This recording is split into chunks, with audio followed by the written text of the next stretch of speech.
Okay, so good morning, we're ready. So, welcome to this 134th edition of the Zak World of Façades conference series. My name is Ahmed. I'm part of the organizing team here. This is the clicker, yes. I'll be quick, we're already running late. Always a problem with these screens, but when they eventually work, they're excellent. Much better than watching it on a projector. So, I hope all of you are doing well. Straight into the topic, Zak World of Façades, 134th edition. We've been doing this event since 2012, all across the globe. 5th edition in New York City, from New Zealand up until Canada. Crazy schedule as always. Every region is different. Every place, facades are looked at differently. New York is the second largest event after London. London's our biggest event in the series, and then they spread all across. I had a great time organizing this in different parts of the world, and we've also increased our presence in North America significantly. I'll come to that at the end of this. I'd like to thank our event partners. We've got 60 of them to thank. I'll go very quick so that we don't waste time. AGC Interpaint, Agnora, Alumfab, AFC Cladding, this is American Fiber Cement, Amico, Arcon Glass, Arconic Architectural Products, Exalta, Becker's, Beijing Wantianbo Glass, WHTB, BM Windows Facade, Boston Valley Terracotta, Cosentino, Custom Metal Crafters, Dassault Systems, EOT, Elval Color, Envilon, ES Windows, Facade X, FG Glass, Fisher, Formi Design, Gamma Stone, GCP, by Saint-Gobain, Granny Tech, Green Building Products, Guardian Glass, Gutman, Hilti, Hydro, Innovators, ISD, Captain, Kingspan, KME Teku, Kurare, Laswit,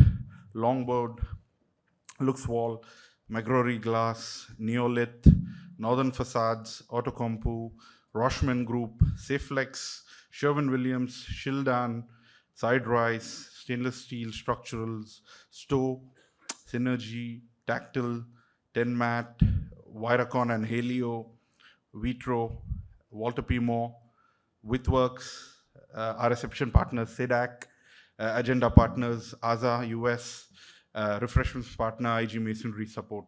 So these are our event partners. All of them have booths over there, our associate partners. Please do meet them in the networking breaks. Our next event in the series is obviously in Montreal next week. Don't know why that slide's not here. But the biggest one in our series is in London, 8th of November, Hilton on Park Lane, opposite Hyde Park. We've got Frankfurt in Germany. We've got Oslo.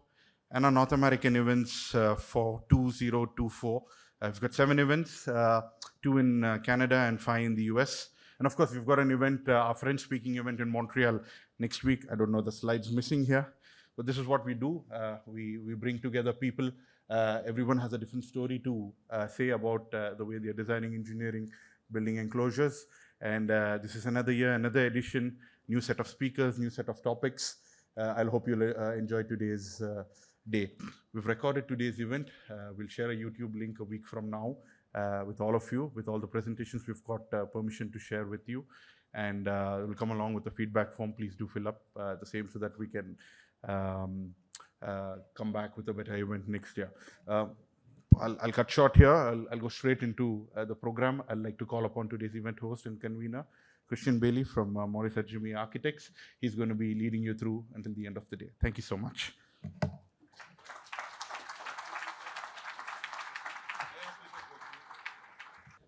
Okay, good morning, and thank you all for attending. It's great to see a full house and to see everybody, a lot of familiar faces.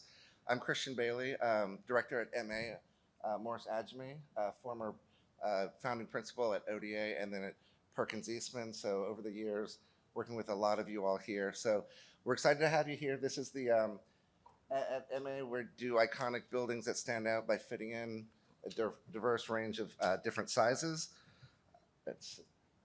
And also, as the president of SARA, which is Society of American Registered Architects, we also do things with our motto of architect helping architect. We have a big show, an art show next week, which is like art by architects. Great. Oh, that's better. Yeah. That's better. So anyway, Today's event with Zach's is about the nimble city, to renew and reinvent, reinvention. So we're going to do the morning session. We have a great, talented speakers. Then we'll have a coffee break. We'll come back for another session. And then what we'll do is at lunch, we'll have a networking time and then come back in the afternoon and we'll break into 3 different rooms for your afternoon sessions. And then conclude the day with some special presentations on the Gilder Center by the Studio Gang, and then an amazing sustainability on Passive House. So it's 8 HSW points for the day. Please stay to the end. You do a sign-out sheet, get all your points and everything like that. And without further ado, I'd like to introduce Deborah Moelis, a principal at Handel Architects. She's going to speak about glass without guilt. Thanks, Deborah.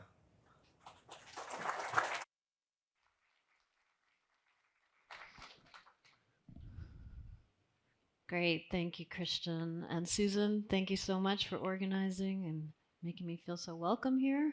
It is great to see so many friendly and familiar faces. It's like a giant Zoom screen come to life. It's pretty nice to have us all together. And apologies from Gary Handel. Maybe some of you thought you'd see him. You're seeing me.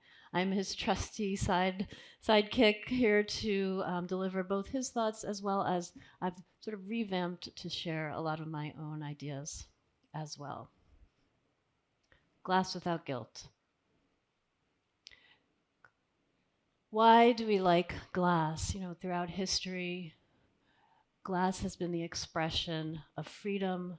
It has been used in a way to show, obviously, transparency. Mies, in his very early sketches, this is not a realized building, just a sketch, showing that beautiful potential for the glass to refract light, to free the facade of its structure.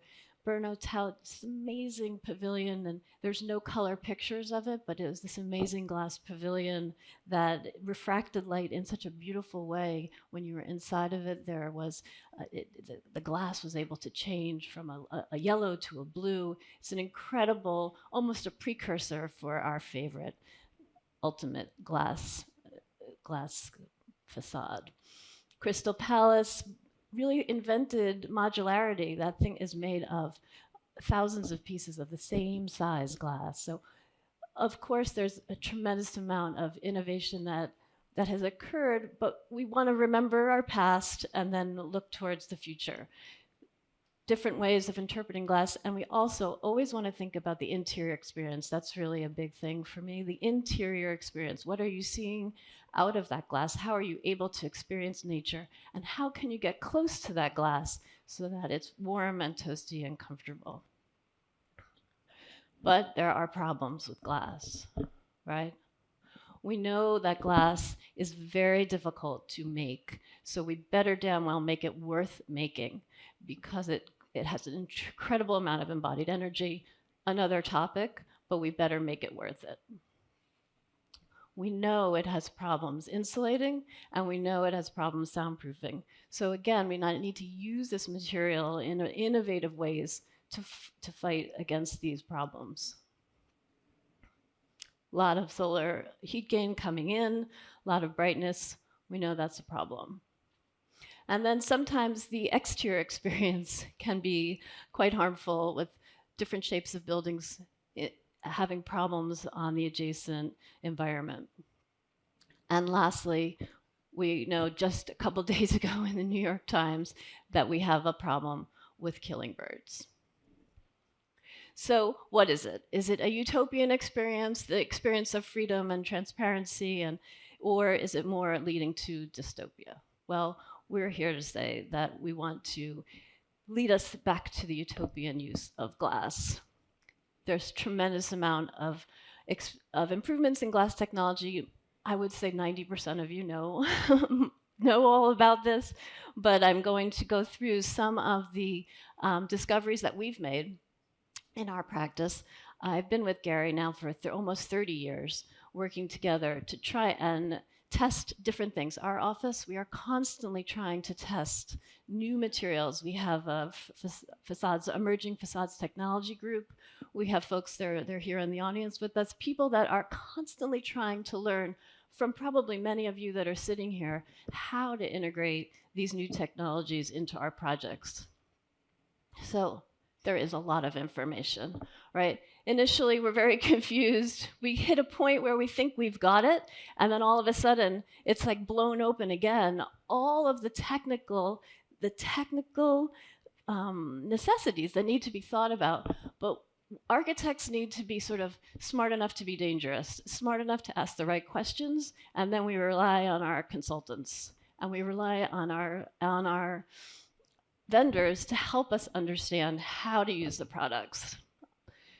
So we're going to talk a little about some of the things that we've been looking at. Of course, highly insulating glazing, your sort of IGUs.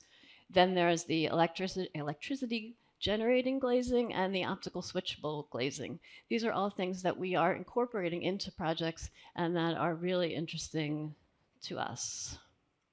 So our typical triple pane, double pane, we're looking at some suspended film, that vacuum insulating glass, that VIG glass is very interesting, and then some aerogel. So very standard, of course, the old friend, double glazing. You know, it's interesting because you think you've kind of done it, but then there's always so much more out there. And this last image with the two low E coatings, the room side low E, I've just used that at a low-income housing project where we were having trouble for our wall coming into code. And by putting on that second layer, that inboard room side, we were able to drop to a 0.2. And the building fell into compliance, so that was very cool, and we were really thankful for that. But of course, all of these surfaces can be manipulated. All of our passive house projects to date, we've been using triple. Doesn't have to be triple, that's just been our experience, and we're always sort of moving the coatings around. This, to me, and it's been in my lectures ever since for 10 years now, is that spacer. So we want to make sure in the specifications, and you just go in there and change it from aluminum to warm edge, right? Just change your spec because it doesn't cost anything, but you need to write it down. So if you don't write it down, you won't get it. So that warm edge spacer is going to improve the U value. It's sort of the low-hanging fruit, and maybe write that down if you go home with one thing. Change your spec, do it tomorrow. One of the examples in our shop is the Winthrop project up in Boston. It's just received its Passive House certification. We're like super proud of this project. It's actually the middle chunk. It's 800,000 square feet of the middle chunk of this building is Passive House certified office space. It has 48% vision glass, which I actually still don't understand how they did that. I need to learn more about that. But it's certified, and it's also confirmed. Beautiful views of the city, beautiful interior environment. The office space is already fully leased, showing that we think people care about being in a great interior environment, right? And Deloitte is one of the biggest folks that's signed up. And if you go on their website, you know, sustainability is like really important to them, and they are doing it. They are moving into this space and going to experience how awesome it is to be inside of a passive house building. Quickly going through the building section for this facade. So we're showing you here a section through floor slab. First, we got this nice big chunk of insulation passing right by the edge of slab. That's extremely important, and of course we're doing that now in all of our projects. Getting some insulation outboard. But then we've got our triple glazing, and it's glazed into a relatively normal curtain wall system. So it's the triple glazing that's helping us here, this great insulation, this thermal, this interior barrier. All of this is working together to get us to compliance. interesting is the technology of the interior film. We did look at this for our Passive House project in Toronto, and unfortunately we couldn't go through with it. But we did end up with triple glazing up there. But this interior film is able to sort of capture more air within the IGU, and it's able to both make the IGU perform better, but also it's much lighter weight, which is very important because triple glazing tends to obviously be very heavy, which is one of its burdens on the framing. VIG, very cool. You know, look at that. It's just so thin. It's kind of remarkable how thin VIG is able to get. And as in addition to being so thin, it also has really excellent qualities for really great R values, right? So it's typical glass. I think, if I'm not mistaken, maybe John, you could help me. I think typical glass is about an R5 or an R around there. Anyway, these are really coming to be almost like wall R values. So it's very interesting to explore this glass in its sort of pure form. It's a very thin composition, but then it can also be glazed into a sort of standard IGUs to start to manipulate its surfaces. And you know, we're seeing values that are quite amazing for this VIG glass. It's performing just really, really well. Great option for using this glass is what we would think, because it is quite expensive, but in landmark buildings and renovations, to glaze it into, potentially glaze it right into a building that potentially needs a single pane glass or wants that very thin construction. Soundproofing, you know, if you go into one of our Passive House projects, it's incredible, the benefit of the triple glazing, also the thermodynamic windows and the incredible facade that you're getting there. But everything together is making a very, very high performance interior acoustic experience. In its complete extreme, the JFK TWA hotel, we have a testimonial from a coworker that's actually spent the night here, and these 7 layers of glass are protecting that person, and he did not hear the airplanes. Actually, his problem was he could see the airplanes, so the lights from the airplanes were coming in through the glass. So, you know, never know. It's always something. Totally new topic, optically switchable glazing. This type of glazing is able to change to be more opaque as the UV conditions change. There's active, which is activated by some type of electrical connection, and then there's passive, which is really kind of like your glasses when you go outside and they sort of change. The UV kind of makes that happen. So there's these two sort of big categories. So this electrochromic glass that we have been using in our projects, it's quite amazing. It's able to, and most of you probably already know about this, it's able to change its opacity based on the exterior conditions. And something that is very interesting is that we can get up to 50% tax credit now through the IRA by using this material. Now, 50%, it sort of needs to incorporate passive house, or not passive house, sorry. It needs to be used for low income. So there are some, it's really more like 40%, so did a little more research and just want to make sure we're saying the right thing here.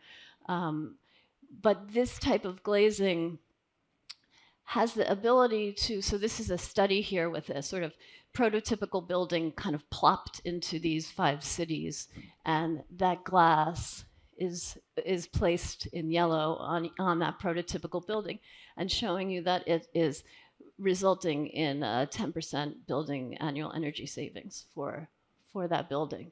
So that's quite significant.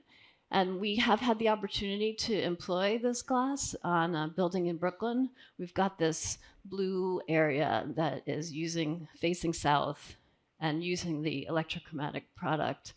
It's really very interesting. This is a section, again, through the facade slab, and then showing you the glazing at this point.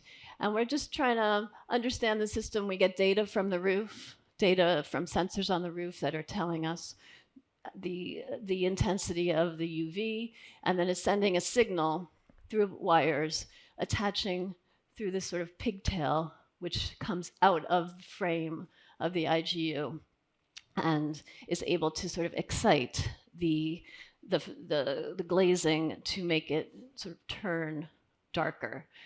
And this product that we employed had sort of 4 settings. We understand that now there are products that can allow for an infinite amount of settings, starting at, say, 60% and going all the way up to quite dark. So exciting technology, and we're employing it in quite a lot of our projects. Actually, in one of our jobs, they're adding more curtain wall because of the tax benefit.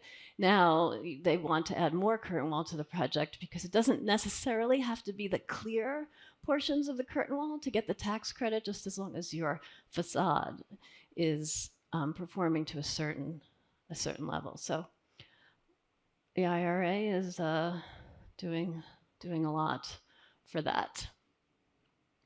Next topic we're going to touch on here is electricity generating glass. Super interesting, right? There's sort of things in the industry, the kind of obvious nature where you can see the photovoltaic cells, and then there's the amorphous, where it's sort of almost like you cannot really see the sort of mechanics. Very cool products, a lot under design that are trying to integrate PV into the facades, because of course, right, these buildings are sitting out there all day. They should be taking in the sun, they should be using it for the building, and hopefully, helping out their neighbors maybe with some power. So this sort of visual, if you want to express the PV, we're showing this Balenciaga piece here, which we think is a really beautiful way that they solved this, to sort of say unabashedly, we're going to show you our PV. And they're generating a nice bit. And this project is really beautiful, out at the University of Washington State in Seattle. They are employing PV in the fins. So it's really, actually, this is the more discrete type of PV, but they're able to capture the sunlight in those fins and convert to quite a bit of savings. Super interesting, high tech, not real yet, but this is being studied by a group out at Yale and RPI, the same group, 2 different locations. They're looking at how can we change, maybe it's not flat glass, it's sort of shaped, that can take the rays of the sun and sort of focus them and try and capture even more energy. So we're really excited, and it's quite beautiful potentially in its final state. So this could be very interesting. Shading, of course, is actually it's kind of obvious, but it has no mechanics, right? Shading can be just very sort of low maintenance approach. We have our interior shading devices, of course, in the window, and then exterior. Blinds that can be, of course, controlled automatically by the position of the sun based on the time of day. And this is I just think, a beautiful picture of a building out in Germany where these are manually open and closed panes to provide manual shading. And interlayers of microshading that can be sort of glazed into the IGU to allow for shading that cuts down the light coming in. So that microshade product can go back in there on the surface too. This is a project that we're studying right now. This is one sheet of, I would say, I'm amazed that the team put together maybe 45 sheets, different studies, different ways to solve this problem. This is in schematic design, and they're trying to figure out how to get the wall to comply. It's down in Miami, and we're working with Transolar on this.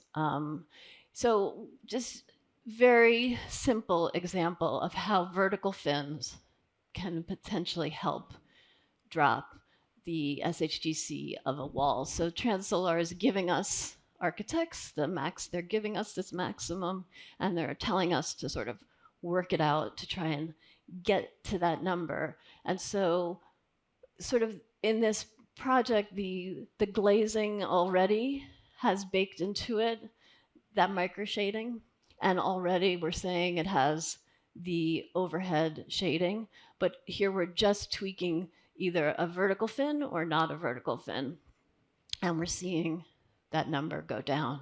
So all these different types of studies are happening both with our vendors and with our consultants to try and get to these values. And next, we're being told that we need to get some shading, some horizontal shading on the southwest corner, and maybe some electrochromic glass.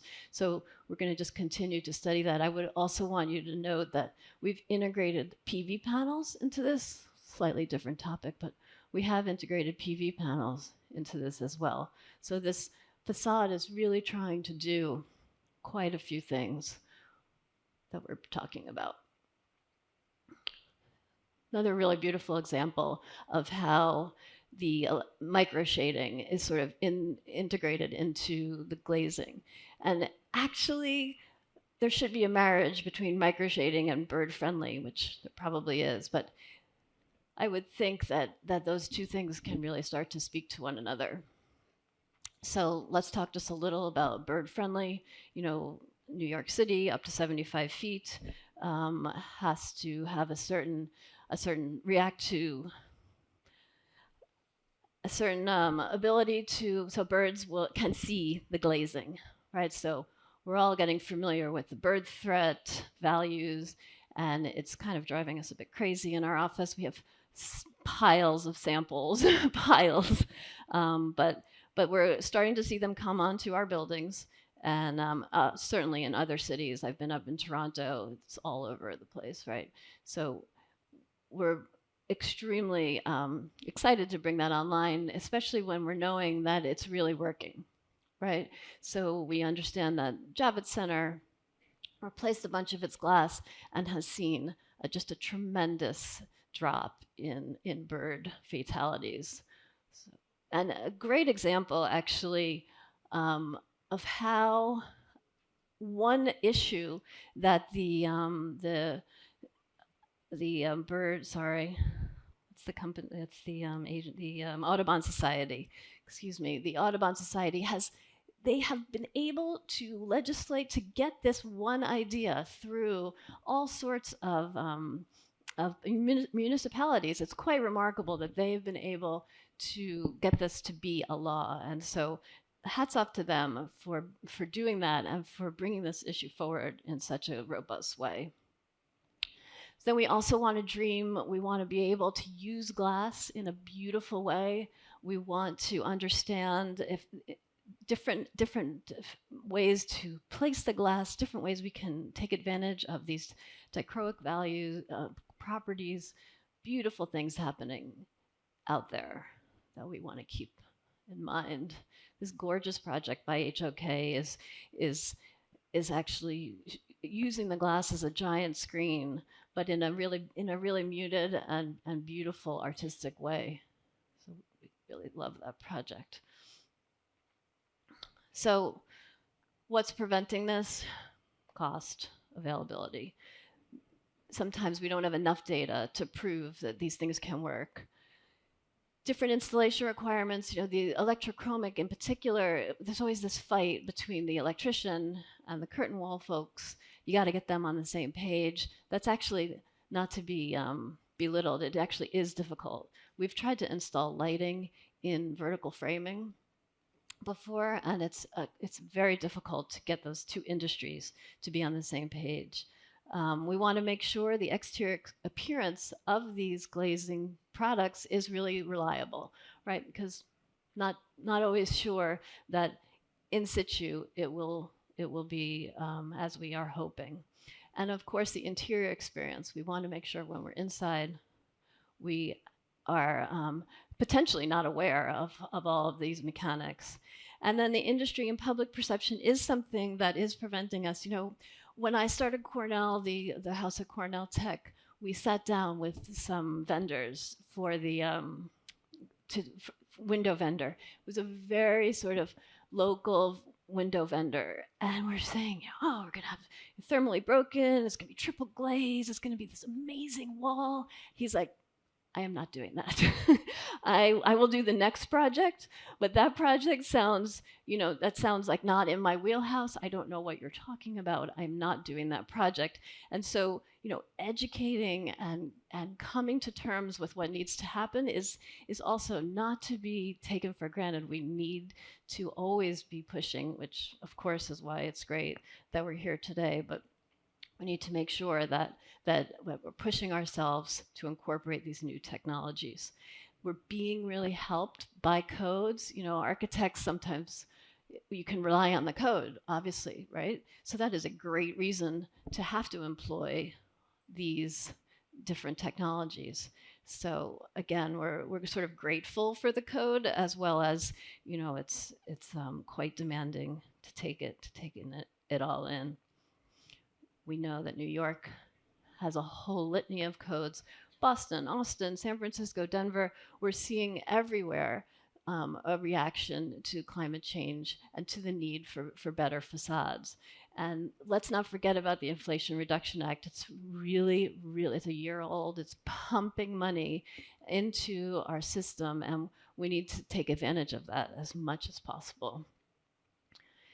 And so, the Holy Grail is sort of a combination of all of these. Maybe there's a sweet spot, but it's the overlapping spots also. Like, how can we understand how these glazing products can overlap, can open up new ideas for us, and inspire us to take in all these technologies, use them, and make really, really beautiful architecture, which is ultimately our goal. And so that is my presentation. Thanks, Deborah. Definitely come out of that feeling a bit smarter. It was great. Always be innovative, pushing ourselves, and it's never too late to change our specs. So with that, we're gonna go switch gears, and we're gonna have Andre Kenstowicz. He is the project manager, Vitro Architecture Glass, and he's going to be speaking to us about using glass to reduce embodied and operational carbon. So with that, is Andre? I'm here. Great, yeah. Andre. Thank you. Good morning. How's everybody doing? Good. Well, thank you for being here this morning. Thank you for listening to my presentation. I'm Andre with Vitro. I've got 15 minutes to tell you 3 things about carbon and glass. Thing number 1 is these terms: embodied carbon, global warming potential, carbon dioxide equivalent. What do they mean, and why does it matter? Thing number 2, how can we use glass to reduce embodied and operational carbon?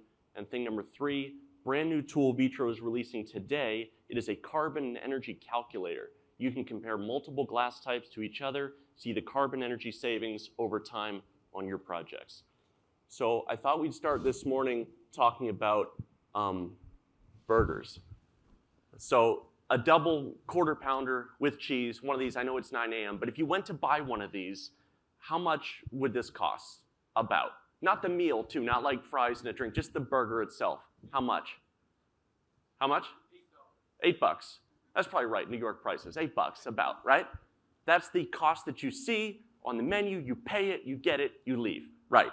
Visible cost. There's also hidden costs. If you want to enjoy one of these, one of them is to our health, right? Calories, cholesterol, sodium, saturated fat, unfortunate, but reality, right? The other is to the environment. It takes a lot of methane to make a burger. One of these cows burps and farts 500 liters of methane a day, which is 3 tons of embodied carbon annually. That's a lot, right? So if there's these hidden costs, why do we buy burgers? There's hidden health costs and hidden environmental costs. Why do we buy it? Well, we buy it because it's delicious, right? It's cheap, it's available, and it's satisfying. What does any of this have to do with glass or what we're supposed to be talking about? Well, building products are kind of the same way. There might be some products that are just good enough to meet your specs and they're cheap and available, so you use them, but there's hidden costs associated with them. Usually it shows up with embodied and operational carbon, and that is what we're going to talk about today. Okay, so thing number one, embodied carbon. It's a term everybody says. What does it mean? It's the greenhouse gas emissions that come from making until installing a product, right? So if you take glass, from the time we melt sand until we make a sheet of glass, put a coating on it, temper it, stick in a unit, and install it in a building, that whole process, all the greenhouse gas that come out of that, that's the embodied carbon of glass. Global warming potential, GWP, every gas has a number, and that number tells you how bad it is for the environment, right? So like carbon dioxide's 1, that's your base, methane's about 30, nitrous oxide 273. The higher the number, the worse it is, right? But there's a lot of gases, there's a lot of numbers, it gets to be kind of a hot mess. So they found an easy way to do it, which is the carbon dioxide equivalent. So you essentially convert all these different gases into carbon. You add them up, that's the embodied carbon of your product. So here's how it works. If you take like gas X, it's got a GWP of 10, that equals 10 tons of carbon. Methane, GWP of 30, that's 30 tons of carbon. So you add them all up, total, and that would be the carbon that a product embodies, okay? Okay, so why do we care? Why does any of this stuff matter? Everybody talks about it, why does it matter? Well, in addition to it's the environment, we care, the earth is our favorite place to live right now, there's other reasons why this is becoming a bigger topic. Higher temperatures means your buildings that you design and build are gonna use more energy. Your HVAC system, your lighting, right? You're gonna need better facade products. We just heard about some of them in the last presentation, and the codes are getting stricter. So there are a lot of forces encouraging us to make more sustainable decisions, which is a good thing. Where does embodied carbon mostly come from with glass? Any guesses? Through the whole process, what's the most energy-intensive, carbon-intensive part of making glass? What is it? Melting sand. Very good. Yeah, this, the seventh circle of hell, this is the majority. 75% of the carbon comes from this process right here. So we dump in sand, soda ash, rock cullet. We melt it at 3,000 degrees into a sheet of glass. Where else does embodied carbon come from? 13% from heat treating the glass, either heat strengthening or tempering. 10% from making an insulated glass unit. And just 2% from adding a silver-based low-E coating, right? So what can you do about it? Well, to reduce embodied carbon, the easiest thing is to look for environmental product declarations, EPDs. Companies that have it, it will tell you how much embodied carbon goes into making their products, right? Not just glass. It's like a food nutrition label. What's in it? How much energy did you have to use? This is your best friend for embodied carbon information. So that's only half of it. The other half is operational carbon, right? That equals your total carbon reduction. What's operational carbon? Carbon that comes from running a building, right? Like your HVAC, your lighting, you run a building, it costs you energy and money. So this is a question we get sometimes. Well, what if instead of using one of these, I cut this in half and I just use one sheet of glass? That would lower your embodied carbon because it's half the amount of glass, but your operational carbon would go way up because this performs better than one, right? So it's not a good deal. You want to stick with 2 or some of the other strategies we talked about. So what can you do? If you can't use half as much glass, what can you do? Well, I call it the sun and the snowflake. You got 2 different strategies to reduce operational carbon. SHGC is your solar heat gain coefficient, and then the snowflake is your U value, the thermal insulation, right? Outside temperature, inside temperature, keep them separate. There's 3 ways to keep heat out of your building with glass. Number 1, you could use a low-E coating that has more silver in it. Number 2, you could use a reflective glass, or number 3, you could use a tinted glass. The darker the glass gets, the more heat it absorbs, the less heat goes in your window, right? Better low E, reflective, tint. And here's the evidence. If we use a better low E coating, this red box is how much heat comes into your building. So SHGC, solar heat gain coefficient, it's a decimal, but it's a percent. So uncoated clear glass, those old windows like at grandma's house, 70% of the heat comes in. That's why if you sit by one, you start to cook. It's hot, right? Single silver, double silver, triple silver, quad silver. The more silver you put on, the less heat. Just 23% of the heat comes in your window if you have a quad silver low E coating, right? Silver does the work, reflects out the heat. Another strategy, if you like an aesthetic, if you like a tint, the darker the glass is that you use, obviously the darker it's going to be, right? Less light comes in, but also less heat comes in. Blues, greens, grays, and bronze. Aesthetics, obviously, but also a benefit on performance and operational carbon. To get a better U value, which again is your thermal insulation, you do not get it by using a better low E coating. Those strategies we just talked about is to keep the heat out. It's not to improve your thermal insulation. This is the stuff you can do, which is not typically low E coating based. You could use argon, warm edge spacer we learned about, forced surface low E, triple glaze, vacuum insulated glass. These are some strategies you can use. The first one, this is real easy. Use the optimal airspace. This is the optimal airspace. If you're doing a commercial project, quarter glass, half-inch airspace or 12 millimeter. We know that because your U value will continue to go down until you hit half-inch. And then if you get a little wider, your U value will start to creep up. So in your specs, commercial project, half-inch airspace, performs the best. Argon, very commonly used, better thermal insulator. Usually it's a 90 or 95% argon fill in an IGU.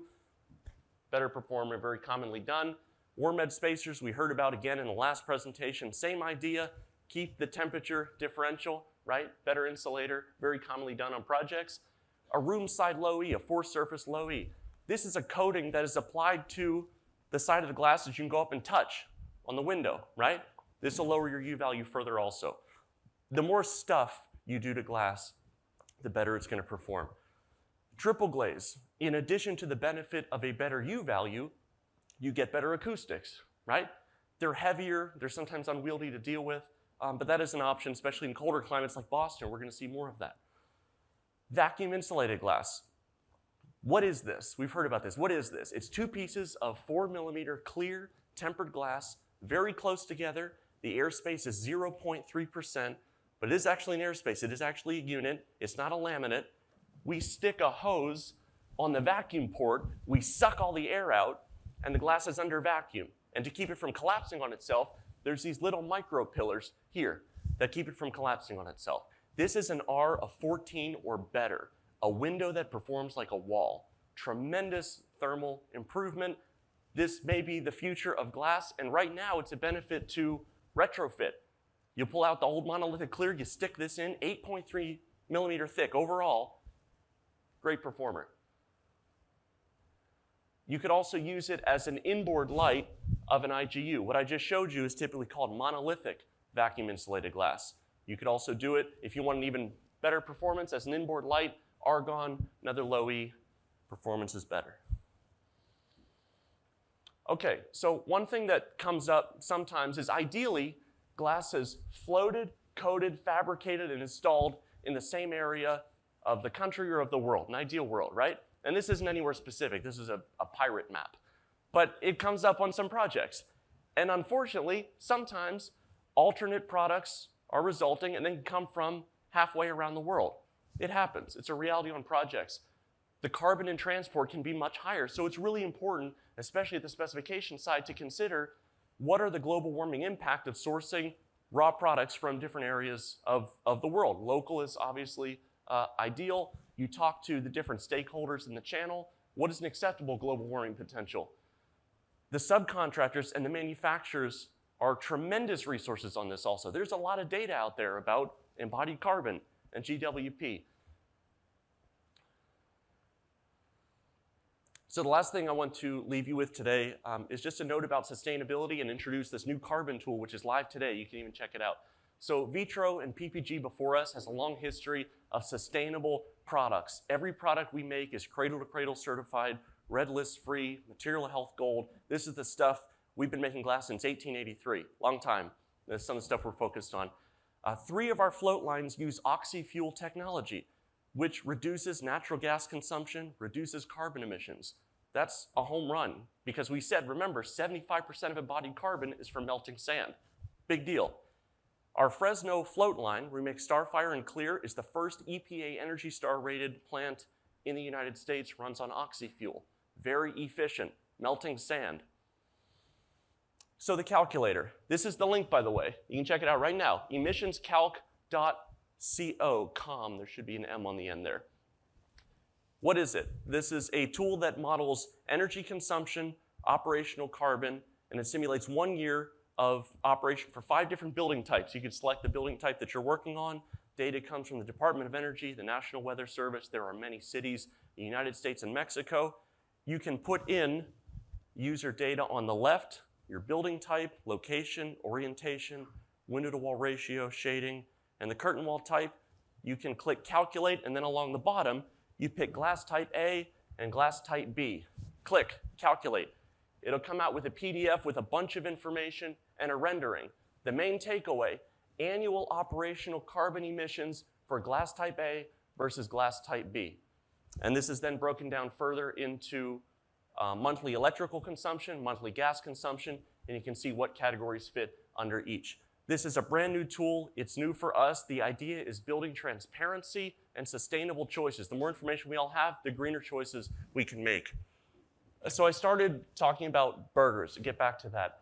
The name of the game, remember, is hidden costs. Hidden costs with these products and carbon reduction. We want to eat this. We should be eating this. And by doing more sustainable and local sourcing, we can definitely achieve that. Thank you for your time, attention, interest. Look forward to talking to you at the show. Thank you. Great. Thank you, sir. Thanks. Thanks, Andre. He's right. We have one planet. We should take care of it. And I think your carbon tool calculator will help, and very poetic with the sun and the snowflake analogy. So we're going to move on to John Pachuta, senior principal at Heinges, and Raksha Magal, who's facade consultant at Heinges too. Great. They're going to speak about carbon reduction strategies for facades as a design guide. So thank you very much. Thank you.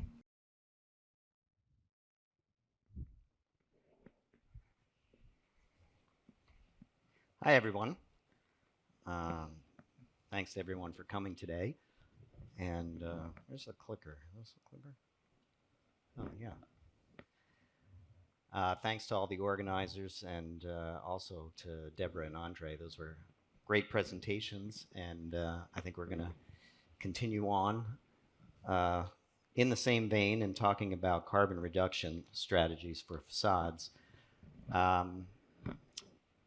Really from our viewpoint as envelope consultants. So I'll just start by introducing ourselves. Heinches is a professional consulting firm specializing in the building enclosure, and for over 30 years we focused exclusively on the development and implementation of high-performance envelope systems. And our services include design, engineering, inspection, and commissioning of curtain wall, cladding, roofing, waterproofing, and structural glass systems. And we work on a wide range of building types and scales, from commercial towers, museums, embassies, to single-family residences. And so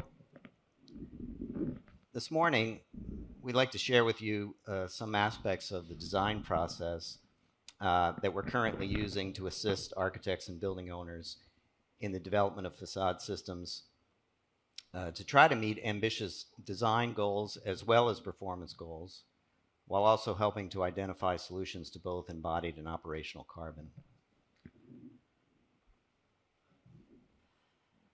So this past August, Cargill launched a cargo ship powered in part by the use of steel wind wings This innovation is projected to reduce carbon emissions on the voyage by 30%. And new designs and prototypes like the one you see here are now being developed that could reduce emissions by up to 70%. And this is one of the ways that the shipping industry is working towards a planned net zero emissions operation by 2050.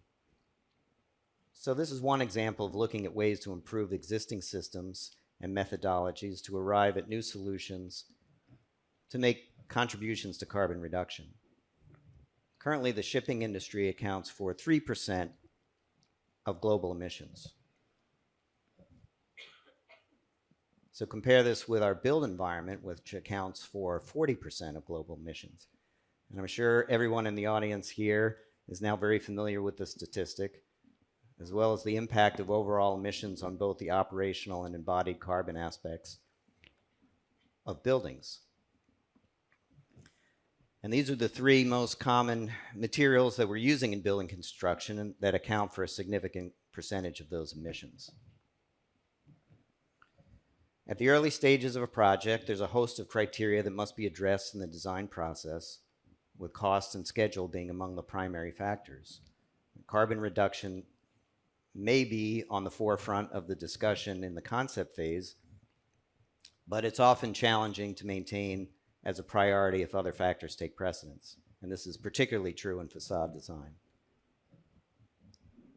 So what are some of the strategies for keeping carbon reduction a part of both the final design and execution of the facade? Well, we believe this doesn't have to be an either-or proposition. Through careful planning, dialogue, and analysis, carbon reduction strategies can be integral to the facade design. And in our role as envelope consultants, we're continually trying to improve our process to identify and develop solutions to reduce emissions in the facade construction as well as the building operation. In the early design phases, we work with the team to develop priorities and goals for facade performance. This typically starts with analysis of local code requirements. And as we've heard in the previous presentations, energy codes continue to move in a direction that are requiring improved solar and thermal performance. Here in New York, updates to state and city building codes have led to a nearly 50% reduction in fenestration and opaque wall U values since 2004. And other jurisdictions which are leading in this area include the Massachusetts Energy Code, which is one of the most stringent codes in the US. For our projects that we're working on currently in Boston, we're looking at the recent enhancements, which include performance and analysis requirements, system U-value backstop calculations, and modeling of thermal bridges within the system. And California recently passed legislation requiring a 40% net reduction in greenhouse gas emissions by 2035. New buildings are required to submit life cycle assessments, carbon intensity accounting, and EPDs for major building materials. And in New York City, Local Law 97, the Climate Mobilization Act, is forward-looking legislation focused on reducing carbon emissions in new and existing building stock, involving both building owners as well as design professionals in a shared responsibility for emissions reductions. Standards that are helping to provide performance targets for carbon reduction include LEED 4.1, facade credits in energy and atmosphere and materials and resources, passive house standards with stringent requirements for air infiltration rates and wall system U values, and net zero energy design focused on reducing demand, on-site power generation, and providing services from renewable sources. At the early stage of a project, we're working with the team to define the owner's requirements for the building, including strategies for meeting or exceeding the energy code, specific performance requirements for the envelope, and identifying opportunities to reduce embodied and operational carbon in the facade. And this can include review of the envelope design impact on Local Law 97 compliance. One of the key discussion points at the early phases is what is the projected lifespan of the building, whether it's 30 years or 100 plus years. And this will be influenced by the building program, but I think in all cases a focus on extending the service life for the facade materials and systems will help reduce the overall carbon footprint of the project. During this review, budget targets and potential cost impacts related to the enhanced design and performance goals will be considered, as well as any potential tax credits or incentives. The selection of the envelope system type will have a significant impact on both embodied and operational carbon. Once the facade design and program requirements are established, detailed performance criteria of the envelope is defined and used to inform the system type. So today, at the outset of a project, we're involved with development of a wide variety of facade systems for specific building types and applications, including aluminum frame curtain wall, concrete barrier wall systems, steel frame mega panels, rain screen and cavity walls, and structural glass and tension cable wall systems. So in the context of embodied carbon, I think each of these systems can have certain advantages pertaining to the thermal and air barrier continuity, movement accommodation, and material optimization. There's no right or wrong system, but within each type, building scale, location, and climate conditions factor into the decision. During the early design phases, we'll analyze options and make recommendations on system types to meet the design goals and performance requirements.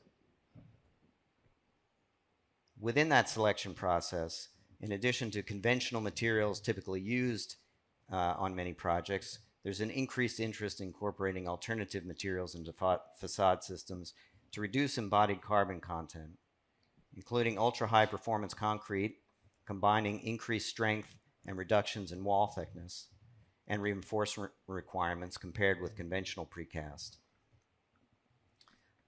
In addition to its use as a screening element, as shown here in the Ankara Embassy by Eniad Architects, we're seeing more applications for its use in cladding, structural wall panels, and even as curtain wall framing elements. Wood is being specified more frequently in fenestration and cladding systems on large-scale project types, academic buildings in particular. Some curtain wall fabricators are offering pre-engineered as well as custom unitized wood frame curtain wall systems with reductions in frame U values of 50% or more over thermally broken aluminum. And project teams are exploring the use of locally sourced cladding materials such as stone and brick.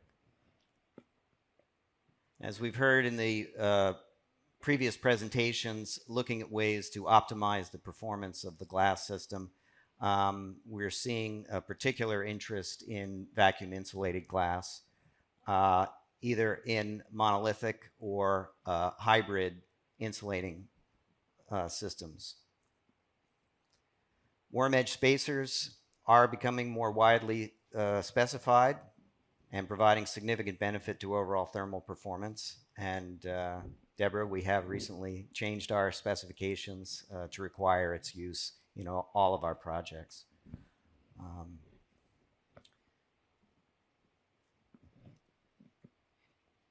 As part of the Tiffany flagship renovation, which was recently completed, the monolithic plate glass in the existing historic steel sash windows were replaced with vacuum insulating glass units. And this is an example of a program for high performance retrofit for existing buildings looking to address local law 97 requirements. Shading is another area to reduce solar gain and increase opportunities for natural daylighting and glare control. And options for integrating shading into the facade design range from exterior sunshade elements, integral blinds, glass surface treatments, and solar control coatings.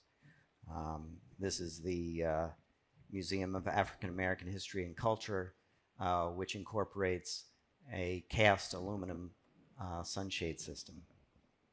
Electrochromic glazing technology continues to improve in performance, appearance, and response time. In the early design phases, proposed shading systems can be analyzed to evaluate both their effectiveness and the carbon reduction potential for each option considered. And with the emphasis on greater thermal performance and continuity of the thermal envelope, there's a greater focus on insulation types with higher R values and lower embodied carbon. And there's things that we can do to try to reduce embodied carbon, even in conventional insulation types. For instance, extruded polystyrene and closed-cell polyurethane spray foam, specifying alternative blowing agents can reduce the emissions used in the manufacturing process. Our firm is currently conducting research into the development of low-carbon materials with high insulative properties, such as mycelium, as an alternative to petrochemical-based insulation products.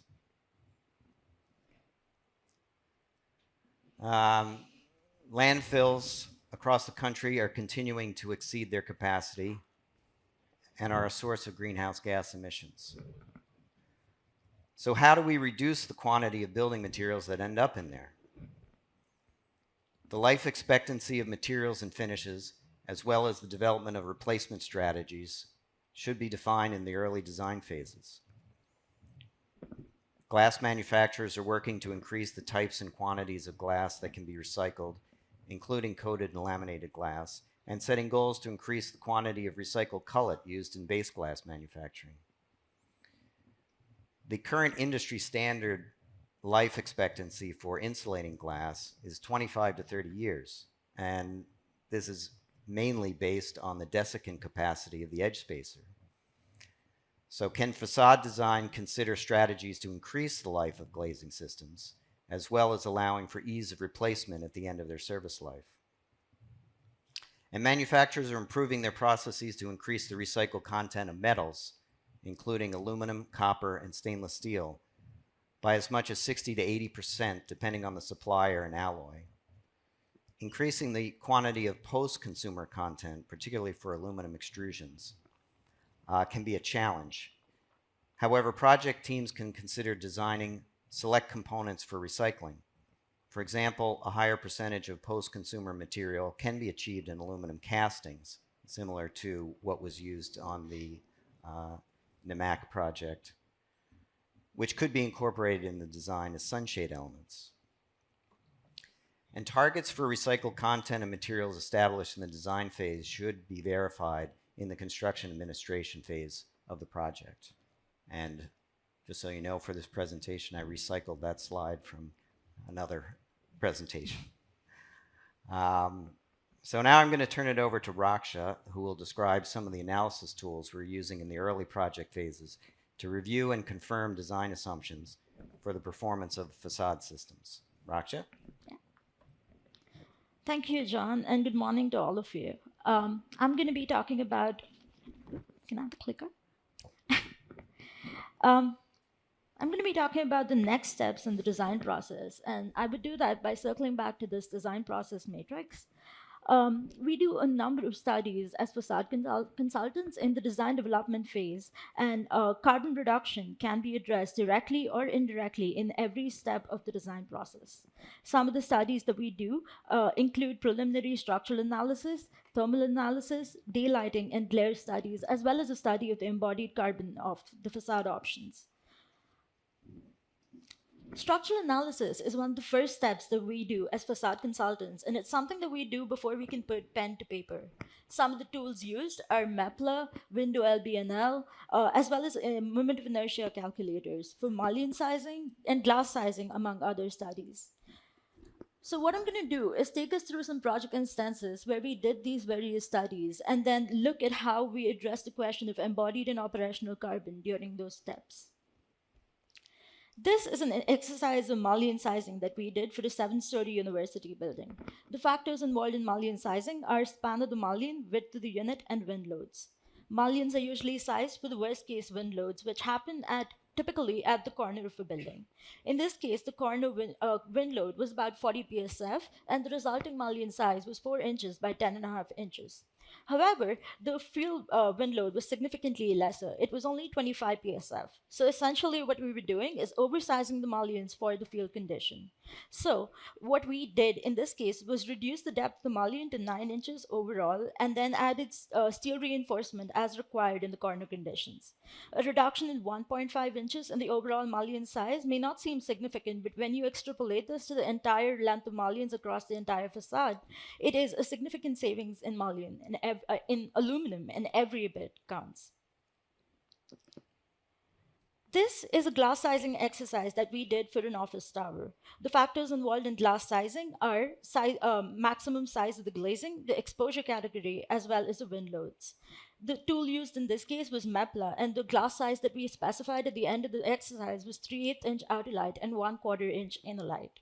I bring this up because this was an interesting, there was an instance in this that was super interesting.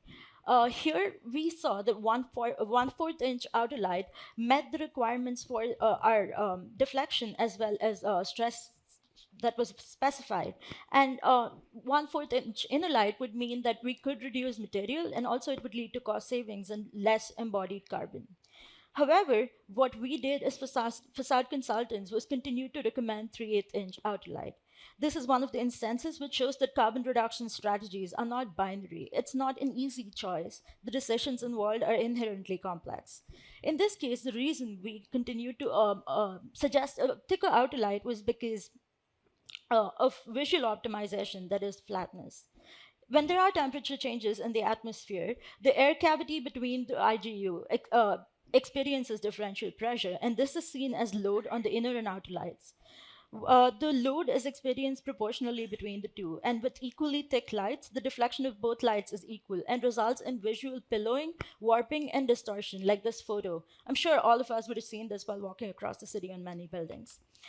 So that's why we continue to recommend a thicker outer light, because then the deflection would be less, and then we would get a flatter facade. So this shows one of the complexities of carbon reduction. The answer is not always simple. It is a balancing act. The next topic that I'm going to talk about is thermal analysis. It is again one of the major studies that affects the design of buildings. The U factor of the building affects the operational carbon of the building because it influences the design of the mechanical systems.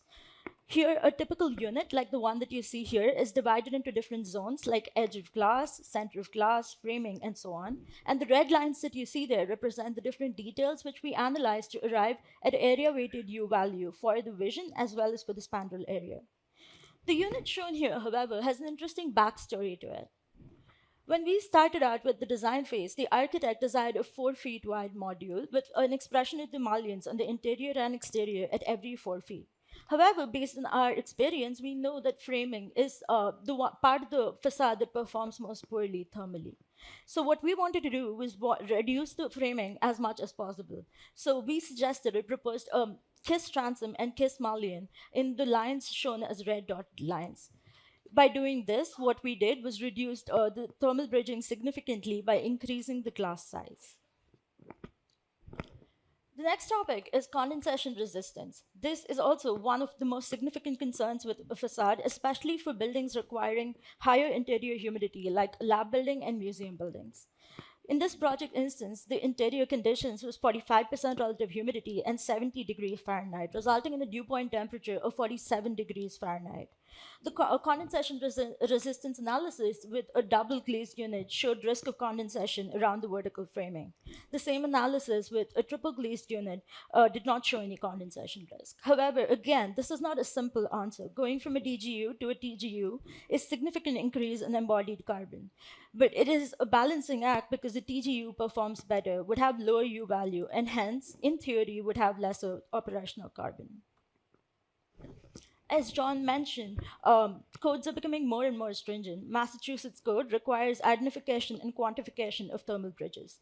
2D analysis using therm, like the one we saw in the previous slide, is sometimes not enough, and we would have to go to a 3-dimensional analysis such as this to quantify linear and point thermal bridging. This helps us design with more accuracy and helps us design better. This is an exercise of daylighting and glare quantification using a Revit plugin called Radiance. This was done post-construction. We were called in as consultants to analyze the built space, and we looked at the daylight glare potential and spatial disturbing glare of the space. Our analysis showed that the most severe glare happened at 3 p.m. In around June. About 75% of the space experienced spatial disturbing glare. This was done post-construction, but I've included it in the design phase because I think it is an important study that should be done during the design phase to reduce glare potential and increase useful daylight illuminance. This has a significant impact on heating, cooling, and lighting loads and hence operational carbon. When we are in the design phase, we do look at different options for facades. And what would be nice to do is study the embodied carbon of different options. Embodied carbon should be a part of the conversation early on. It may not be the sole deciding factor, but it is important to keep it in perspective while running through various iterations. This was an instance for a university lab building where embodied carbon of different facade options was studied simultaneously with pricing and constructability exercises. 4 different facade options were considered: thin brick on precast, thin brick on UHPC, metal panels on the unitized curtain wall, as well as handset brick with punched windows. All of these were analyzed for their embodied carbon. While running this analysis, we realized an inherent complexity in addressing embodied carbon. Each material type may have different global warming potentials depending upon its different end uses. For example, let's take the case of aluminum mullions. The base material is aluminum, but because of the extruding process and the kind of finish that we specify, the global warming potential differs from, say, like a formed aluminum panel. Thus, it's difficult to assign a global warming potential to a material without filling in all the blanks of usage and desired finish. The results of this study are up on the screen. I know it's a complicated graph. A Revit plugin called Tally was used for this, and there were multiple outputs related to sustainability. Out of all of them, the one that we were most concerned with was the global warming potential, which is in the red box there. And out of all the colors that you see in the graph, the one that we were concerned with in the design phase is red. This represents cradle to gate analysis, or A1 to A3. Anything beyond that, like transportation, constructability, and recyclability, is often only a guesstimate at the design phase, and thus it would be great if we could just study A1 to A3 and focus on that and try to reduce that. The results of this study showed that precast with thin brick had the greatest global warming potential, and handset brick and UHPC were almost equal and had the least global warming potential. It was also interesting to compare the results with the weight of the different options. As expected, the precast had the greatest weight, and aluminum cladding had the least, that is, in a unitized curtain wall. However, this is interesting because a unitized curtain wall with aluminum has the second highest global warming potential. The light green over here represents the recyclability. Aluminum shows a great potential for recyclability in all of the EPDs and hence adds credit to the overall global warming potential of the system. I'll return once again to this design process matrix, and now we're going to talk about the next steps, which is documentation in the form of construction documents and getting a contractor on board, as well as the design assistant shop drawings phase. All of the mentioned analysis and strategies will ultimately be reflected in our specifications and drawings. Here we have our specifications, and usually for the facade section, we have a detailed system description which reflects the materiality of different options.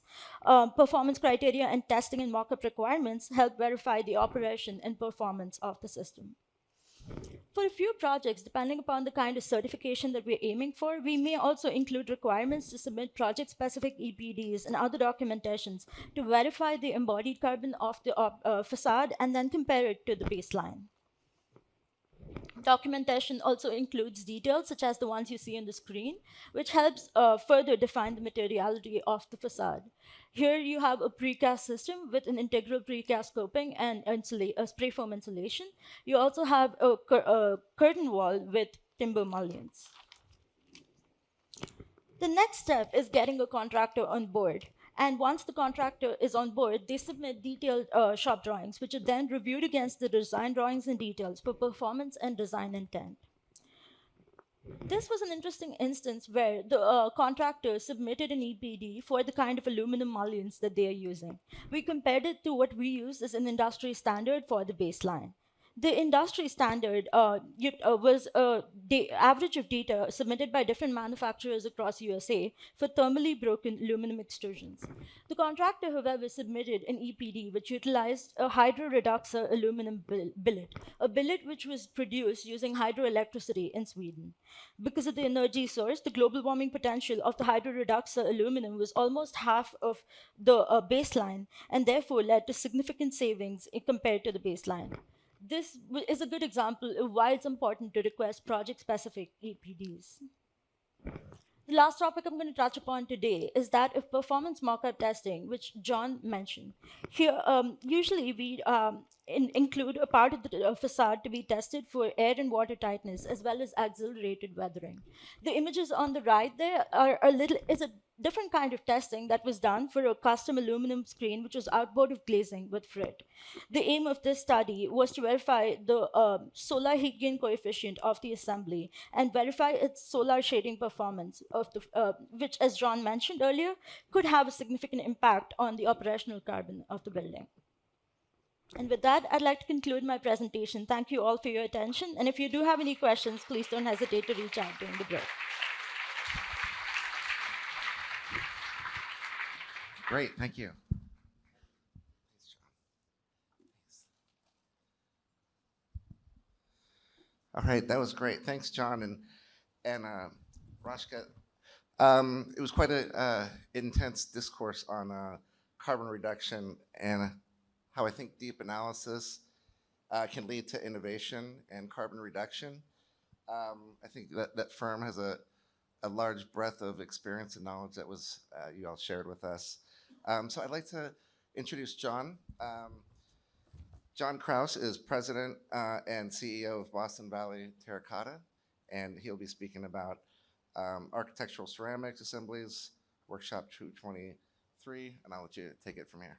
Okay, thanks, John. Great, Christian. Thank you. Can everybody hear me okay? Where's my pointer or clicker? Okay. We're from Buffalo, New York, locally sourced terracotta manufacturer, and we hold this really interesting event called ACA, which collaborates with architects to further research on how we can exploit this material in the future. And I think it's a really important exercise. So anybody that's interested, we're going to release a application form online on our website, and you can apply for it, but it's limited to 8 teams. And this year we had a really exciting group of people, and I'm just going to talk about a little bit of the research that's going on behind the scenes in the architectural field.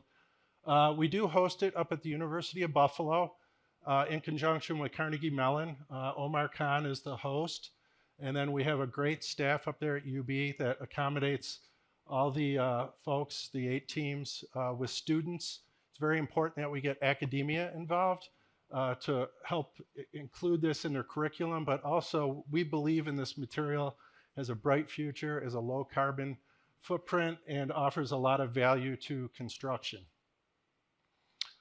This was an event that happened 2 years ago, but it was so successful, the folks at FX Collaborative did the group hug, and I mean, they just had a blast doing this design. Gustav was the primary designer. We had Forrest Consulting come in and act as their facade engineer, but their brief was to control lighting in through focusing light, almost like a beam of light into a space. So it was a very creative way to control lighting into a space and create a screen effect. But when you get involved in these exercises, for example, when we worked on the Orange County Museum of Art, an architect could not bring this to market and pull this off without this type of exercise. You really have to get the enthusiasm and the buy-in from the firm first. So we worked closely with Stan when he was with Morphosis, Stan Su, and Stan was really adamant about not putting metal on this building because of the reflective heat gain and all the other associated properties that come with a metal skin versus a ceramic skin. In Southern California, the light is very intense and very bright. Ceramics offers the ability to absorb that light and not reflect it back at you, but also keep the building cool. So there's just great properties about it. The thing that we had to really understand is how to manipulate the surfaces to accommodate all these unusual curves, and that's what the ACA event allowed Morphosis to study. The building is complete now. It's in Costa Mesa. excellent example of what can come out of the ACA event.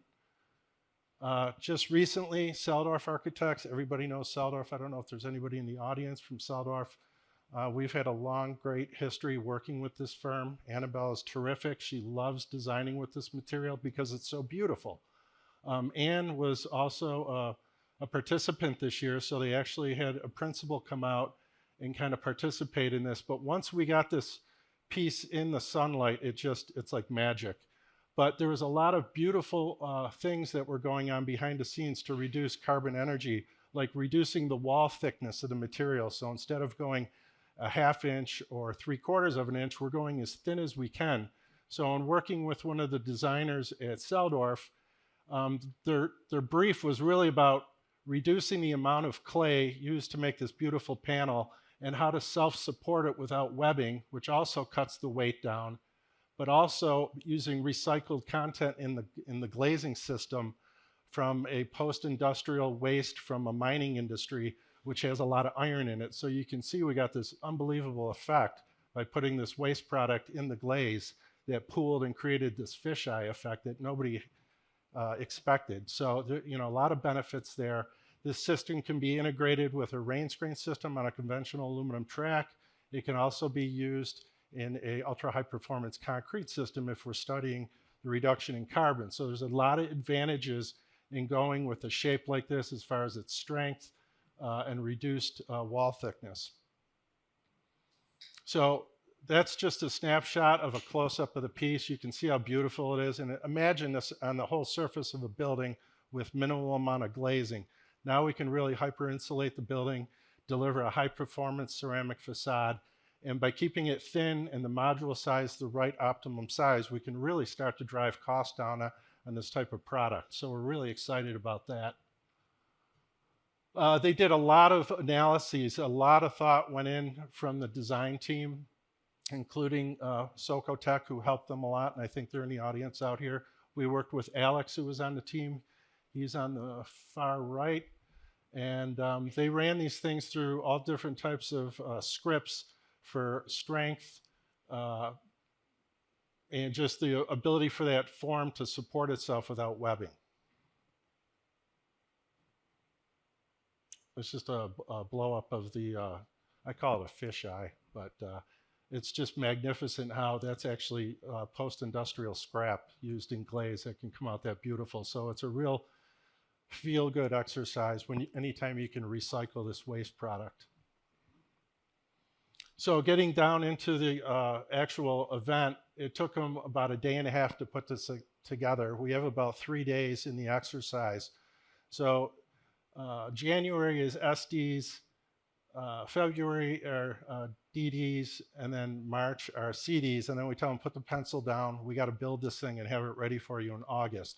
So it's a 3-month commitment with a team of at least 3, but no more than 5 people that have to deliver a brief that is about reducing carbon, energy efficiency, design, recycled content, all things like that go into the exercise. These guys were really well thought out, especially with the help that they had from Socotec, which really made this thing come to fruition. On this particular exercise, they decided to use our existing track and clip system, which is part of our TerraClad product line, but it really went together pretty quick. So that was the beauty of working with this lightweight system on a rain screen. And then, of course, when you get it outside, it takes on a completely different realm. And the color literally will change during the day because of the properties of the glaze.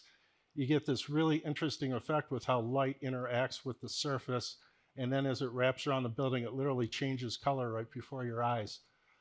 They managed the detailing where the window pieces with a lightweight extrusion that was off the shelf.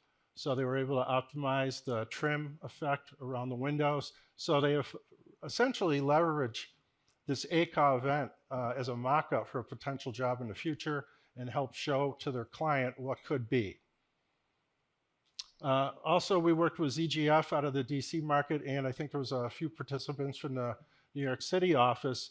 They were really interested in doing a screen, but a screen that was adjustable and had the ability to allow more light in or less light in. Again, you can't really pull stuff off like this if you don't come to this event and work with the manufacturer to understand how we can make this happen. Also, we have friends that join this event. Michael Mulhern from Tri-Pyramid was gracious enough to donate his time to make all the stainless steel aluminum fixings. So we have many people involved in those exercises from January to March that help push this thing along. So when we hit the finish line, we actually have a functional product that can potentially go to market. So this was just a close-up of studying the different type of tooling that they could use to get a certain effect off the glaze as it broke off the radius of that curved shape. So we explore not only shape, but we explore texture, color, all different other aspects that when you work with ceramics that are all part of the whole package. This is a great detail of a section through the screen system that was developed through a real keep it simple principle, just a stainless steel rod with a fixing element.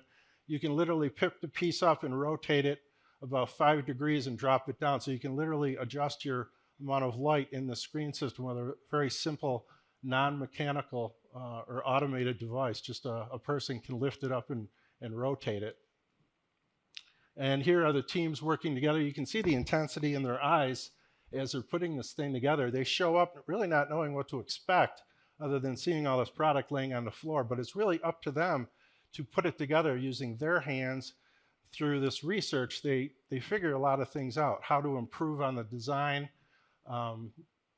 Just anything that can go wrong, it usually happens, and then we problem solve right there. So it's not a panic moment. You also don't have a contractor breathing down your throat or a building owner going, what the hell is this? It's just a fun exercise for students to be involved with, and we're really exploring ideas. So it's a lot less stress than you would think. And then on closer examination, we are working with vitro recycled glass. It's a borosilicate glass that's recycled from their glass processing industry. And we've been exploring using that recycled glass, which is featured in this glaze, also that gives you another lower carbon footprint when you start working with recycled glass. And just detailing of the two different glaze finishes, you can really have a lot of fun with the glaze composition. That's really up to the architect, what he wants to explore, or maybe what the client is thinking of. Once these pieces are built, they can be presented to the client, and it's a proof of concept. Again, we brought Stan Su back in. Stan is now with Rios Architects out of Los Angeles. And then the one on the right was the Henning Larsen design here out of New York, who we're working with on a project up in Boston. We convinced them to also participate in the project. And the biophilia and getting nature and plants to emit reduced carbon and integrate that into facade is a big buzzword going on right now. So we were really happy to see these type of designs come out of this event this year. They're getting a little bit more complex, but we really had a lot of fun working with Stan and Chris from Henning Larsen developing these pieces. They were very interested in moss and what that can do to reduce the carbon footprint. And there's a lot of research going on that now. Right now, it was just, it works. The pieces are at the facility. The moss is growing. And then we got into some beautiful glaze design work where we purposely are getting the glaze on thick, getting into crack, and then we can envision what this will look like over time with moss and lichen growing all over the facade. A lot of development goes into this before the architects release the drawings, and then when they're done, they give us the actual 3D Rhino file, and then we machine all this for them exactly to the standards that were developed from their brief. And then this is just the finishing touches of the assembly going together. You can see how we're working out an anchoring system for the flat panels. We partner up with Kyle Anchor to develop the attachment systems, also Innovative Glass Solutions were gracious enough to donate their whole frame assembly to support this mock-up. So we're developing some great relationships with the industry partners out there. And then at the end, the goal is to see more of this type of activity with ceramics because ceramics has a certain porosity to it. We think it's the right medium to get this type of moss and lichen to grow on a facade but not harm the facade. And getting up to Rios. Rios really put a lot of thought into their piece. And working with Stan over the 3 months, I would pipe in and just listen to what he's doing. And he really locks in and just develops what he calls the chassis or the base of the design. Once he gets that design rolling and optimizes the way the parts can be mass produced, we can keep the cost down and deliver a product that's really simple. It's not too many moving parts. It looks like it's a little chaotic, but there's only about 4 different mold patterns that were involved with this shape. So it's really about coaching up the architects to control the design, to not get too elaborate, get some efficiency out of it, and making sure that we can put this thing together in an efficient manner if it does ever get built. So they got off to a rough start. It took a while to get everything centered. Once they got the first row in, then it went up really quick. And at the end of the day, it's another stunning piece. So it was a great exercise with Rios, very sustainable, biophilia involved. We also have a pollinator for bees, and this thing is modular and it can be adjusted depending on the amount of light that they want to let into the screen or the wall.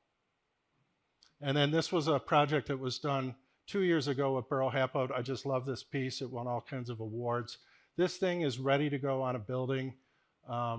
We got them down to figure out how to make that entire design with one module. Originally, it had 6 different patterns in it. They didn't think it could be done. We just pushed them until they finally got their modulation figured out. And then the attachment system was pretty basic. We worked with Buro Happold, who helped them understand how to figure it out. And just a fantastic piece. I got to watch my time. I got 42 seconds, so I'm going to blast through the last of these. You can see the different orientations of the panel, and then the modular pods were made separately at a lower fire earthenware that can be changed out depending on the plantings, the bird nestings, or the bees that want to occupy that space. So we put a little bit of thought into that. Those pieces were slip cast and made separately. We had a nice little stainless steel fastening system put together, and you can go in there and change these pods out as they wear out. And proof of concept, it went together fast, and this was a great idea. And I don't think you can do this in your studio working behind a computer screen. You really have to get your hands on with it, and that's the beauty of this, the ACA event. And that's it. Thank you.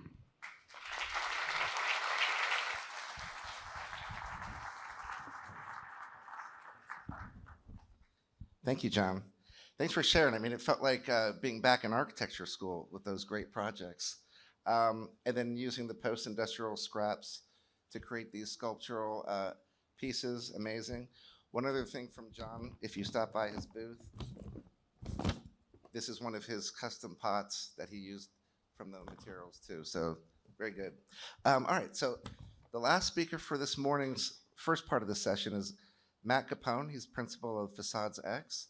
And right after that, we'll have a break, and then I'll ask the speakers from this first session to come back up for some photos. So thank you very much. Okay, thank you, Christian. Yeah, I want to talk about my world of facades, and it's really varied over my career as starting almost as an architect, and 15 years ago, going into Christian's office when it was a 3rd floor walk-up of some apartment building and lugging my isocorbs up there. So that's right, we come a long way since then. So yeah, Matt Capone, I'm a Boston guy. Like I said, almost an architect. My company is Facades X, and so I'm talking about my world of facades, and this does vary over time. And so this is this year's journey. We are manufacturers representatives of many innovative, sustainable, high-performance products really from around the world. And our goal is to bring in new product to provide value to stakeholders here and basically find a way to stitch unique pieces together all across the facade, whether it's a rain screen, the front of the building, the side, back. And so I spoke last year about really bringing value to the facade. And so through these partners, we're able to do that. A lot of imported product, but of course, a lot of product made in the USA here. So this is one of our partners, Stack Bond. This is an ACM manufacturer from Spain. already doing work here in the US. And part of what we do is help them understand requirements to work here, what it takes for testing, and what it takes really for capabilities. So one of the big things that's required is testing, right? So all kinds of air and wind and water testing, but of course fire testing. So everybody knows NFPA 285 as a requirement, and there's sort of a new twist coming. So manufacturers are aware of this test before they get here, but now we have some things that are changing. So here's a twist, right? So this is New York City 2022 building code. If you pass NFPA 285, or if you need to pass it, that's a great thing. But now we're talking about fire blocking, adding a new wrinkle to rain screens to basically limit the propagation of fire. So this note basically says that for many materials, that fire blocking is necessary even if you've passed 285. And so we're now beginning to push these manufacturers and designers to understand what's needed in a rain screen, what the requirements are, and how to meet these requirements. And so part of our goal is to provide really a full response to this. So one of the responses is to use basically compartmentalization. So this is a requirement for rain screens of a certain, let's say, combustibility for buildings over a certain size. Let's call this most in New York City, most of the commercial world. So we're talking about barriers at each floor line and limiting a compartment to 200 square feet of net area, right? So now we have to mix these into these facades. How do we do that? We talk about a rain screen, right? We need the principles of rain screen. We need this air and water flow. We want the back of the panels to dry. We want them to last. We want the building to work properly. So if we put a barrier in here, like as seen on the right, you're really trapping a lot of moisture. So we need an answer for this. So we've developed a relationship and now a partnership with a viable solution for this. So this is our partner, SideRise from the UK. They work worldwide, really, in fire prevention and passive systems. And so you need to ventilate, you need to drain, but you also need to prevent this fire. So fairly innovative yet simple system where the gap is open under normal conditions, and when in the event of a fire, it's actually an intumescent block on the edge of this fire stop that will allow it to close and trap that fire. So very important. This is required now worldwide for many facades, and now the US, New York City is really the first to adopt this requirement for 2022. And I think the design community is still really kind of figuring out exactly how to address this, but here we offer a solution that can for sure work. So, come on. Oh, here we go. So many of the conditions, when you have it in a horizontal layer, we're requiring then to have this intumescent so it can be open. Where it's vertical, you don't really need that. So you're just compressing insulation in. So here you see several details and a bit of a demonstration of a fire test. So our partner SideRise have already conducted over 130 NFPA 285 tests with manufacturers around the world, with systems providers, unitizers, and really trying to address this problem, again, starting in the UK, but now spreading to the Middle East and North Africa, and now officially here with testing and requirements. Because when I was with Christian, the thermal brakes weren't required and they were omitted, right? So we have to follow what the technology can bring us, what the codes are, and then find the best way to meet them. So there are a lot of conditions that are pretty simple. There are some that are actually very unique. So if you look at these fins up and down these towers, you see this this wedge shape with an inset, right? So how do you pack that? How do you address that? So we have a solution. So custom, of course, where needed. So think about the shapes and ins and outs of your facade. Where do you need this? And so this system is built to have all around that perimeter to maintain an open area. And so SideRise has really designed a very simple system. Simplicity is really the core. Their core, starting 50 years ago in business, is really about slab edge fire stop. And so here you see the development of a fire in a commercial building with a curtain wall condition, right? So you see the critical area is The yellow, basically that's your slab edge. That's where the fire wants to propagate up, and then it's gonna go up and break through the glass and eventually work its way back in. But we'll have enough time, and the whole idea is that that slab edge has a 2 to 3 hour rating as needed with the building to match that. So it's versatile for many conditions, many configurations, vertical, horizontal. So you think about where your shear walls are, how your slabs work, and your ins and outs. So it's a very simple system that requires no intumescence and also no second step of applying goo. So this system, basically the simplicity is that it's a pre-compressed stone wool. And you see here, it's under dynamic testing here for an EN test. And then after it's dynamic tested, it's then burned to test how it will perform after a seismic event or after a long-term life. So really the simplicity here is that it's a one-step system. It meets the US codes. And so they've spent many years developing product and working toward EN and British standards. But now this summer have officially passed ASTM 2307, 2874, and now fully UL and ICC certified and listed. And so we're onward in the market. Basically, we're showing how the installation works. You measure, you cut, you insert a bracket, and you just push it in. So the typical systems are often 2 parts, which require more labor, more time, more cost. And you see how a simple installation is being done here from below. Obviously, somewhere near the Burj Khalifa. And we're already doing demonstration projects and submittals and pre-design and working with contractors, working with installers, working with design teams and consultants to really find the best way to maybe change the mind a bit to find how this gets into the market here and really can bring value to what we're doing and what we need to do. So that's side rise. We have some demonstration products over at the table. My world takes me all over the place, and so next week I'm off to Germany. We're beginning development with a partner in Germany, 3D printed concrete, and so I hope to come back with some more evidence here. But this is just the beginning, and so this is my world. Thank you. And to my team that's here, we're a growing team, and love what we're doing, and appreciate your time. Let's get some break. All right. Thanks, Matt. That's great. That's great. Yes, just stay on here. I love the animated slides and the fire stopping, the videos. That's great explanation and the deep dive into how that works. So thank you. So we'll take a half-hour break. Let's reconvene at 11:30. And for the speakers that did present, let's come on up and we'll get some photographs, and thank you all. Okay, great. So the next speaker is Waleed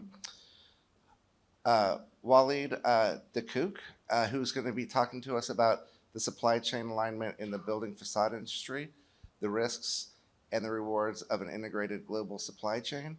So thank you. Thank you.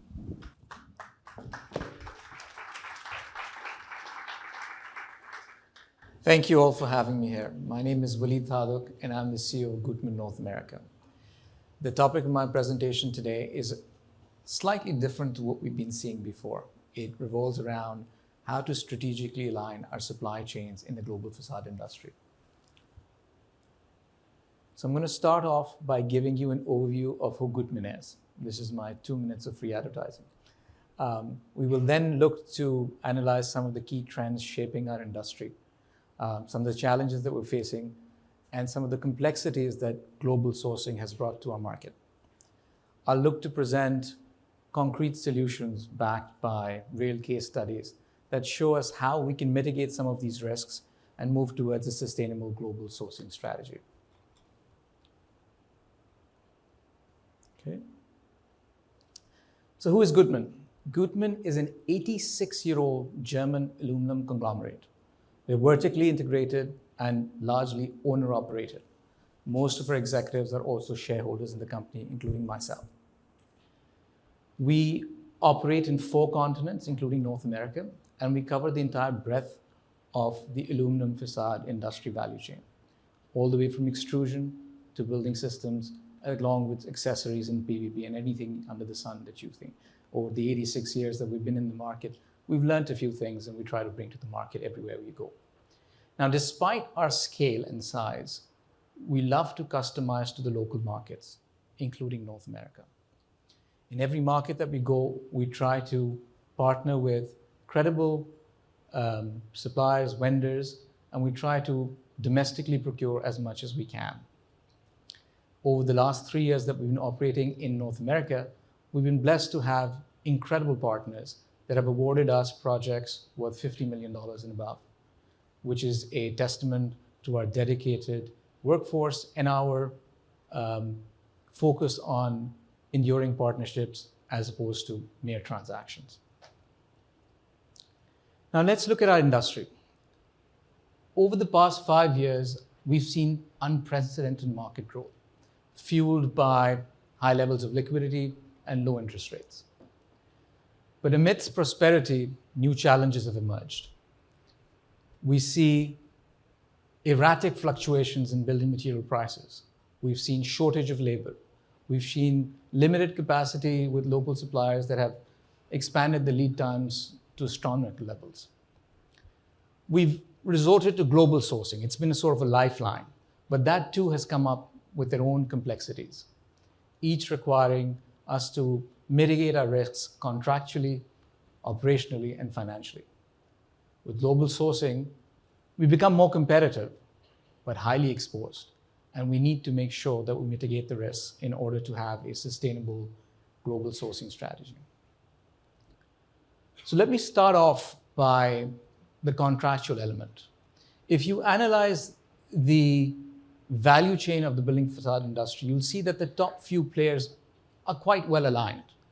There is a project developer who cascades down the risk to a general contractor, who then spreads the risk to various different subcontractors. And they're all aligned with this contractual agreement with back-to-back terms and shared liability. When it comes to material suppliers, this breaks. The way we interact with material suppliers is not a contracting agreement, it's a purchase order. And the purchase order doesn't seamlessly connect back to the project itself. And a lot of the project risks resides in the middle and becomes the cause of a lot of legal issues that we face and a lot of heartache that we face. So how do we mitigate some of this misalignment contractually? Well, we propose 3 solutions. One is joint project insurance. The second is building an internal reserve of material and financial contingency. And the third is this habit of incentivizing success, which we don't do. Now, I'll give you an example how all of these were illustrated in a case study. So I'll talk about a project 5 minutes away from San Francisco International Airport. The architects presented earlier today. It's for a top 5 national aluminum glazer. The project called for 600 fully glazed unitized panels to be shipped across a great distance and to be sent to the site ready to be hung. We spent a good 4 months working through the contracts with the legal teams of that particular glazing contractor and our legal teams to ensure that we mimicked all of the risks and rewards of the project such that there was a seamless alignment contractually. We procured joint insurance for the project, which means as a supplier, I can't get insurance on a particular project because I'm a supplier, but the contractors can, and they should. And by participating as a supplier into the premiums of the insurance scheme, at least you move away from that financial burden later on. And it's not about whose fault is it, it's about how do we get the project on the ground. We also built in material and financial contingencies to mitigate against any rainy days. It took a while, but it set us right in the strategic alignment between the supplier for this particular project. So contractual alignment is essential, and there are ways to get there. The second is operational alignment. Now, we're seeing more and more that our glazing community is not only outsourcing a lot of the production work, it's also outsourcing it offshore. So what that does is that it makes you lose control of your supply chain. It might push the risk down, but you don't get to know what quality product you will get until the very late stage. So what we propagate is that we need to optimize this mix, both how much you insource and what you outsource. And we believe that you should keep the critical components in-house. And even with your offshore supply, never go with a single source supply. Mitigate that risk by distributing liability. And I'm going to give you another case study. This is the tallest tower in Arlington, Virginia, which you can go and touch and feel and see right now, right across from the bridge from Georgetown University. And we worked with the Virginia Glazer on this one. And we sat down and we planned out the procurement strategy and we balanced the mix. The glass came from Spain. The extrusions for the stick curtain wall were done at a friendly plant in Georgia, so locally extruded. And the operables came from offshore, but we had a third-party inspecting agency going through every step of the project, ensuring that the product that was being shipped onshore was completely to standard and spec. There was nothing left to imagination till the very end. The result, obviously, is a beautiful project that you can go touch and feel in Arlington, Virginia. Lastly, and most importantly, financial alignment. Now, it's very common for us to naturally do project-specific price-based procurement. There's nothing wrong with that, but it doesn't brew trust with your supplier. It means that you have different suppliers every single time, and there's not a relationship, it's a transaction. So when you have a transaction and a lack of trust, there's no priority. So what we propose is that in order for you to be financially aligned with your suppliers, you should invest in getting to know them. You need to identify like-minded partners which have similar long-term strategic objectives as yourselves, and then do due diligence on them outside a project environment. You get to know their processes, peoples, and products, and you try to seamlessly align your own supply chain with them to enhance transparency. Now, when you do that process, you'll often find that you will be invited for equity investment opportunities, which is a great thing at times. It completely aligns the interests of both parties. And I'm going to illustrate this through an offshore example, the example of Emaar. Emaar is a $20 billion publicly listed company in Dubai. It's one of the largest developers in the world. So the tallest tower in the world, the biggest mall in the world, the largest residential development, all was done by Emaar. Now, 20 years ago, when it was spending billions of dollars developing Dubai, they created a small subsidiary called Emaar Industries and Investment. The aim for that was to identify like-minded partners across the value chain of all procurement categories that they were working in, and to do due diligence and identify the right partners and also invest in them financially, which gave them visibility into the capabilities of the supplier and also priority once the projects were being specified. It gave the suppliers first mover advantage into billions of dollars worth of projects. It was a win-win situation on both sides. Now, I know this personally because I used to be the CEO of Emaar Industries, and Gutmann was somewhere we invested in. So I used to sit on the board of Gutmann looking after the interests of Emaar before they shipped me here to manage this. So in terms of financial alignment, it's very important that we take a long-term view. To conclude my overall presentation, I want to reiterate the fact that if we are able to creatively structure our contracts, if we look to optimize and balance our procurement strategy better, and look to take a long-term view with our partners, there are credible opportunities to mitigate some of the risks that we feel today in our supply chain of the facade industry. And also by doing so, we will change a lot of the challenges that we face today into opportunities. Now, looking at my time, I have time. In order to do so, we have to take a long-term view. We have to spend some money and time and get to know our partners in order to craft this long-term strategy. But what I've been discussing today are not just theoretical ideas. These are actionable strategies that Gutmann has been able to partner with credible partners in the market and to bring to action in order to mitigate some of the risks brought through the supply chain inefficiencies these days. So just if you need to know more about what Gutmann does, its product range, and how we've successfully partners with key players in the market to make their supply chain a source of competitive advantage, please feel free to reach us online and our dedicated team that is out there today also. And we would be happy to share more details of how we can play an important part in your supply chain. Thank you.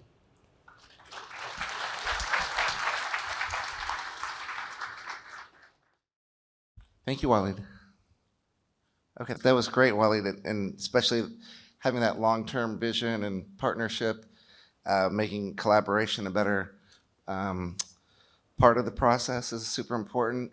And I'd like to bring up our featured speaker for today, Patricia Wild-Blatt. She is the partner at ACPV Architects, and she's going to be speaking to us about bones, skins, and organs, the complexity of the building system and projects. So thank you. Hi. Thank you.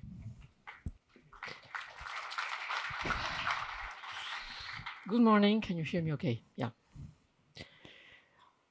We are a small office in Milano, 200 architects working together, but our specific quality is to be Italian architect, European architect, because I'm French, actually, working all over the world, which is quite rare for an Italian firm. What I want to tell you about today is the fact that the facade industry for us is a problem. This is a project that has been built in L'Aquila after a year after the earthquake that destroyed completely the center of the historical city. We have been involved in the competition for this project in December 2010, and the goal was actually to commemorate the event of the earthquake for the date of the 6th of April, December, April. So we won the competition for this design and build, but of course, no time, no budget, no technology, no procurement, nothing. And we went out with this idea of facade for a church. That is actually the essential element that I want to explain today. The facade for us has a role in the public space of cities that is a background for something that is very much emotional. So when we design a church, since the Rinascimento, we design the threshold between the space that is in front of the church and the very, very emotional space that is inside. And you don't need anything for that, right? Actually, the church itself, it's a warehouse. It's a very, very simple building made of steel and aluminum. And the facade itself is almost nothing. Exactly the same kind of strategy that in the Rinascimento, the Basilica di Santa Maria Novella was, among others. A beautiful background for a public space in front with almost nothing, then space behind. So this is also a facade. We have been talking and discussing this morning about very sophisticated concepts in terms of technology, in terms of strategies, in terms of materials, in terms of how we assemble a facade. But for us, still, we have to deal with natural light, with the scene of an urban environment, with human being, with human lives, with what people feel and do into the space. So we really need to stay attached to those principles. This is scaled, the same attitude. Fantastic project by Jean Nouvel in Paris This is the Fondation Cartier. It's a cultural foundation. And the problem here was that the building was too small. Only 6,000 square meters, 60,000 square feet, on a boulevard in Paris. So the idea was actually to build up a scene where the building would have been somehow part of the street wall, expanding his presence. That project was very much an inspiration for us when we approached this refurbishment for an existing building in Rome. Enel is our main power supplier, is actually one of the biggest companies in the world supplying power. The existing building was made of 5 lines on top of a podium. And the problem was actually that the building scale was measured in front of the void that is out on the other side of the street, which is a private old historical villa in Torlonia in Rome. But because of the scale and because of the modernity of that building, it was listed. I mean, the massing of the building was listed. So the idea was to maintain the volumes and the structure of the construction, but to change completely the performance of the architecture, giving transparency. So the use of the glass, which is not what we prefer. We try as much as possible to go through an interpretation of glass. Glass can be a very, very difficult material to use for several reasons. But here, the point was to rebuild the unitized building on the street and creating a new community working in through transparency. So what we have been doing is to maintain the massing and start from a module, dimensions, and building a sequence of implementation of that grid with different kind and typology of facade. As you see, the building is almost half a block here in New York, so it's a very, very big object. And the solution was to create transparency in between the 5 lines, but with the same modules and the same rhythm of the facade, connect all together the elements, but creating transparency and air flowing into the open spaces in between. This kind of composition, which is of course extremely articulated, is really based on the capability to go through let's say the harmony of the proportion and the measurements with an interpretation of different technology of facade. We have been using unitized facade, stick systems, suspended facade with only fins, creating the continuity and the materiality on the avenue, with the objective to use the space behind the glass filled with greeneries, with those greens area facing southwest, in order to provide shadow, of course, enhancing biophilia, enhancing the community, the life of the community inside of the building, enhancing the fact that there are 5,000 people working together in that building, and previously, with the building very much fragmented as it was, they were actually not crossing each other ever. So the detailing of the facade, the use of the space behind the facade, so combining architectural space, combining program, and combining grid and details, is actually giving us the possibility, the capability to build what we intend as a city in a building. We call it building as a city, but just for a better understanding, the concept is Same detail everywhere, same grid, same proportion, same dimension, very large pieces of glass with an interlay of dimensions with openable panels, a detail that is the steel element that are suspending the fins, in order to create materiality, transparency, community, relationship with green areas, and presence in the city. Milan is the city that has a very strong materiality, very few glass buildings.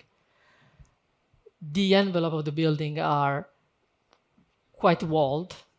You really see the gray color somehow expanding all over, because it's stone, is plaster, is very traditional construction. Even our tall building, from the very well-known tradition of modernity, are not in glass.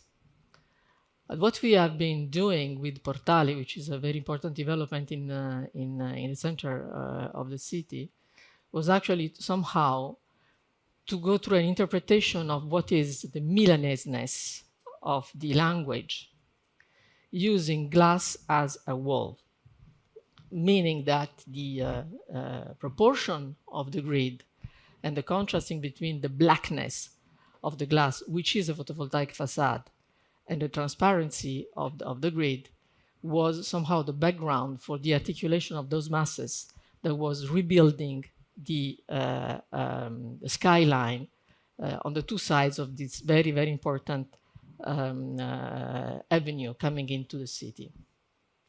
The project was very much, let's say, criticized somehow, because of course the same detail, the same facade for this amount of cubic meter in an historical city like Milan was somehow a presence that was disturbing a lot. But finally, the understanding of the reference that we were using, and this is Gioponti, very nearby, with the same kind of proportion, just changing the idea of the stone skin with this glass that is performing and producing energy, at the end was quite well accepted. It took us 2 years to get the permits for this. Very interesting kind of facade, because we have been working a lot in terms of proportion between the black photovoltaic glass and the transparency, and the quality of the photovoltaic grid, of course, which is always the issue. A tall building in Taiwan, 500 feet tall in stone. You have to know that in this area of the world, after the first 5, 6 floors, the imitation of the stone cladding in aluminum is so good that you can really not understand the difference. They print out stones on aluminum sheet that are unbelievable. So we have been fighting a lot in order to be able to create this facade in granite, because the old town is in granite. Of course, not of this height, but the quality of the urbanscape here is given by the fact that the cladding of the facade is so solid, is so dense, so heavy. So we have been working with the local supplier in order to be able to use the granite slabs for the old tower, and somehow dismantling the transparency that was, of course, needed. This is residential building, because we wanted to offer to the perspective of the park the density of the stone facade, only somehow interrupted by the tattoo of the aluminum frame and the transparency. The concept was, of course, to build layers of stones in the distance of which you could have your views and your balconies from your units. So the contrast and the geometry that is coming out from this conflict, if you like, between the blades and the transparency over the park is actually very distinctive for this building. But again, a big fight in order to get the stone cladding to the all height of the full height of the facade. The theme of the stone cladding was, of course, very much influencing also the interior. Our firm is going actually across all the scale of design. We do urban design, architecture, interior design, product design. These are all furniture by Anton Citeri, which is my partner. And of course, the most interesting thing for this project was the scale of the facade that was playing very well. The architectural scale of the facade was playing very well with the manicured and super detailed interior for the public space and the private. That was the origin of the concept, a sculpture from Brescia Serra that was layering very, very dense materials and creating spaces in between, and the capability to frame the views from the transparent part. Bulgari Hotel in Roma, existing building, 100-year-old, built in the 30s in order to create the square around the mausoleo for the Emperor Augusto. Beautiful existing windows overlooking the tomb, listed. So the work here was how to bring this facade to the performances that are needed today in terms of thermal performances, acoustic performances, without any alteration to the proportion, to the details, to the materials. The quality of the construction was quite poor because the building was built in the 30s for public, as a public office. And the research that we did is actually to find a way to almost use the concept of structural silicone, structural sealant, in order to assemble the frame of the window on a piece of glass. So this is the result of this. Last project, under construction in Milan again. Here you see how we have been carefully designing this building in order to build up the background of the urban fabric with the same character, the same style, the same intention that is actually existing around us. This is a greenfield. So the building was built after the demolition of an old factory. But the identity of the neighborhood, the quality of the urban fabric, it was really asking for something that somehow could have been there before. So what we did is actually to rebuild the factory more or less as it was, carving a void inside in order to deliver a new public space to the city. And in order to do so, we actually have been working on different typology of facade, wall with a kind of curtain wall, because these windows are, I think this is something like 16 metri. 16 metri is 50 feet long within a wall, plus curtain wall inside, plus something else, because the thermal barrier is here, and this is a greenhouse. It's a greenhouse because the whole development of the facade is overlooking southeast, and the idea was actually to go through the restoration of this chiminiera. I don't remember the name in English. Thank you, chimney. That would bring fresh air from above, below the ground, into the facade in order to create natural ventilation and free cooling for this exposure. And I'm telling you this history because, of course, the project is made of a collection of different typology of facade. And it was very important for us and for the concept to have a facade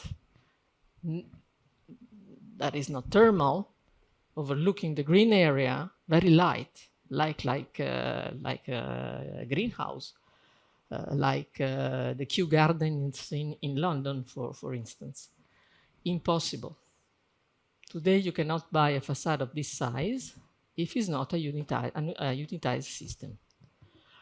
This is the issue in this moment. I just showed you how diverse our work could be through different situations, different conditions, different kind of commitments, but always working in a very sophisticated environment because we are all living in historical cities. And what we have to preserve in Italy, but in Europe at large, is the genius loci, the sense of history, the identity of the site where we work. So we cannot just add another glass box. And what is quite difficult today for us is to find from the industry. I saw actually some presentation today that was quite very interesting in that direction. What we hardly can find is the capability of experimentation, the customization of the solutions. When we start talking about digitalization or AI in the facade industry or super edged technology on the industry is about, as you have seen, is glass, installation, how we can create variation on caps. I saw a presentation from a colleague that was showing how they did through generative design 15,000 variation of the thickness and depth of the caps in order to create a decoration in the facade, changing the depth of the caps to create shadows. This is not the topic.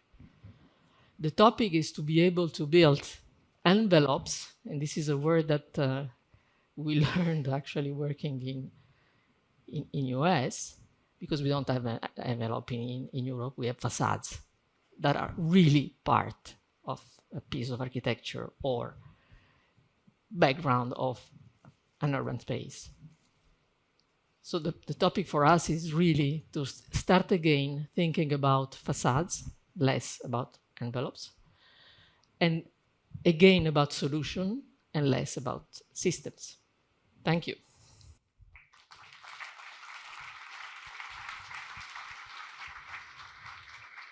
Thank you, Patricia. And we're setting up for the next panel. Patricia, do you have a second for maybe a couple?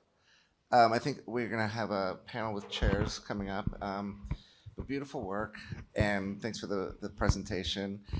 The adaptive reuse, and then kind of breaking down the complexities of architecture that's, in a human terms, like the body, the skin, and then obviously emotions and experience. And the genius loci, right, coming from the site. Are there any particular attributes, because the next panel is going to be talking about adaptive reuse, any unique things or passionate things or things you've learned from adaptive reuse over the years?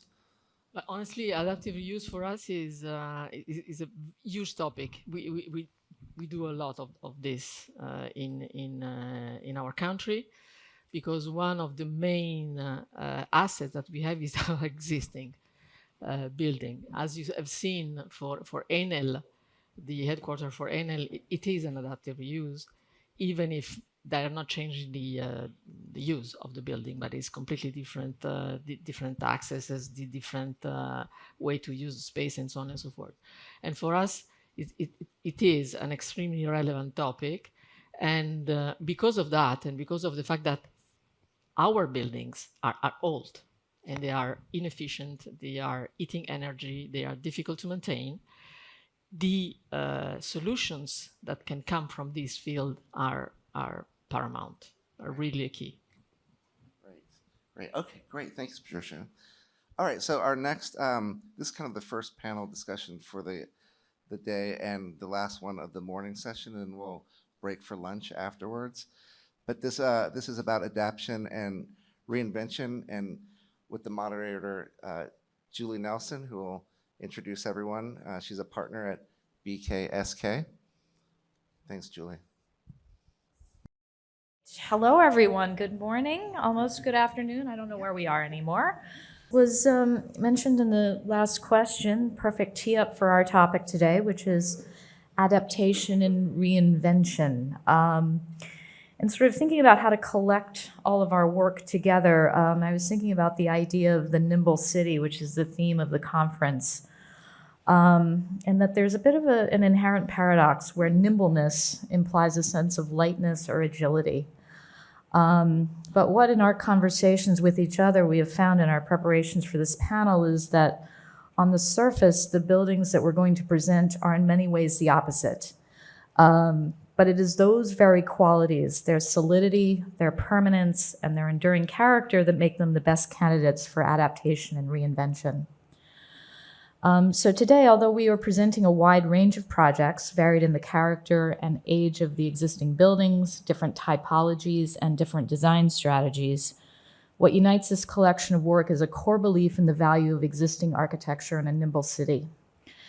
Through their contributions to the urban fabric, their connections to community, historic narrative, and through contribution to the context in scale and materiality, and in understanding their inherent value in the embodied energy and carbon.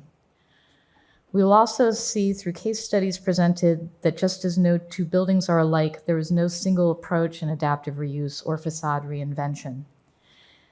That the design solutions must also be adaptable to respond to the unique conditions each project presents. So, our panel represents multiple perspectives in the adaptation and reinvention of structures and facades. We're going to start by looking at examples building by building from a design and construction perspective, starting with me, Julie Nelson from BKSK Architects, and Steve Kenneth of Titanium Construction. Then we'll pull out a little bit in the broader perspective of building typology and sort of real estate portfolio, specifically in the life sciences sector, as presented by Mike McElderry. Did I do it? Perkins and Will and Matt Malone, Senior VP of Life Sciences with Taconic Partners. And then we'll also talk about leadership at the city level through broad policy, which can affect change at scale, which will be presented by Emily Hoffman, Director of Office of Building Emissions and Energy Performance with the New York City Department of Buildings. And we're gonna first hear from Emily.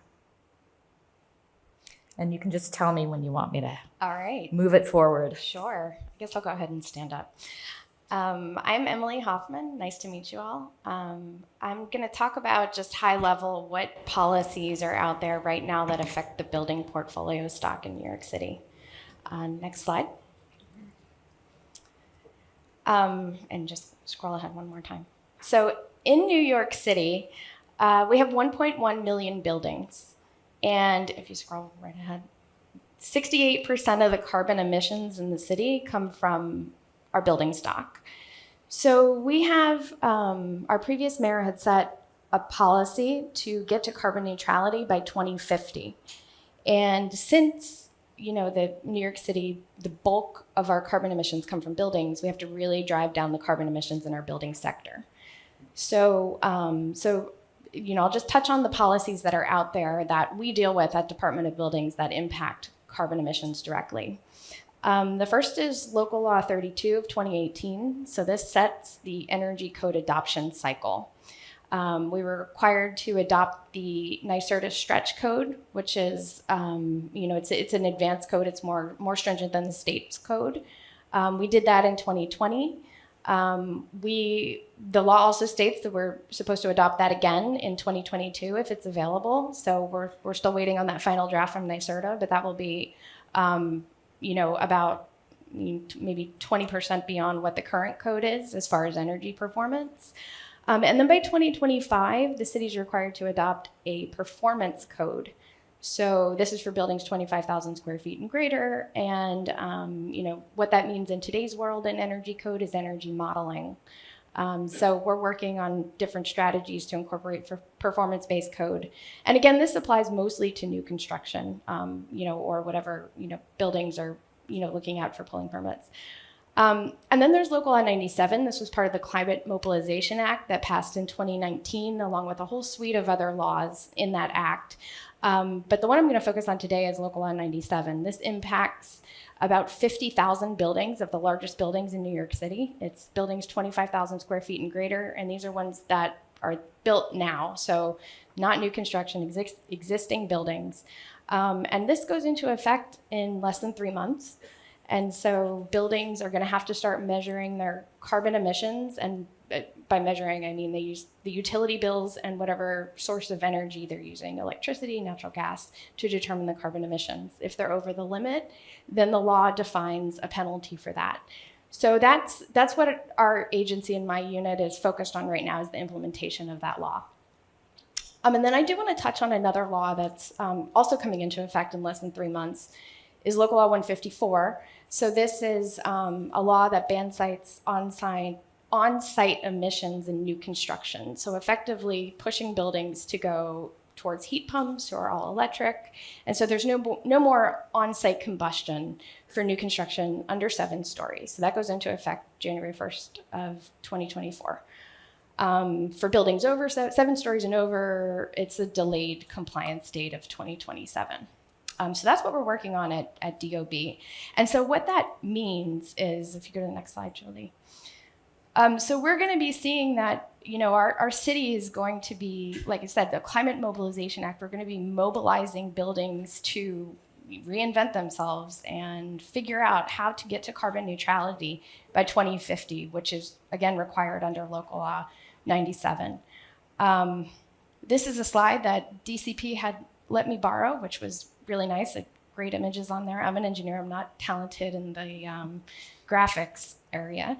But effectively what this means is every single one of our building stock that's subject to Local Law 97, the 50,000 or so buildings, are going to have to figure out how to get to carbon neutrality. And a lot of that is, it's not simply just moving over to all electric systems.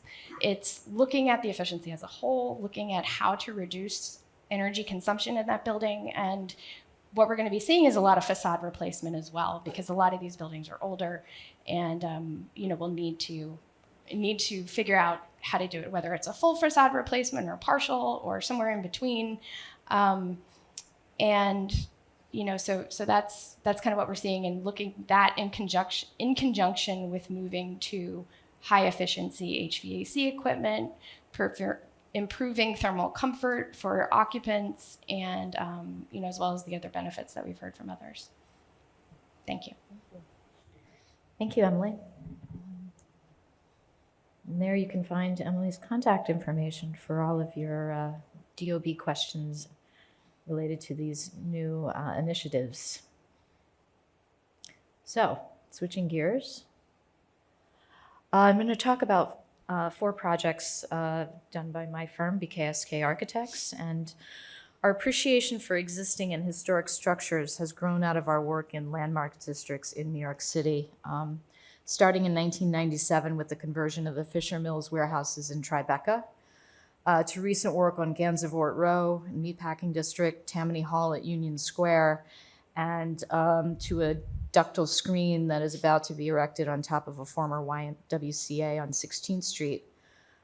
We see that adaptation strategies grow out of the underlying character of the existing structure, performance goals, technical requirements, but also from an overarching narrative about the building and a deep understanding of the unique physical characteristics of the buildings that we work with. So the first project I'm going to talk about quickly is Well, let me back up for 1 second. So the 4 projects will illustrate different approaches to facade reinvention. And there's 3 factors that inform the design process. One is the importance of early and comprehensive period of existing conditions investigation, including materials testing, probes, learning what we call the grain of the existing building, which is the structural grid, the floor plate dimension, how it meets its neighbors, and openness to invention and iteration when introducing a new use, and as important, when asking a building facade that is often uninsulated, that has performed in one way, to perform in a different way when sealed and insulated. And lastly, the need for technical expertise. We always engage with an exterior wall consultant to guide these efforts project by project, as John and Raksha illustrated this morning with their presentation. So this first approach is a retrofit to support a new program at the Convent of the Sacred Heart Athletic Center. This is a conversion of an existing parking garage, which you see in the lower photo there. It was built in the 1930s, and it is now a state-of-the-art athletic facility for a K-12 girls' school. The impetus for this adaptive reuse grew out of the need to preserve the existing non-conforming zoning envelope, which provided the height and footprint necessary for a competition swimming pool and gym. Zoning regulations required that a percentage of the existing structure and facade be maintained. Here we preserved 3 lot line facades with a new street facade that's a panelized precast system with a traditional kind of architectural language that was desired by the client, who also did not want a lot of glazing or glass facade. Because of the pool program, which was high humidity and a corrosive environment, we paid close attention to the performance of the lot line facades, which were originally designed to be open weather exposed to the elements as a parking garage. We did an intensive investigation of existing conditions, including brick testing. The brick was found to be a calcium silicate brick, which is highly absorptive, extremely porous, and poorly suited for this use.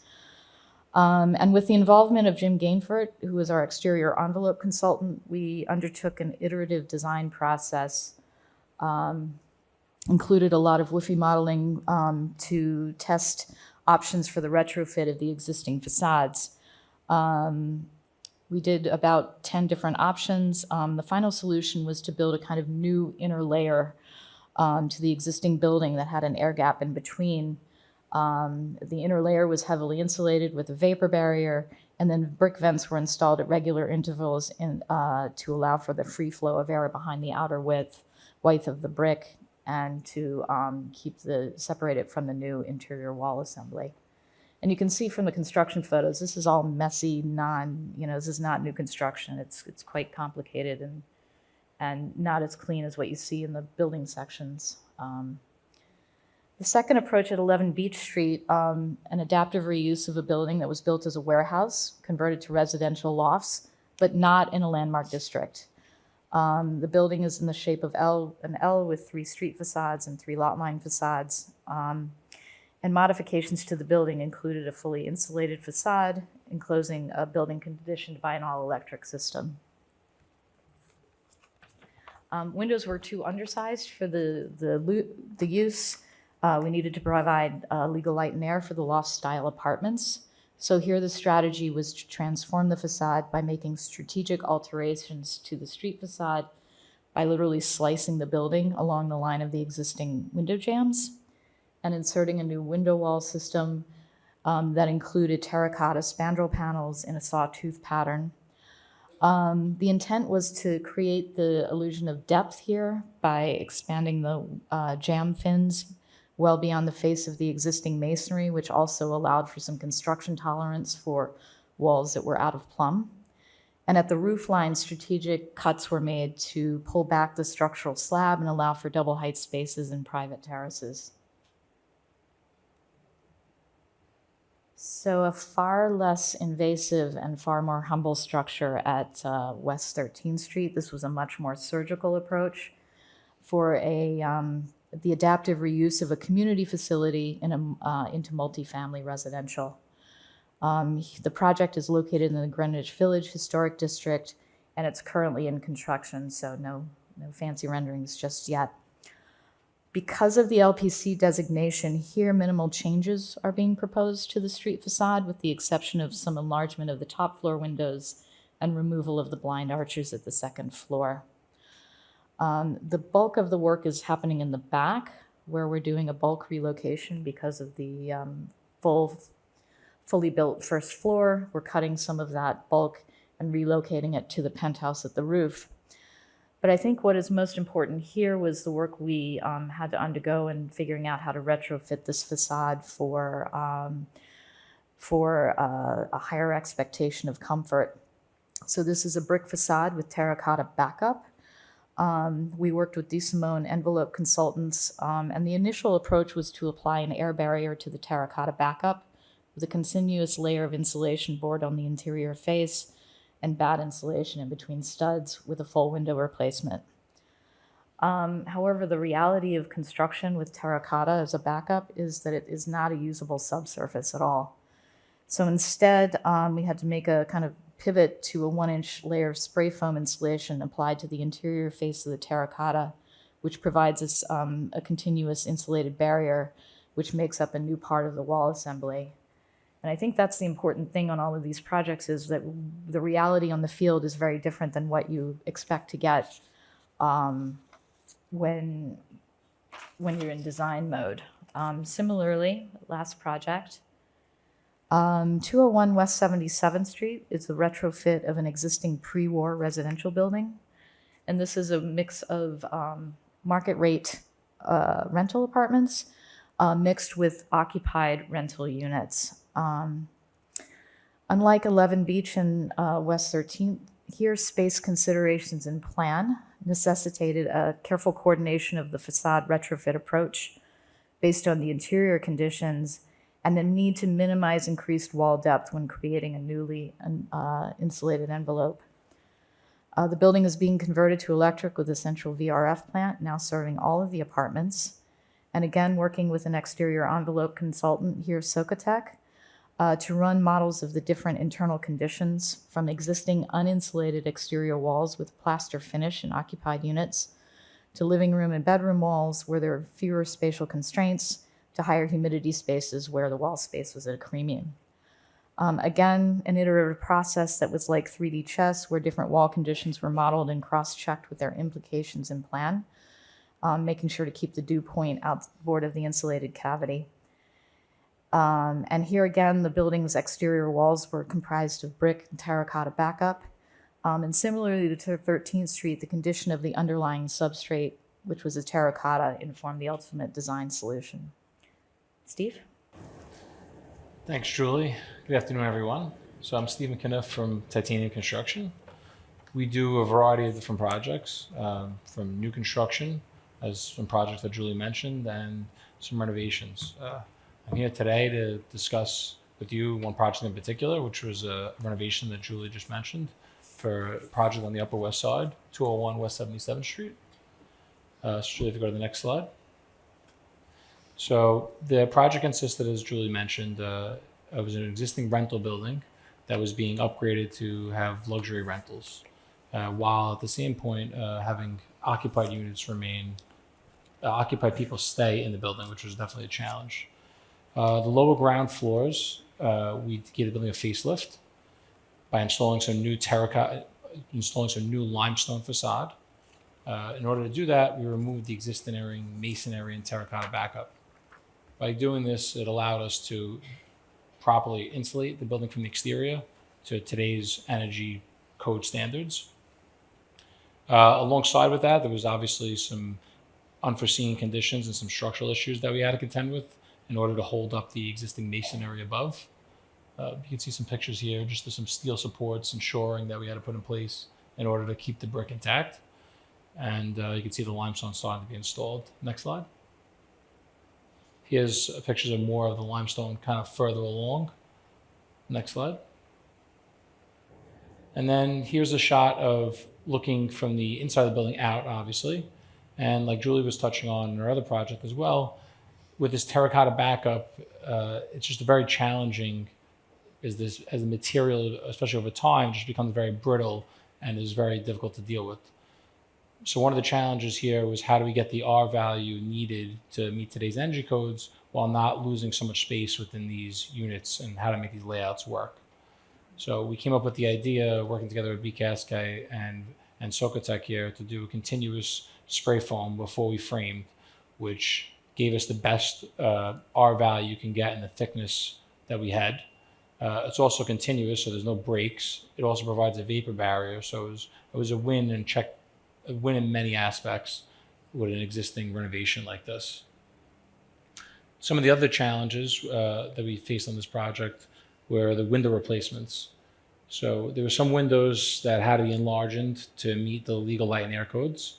So those windows, we actually removed the existing blocking and had to do some terracotta repairs in order to make them work, to install these new in-swing casements.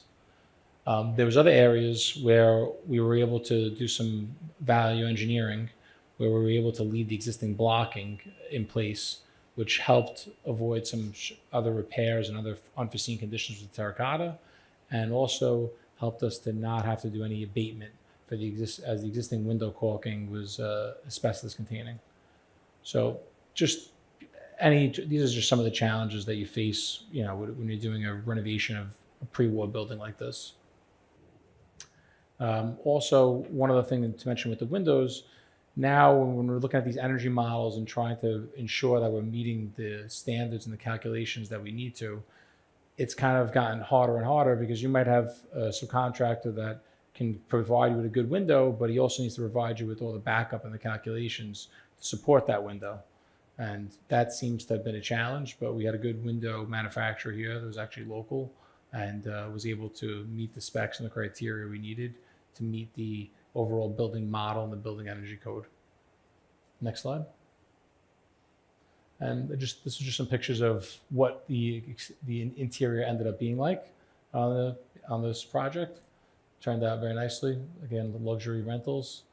And this is just nice to show you the challenges and then what the finished product actually looks like at the end. And thank you. I'll pass it off to Michael. So, hi, Matt Malone. I just wanted to kind of highlight some of our approach to repositioning buildings, which is in vogue today. We talk a lot about the challenge market that we're all facing, and so repositioning buildings is something that has become very topical. But it is something that Taconic and Elevate Research Properties, which is our life science-based subsidiary, has been focusing on for some time. What you see in this map here are kind of the clusters, the nascent clusters that are starting to form around the life science industry in New York. And I'm going to focus, or we're going to focus on two specific projects that are each within certain clusters within that. Next slide, please. That really start to talk about different approaches to this. And really it's about our ethos in terms of how we approach these things. So as you can see here, we've got a project on the west side, we've got a project on the east side that we're going to talk to you about. And I think the importance to that starts with the way that New York City approaches life science projects. So zoning is a starter for us. Zoning needs to be compliant for the use that we need to undertake. In both of these particular scenarios, recent clarifications, recent as in 4 or 5 years ago, 2016, I believe, regarding the use of C-zone buildings for life sciences has opened up more opportunities, and in fact probably accounts for several of the pluses that you see on this map here. These two buildings in particular are cases that do take into effect a C-zone for a laboratory environment. But what we've found is the other components of these building typology is the importance of the building metrics. So floor-to-floor heights, floor loading capacity, structural bay spacing. Things of that nature become very important to how a building can function in a repositioned life sciences methodology. And so these buildings tend to be, the repositioned buildings tend to be in the periphery neighborhoods, if you will, industrial buildings that are being repositioned. And in fact, in many cases, M-zone buildings, which also enable life science. So when looking at those types of buildings and understanding the neighborhoods that they're in, part of our ethos and our approach to these things is to say, okay, what we don't want to do is present a kind of a foreign object into an existing neighborhood, a neighborhood that maybe is evolving or wants to evolve, but doesn't necessarily want to lose its existing character or scale. So what we're trying to be mentally conscious of is the approach of the building itself and whether this becomes, for lack of a better way to say it, a UFO that lands on the site versus something that's already integrated into the fabric of the neighborhood. And we're conscientious of that, but we've also got to be conscientious of who our target tenancy is. So life science organizations, these are organizations that are developing cures for diseases. They are creating vaccines for the latest pandemic.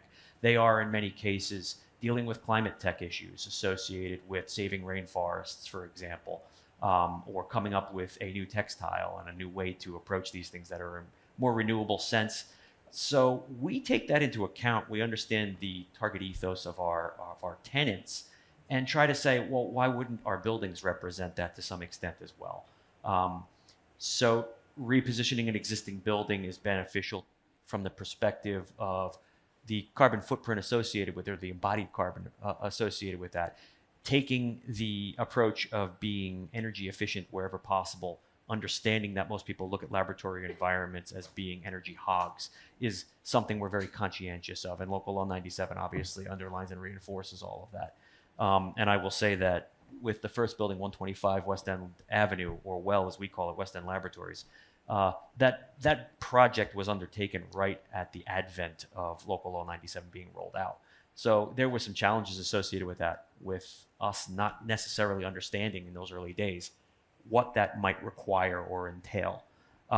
So we did take an approach to the building that was a little bit more pulled back or subdued in its architectural strength or approach in terms of the language of the building itself. However, within that, it was important, again, with our tenancy in mind, to propose the building as a repositioned and somewhat new in terms of the way that it's understood or perceived building, as opposed to being an old building that may not meet the stringent interior environmental requirements of a laboratory. So with that in mind, we definitely were conscientious of that. We were conscientious as well of trying to take an old industrial building and introduce things like natural light, because the quality of the space internal was also important to us. So repositioning or reskinning, recladding a building was important to us in terms of the energy performance of the skin itself, giving confidence to the tenants that the laboratories can be pushed up against the glass, can go to the perimeter of the building without compromising the performance or the quality control of the interior environment. So these are things that were important to us because it was important to us, again, and we've got a Fitwel certification with West End Laboratories. We've got a LEED Gold certification with West End Laboratories. We're targeting the same things for Iron Horse Laboratory. They were important to us because the laboratory environment, which oftentimes in most people's mind gets pushed into the corner for the sake of environmental control, creates a work environment that is not really all that conducive to people staying and being alert and being aware in a laboratory environment and working to the best of their ability and being comfortable in that workplace environment. So it is a little bit of a juxtaposition. The key for us was to provide infrastructure that was appropriately sized for a retrofit project, because efficiency becomes a component that we're concerning ourselves with as well in terms of the layout and in terms of the services that we're providing. So again, a repositioning on the skin was crucial to that. And I would say in both of these cases, we would call them an overclad more so than a facade replacement. And that's primarily driven by the fact that an older building such as these are, in this case, had through slabs. So the idea of thermal wicking as a result of the through slabs was something we needed to be conscientious of. And I know, Mike, you're going to talk about that a little bit with regard to zone green and with regard to the depth of the facade. Thanks. So I think one of our jobs and I think we tend to forget this in the design and engineering profession, we focus so much on the design, the form, the product. I think we are actually inherently educators, especially to our clients. They come to us for expertise, but they also come to us for, I think, even more so, the content around storytelling and being able to take data and convert that into something that we can all get behind, build consensus, and have something that we can be proud of. So these two buildings have two really similar armatures and structures to them and approaches, but have two very different results. So the first project, Iron Horse Labs, this is on the Upper East Side, 94th Street. And what you're looking at here is a thermal imaging scan. And what we noticed right away is that the light blue is close to the property line. And as you get more towards the magenta, it gets further away. And we realized that the majority of the structure that we wanted to save, which we ended up doing, is about, at its best, 4 inches away from the property line. And this is inherently what Zone Green's for. This helps us get to the R values that we need. But it creates some fairly significant challenges. And so, next slide, please. And so what you're looking at here is the site. And to the left, you'll see the building that we decided to keep. And then to the right, you'll see the area that we demoed. And one of the reasons that we decided to keep it outside of pro forma and the core thing that we share as two companies is the ethos of contributing to our city, is that we realized that there's a really great carbon story here. I think everyone's starting to understand that. And at Perkins & Will, we do a lot of research outside of the projects that we work on, out and behind closed doors many times. And what we've done recently is we've benchmarked over 100 of our buildings, and we've done a carbon benchmarking study to help us understand what it means and to contribute to the conversation around repurpose. And the studies then translate and bring them the data to our clients and to the public to allow us to have a better understanding of the decisions that we make that then ultimately end up in the storytelling around our designs. So next, please. And so what you're looking at here is the entire site. From the portal, entrance portal to the left is the existing structure. What we did was we did an overbuild and a new build. And all of the columns ended up having not only the 4 inches, but the extra allowance from Zone Green to get to the R value that we needed. But we also understood that fairly quickly that was really not enough to control passive solar gain. And so luckily through understanding through a CCD1, we created these solar shades that ended up getting 32 inches beyond the property line. And that's something that we took very seriously around understanding the orientation. And we all know in this room here how important passive solar gain protection is. But this allowed us to get about a 35% reduction on this side of the building. And you can see that within some of the realm of sculptural play, and this ties back to the storytelling. This is the proclaimed birth site, or where Lou Gehrig was born. That's correct. And there's a really interesting story here around these triangular motifs that ended up becoming a translation of the pennant, the baseball pennant that you all know. And we found that through the shade, through the storytelling of this pennant, that we were able to not only build consensus around the storytelling of the project, but also create a really valuable performance measure. So next slide, please. I just interject there, right? So I would say as the owner, the landlord, developer, whatever you want to say, it was more location driven. It was more of a real estate play. It wasn't really about Lou Gehrig for us. That was kind of a lucky happenstance. When we found that, we kind of said, well, this is incredible. This gives us that storytelling capability.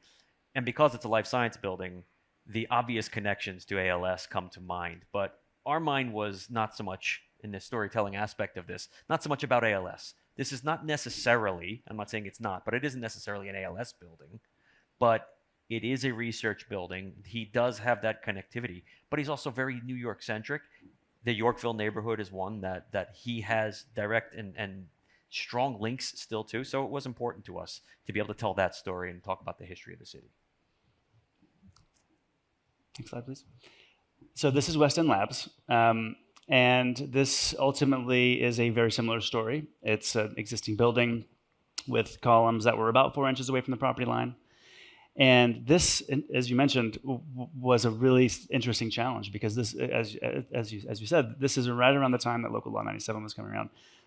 Didn't really have a lot of idea as to how to mitigate that as a community, as a design community. And so everyone was trying to understand how that works. And so what you're looking at here is the final rendering of the sort of column bays, and then you can see here the sort of vibrancy that's created by opening up the facade, by reducing and actually eliminating the spandrel beam at the facade, which was really quite a burdensome element. And then if you go to the next slide, please. What this originally was this beautiful old building that was created in the 1930s. And it was really and you can probably talk about this a little bit more in detail, but it was really a site where it was the Chrysler Corporation. And this was a very robust structure, lots of concrete. And what you see here is that the neighborhood really got to know this building, the scale, the texture, the fabric, the rhythm. And what we wanted to do, as Matt said, was to not really be a UFO landing on the site, but something that was new and quiet so that it could also be respectful to the context of its community. So next slide, please. So what you see here is an intentionally quiet, disciplined facade with a fairly new flavor that has a performance that meets all of the current criteria. And the challenge with this building is that it is a full block, and it has, as I mentioned, the requirements around how deep your facade can actually be really limits your ability in the pro forma. It also limits your ability in the expression. And so we really leaned into that. We really leaned into the discipline, the quietness, so that there was, yes, of course, something new, but that there was familiarity in scope and scale.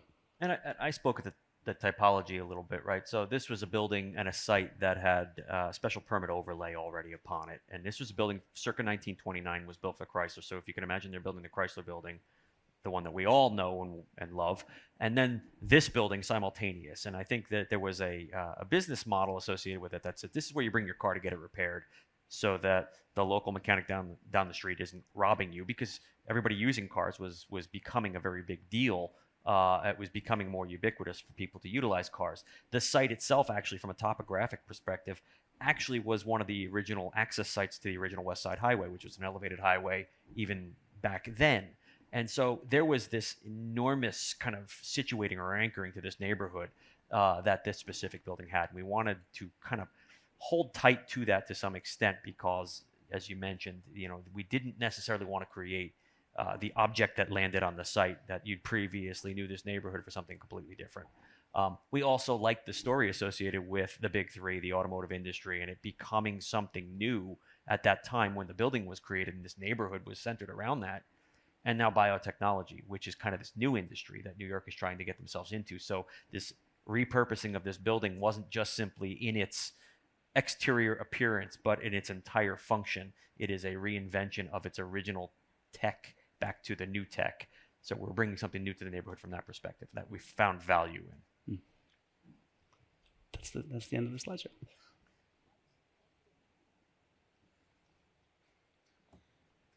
We have a few minutes left for some discussion. One question I wanted to, maybe I'll start with Mike and Matt, and then everybody can jump in, is sort of how has been working in adaptive reuse and repurposing informed the way you think about new work, new architecture, your portfolio? So how does it feed back? And maybe also, Emily, through the DOB perspective, is there a kind of feedback loop as you're working through the adaptation of buildings?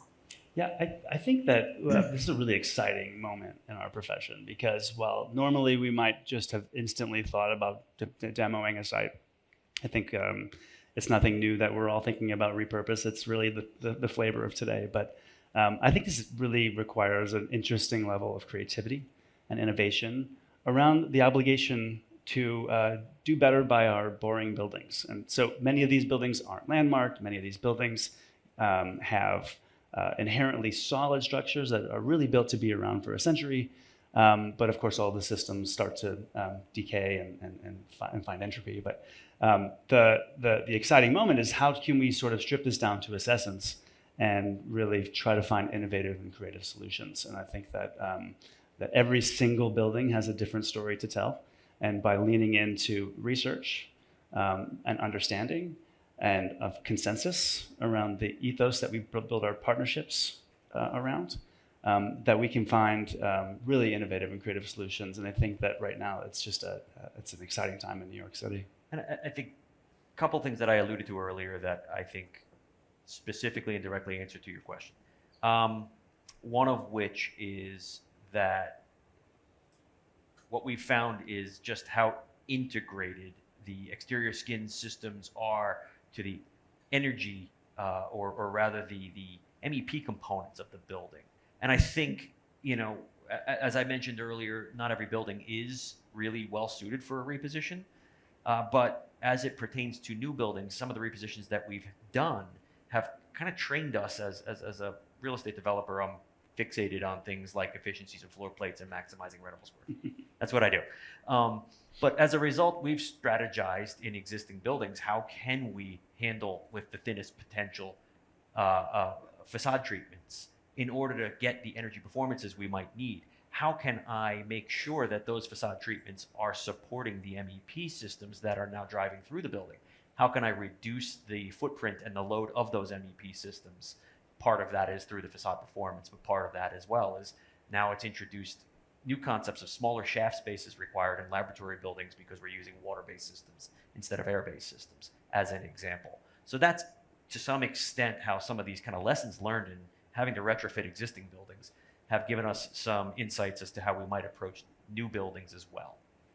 I would also say, make a plea for people in the room that this work is also sort of a driver for innovation in products, creating a kind of market force, to find better spray insulation, because it is like a product. We know it's not great, but it's the best thing we have in our arsenal right now for things where conditions are not perfect. And I think what we discover in adaptive reuse, the thing that we love about this is that it's not perfect, but it also creates a technical challenge, and we're looking to sort of build the market case to create new products that can do better.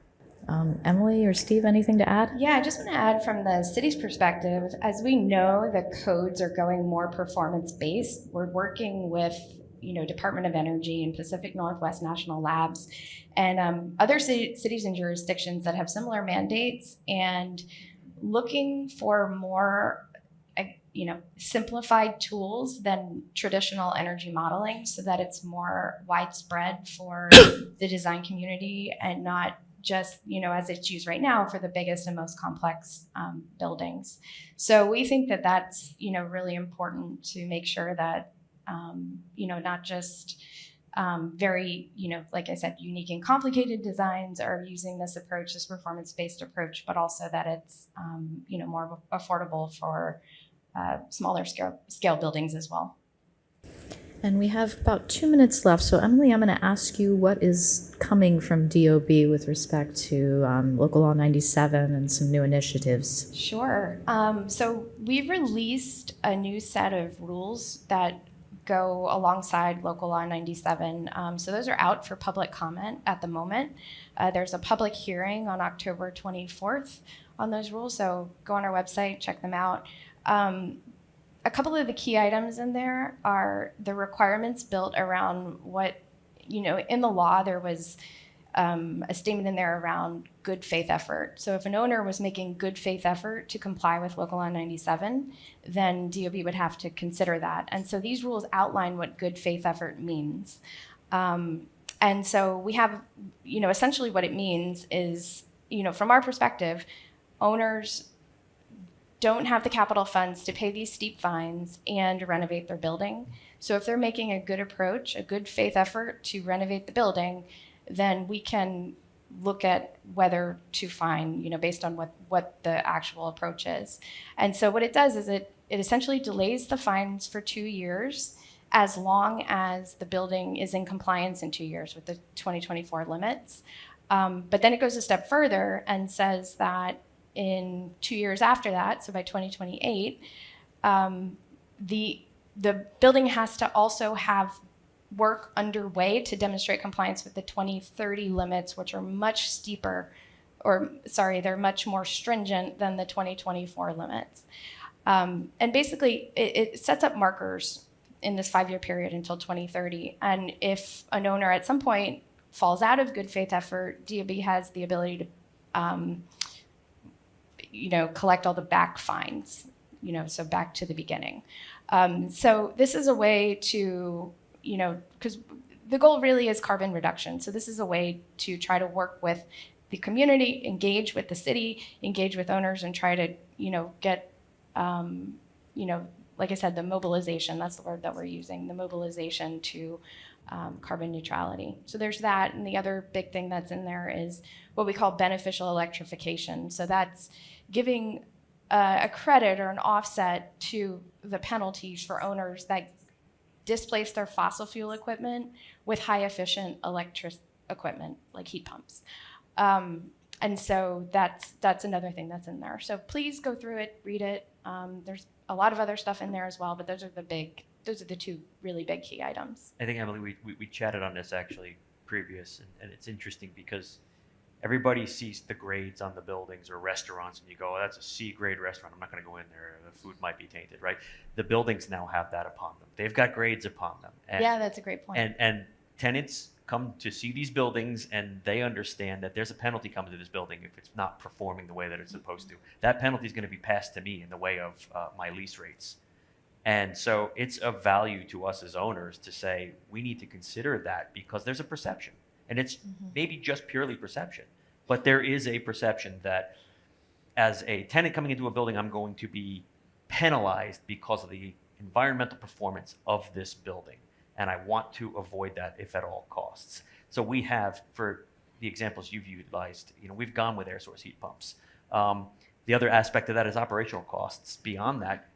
So steam is something that just recently went up in price considerably. First time, I think, in 10 years that we've seen an increase in cost of steam. So it's another one of these things that all of a sudden there's an operational cost associated with these things that starts to drive our want and need to make sure that these buildings are performing the way that the goals and the targets are suggesting they need to. So that's a great spot to end on. We thank you for your attention. I know who's hungry. Everybody ready for your lunch? I think so. Thank you so much, everyone, for coming. And, Thanks, Julie.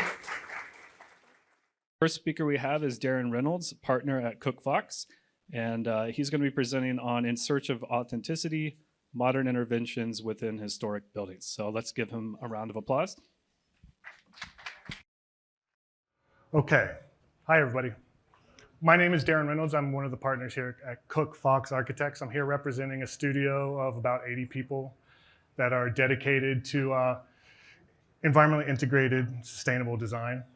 Our work is really at the intersection of environmental sustainability, human health and wellness, and authenticity. So I'm here today to talk about how we approach adaptive reuse projects through modern interventions in historic buildings while maintaining the authenticity of those projects. So the case study that I'm going to talk about today is Terminal Warehouse. This is a project that came to us in 2018, prior to the pandemic.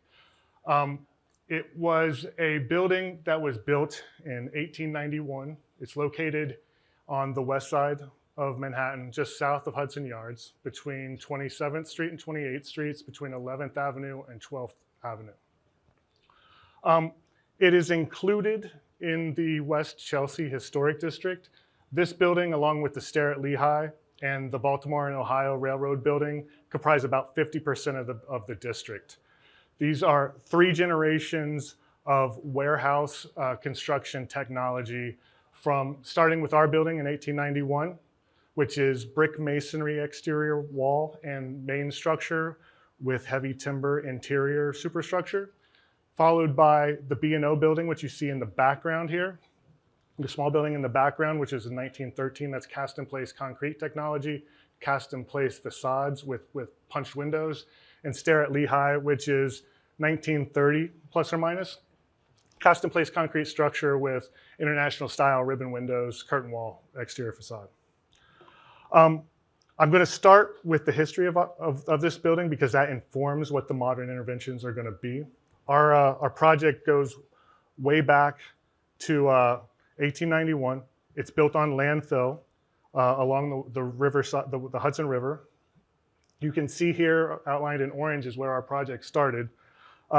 Its unique quality is that it was connected to the New York Central Railroad through a railroad spur that went down 11th Avenue and came into the building. This building was actually one of the first logistics hubs in the world. Goods came into America and across Manhattan on the railroad system, came directly into the building, got stored in the building, got redistributed out either into Manhattan or went straight through the building onto barges across to Jersey and off to the rest of America. So this was really a key building in the westward progress of American expansion. Here you can see, again, in the Sanborn map of 1890, that rail spur that came in. But what you can see here is now that our building is located, it's actually divided into 25 separate stores. They didn't have sprinklers back in 1891, so the way that they tried to separate and protect against fire was they broke the building up into 25 separate pieces separated by masonry walls. This is what that building looked like in 1891. It's American round arch style. It's really sort of designed to look like a castle. It's really supposed to project that sense of protection of the goods and materials that are stored within that building. The key elements are that heavy crenellated masonry facade, sort of looks like a castle. The round arched windows, the deeply recessed round arch windows, and then the fire shutters actually that make a significant portion of the facade on this building. Slightly later in 1910, you can see a picture that's a little bit closer up, and you can see a rail car going straight into the building. This is key to the fundamental organization of this project. The entire project is organized around the size and module of a freight car.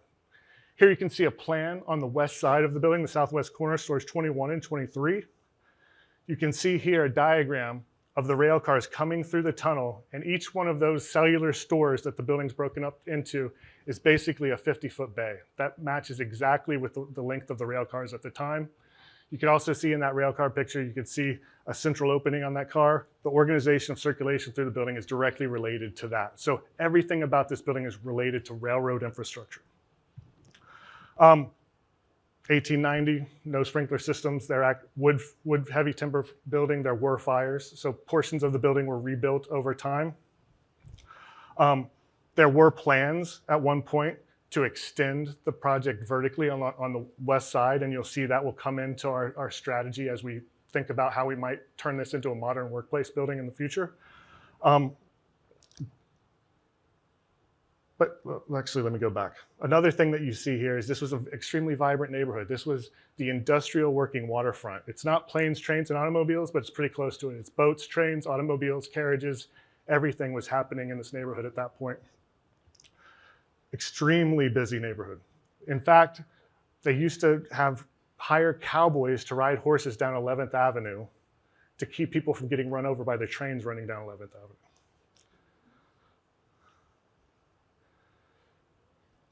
The building was, in its heyday, was extremely busy, but when they built the High Line, it actually lost its connection to the railroad and started to fall into a series of years of disrepair and neglect. By the 1980s, the building was basically only used for Manhattan mini storage, and you can see here it's been painted. You can see the float bridge starting to fall into the water. That's the float bridge that they used to drive the train cars out onto to float them over to New Jersey.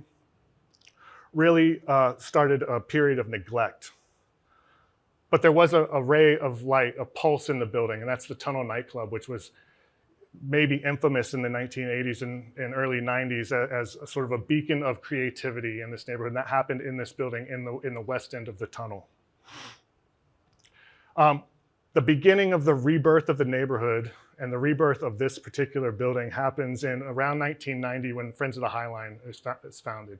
Giuliani, at the end of his administration, had signed an order to have the High Line demolished, and that led to community response to save the High Line. There's a beauty in the industrial infrastructure of this neighborhood, and they wanted to save that. So Friends of the High Line was created, and that's the first step in the revitalization of the Lower West Side on the waterfront.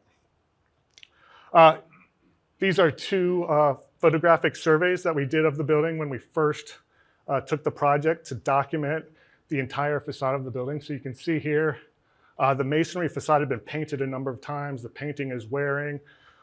You'll see in future slides, there are portions of the building that had been repointed, poorly managed. It's been really sort of a haphazard, one-step approach to, if there's a problem, we'll try and fix it. Maybe we won't fix it. If there's a window that breaks, maybe we'll replace it, maybe we won't replace it. So it's a whole series of haphazard series of neglects that have happened to the building. In fact, on the west side, which is the slide on the right, the facade has actually started peeling away from the superstructure. Here you can see in the upper right-hand slide a tieback that was placed in that facade to try and keep that masonry facade from falling away from the steel superstructure that happened inside there.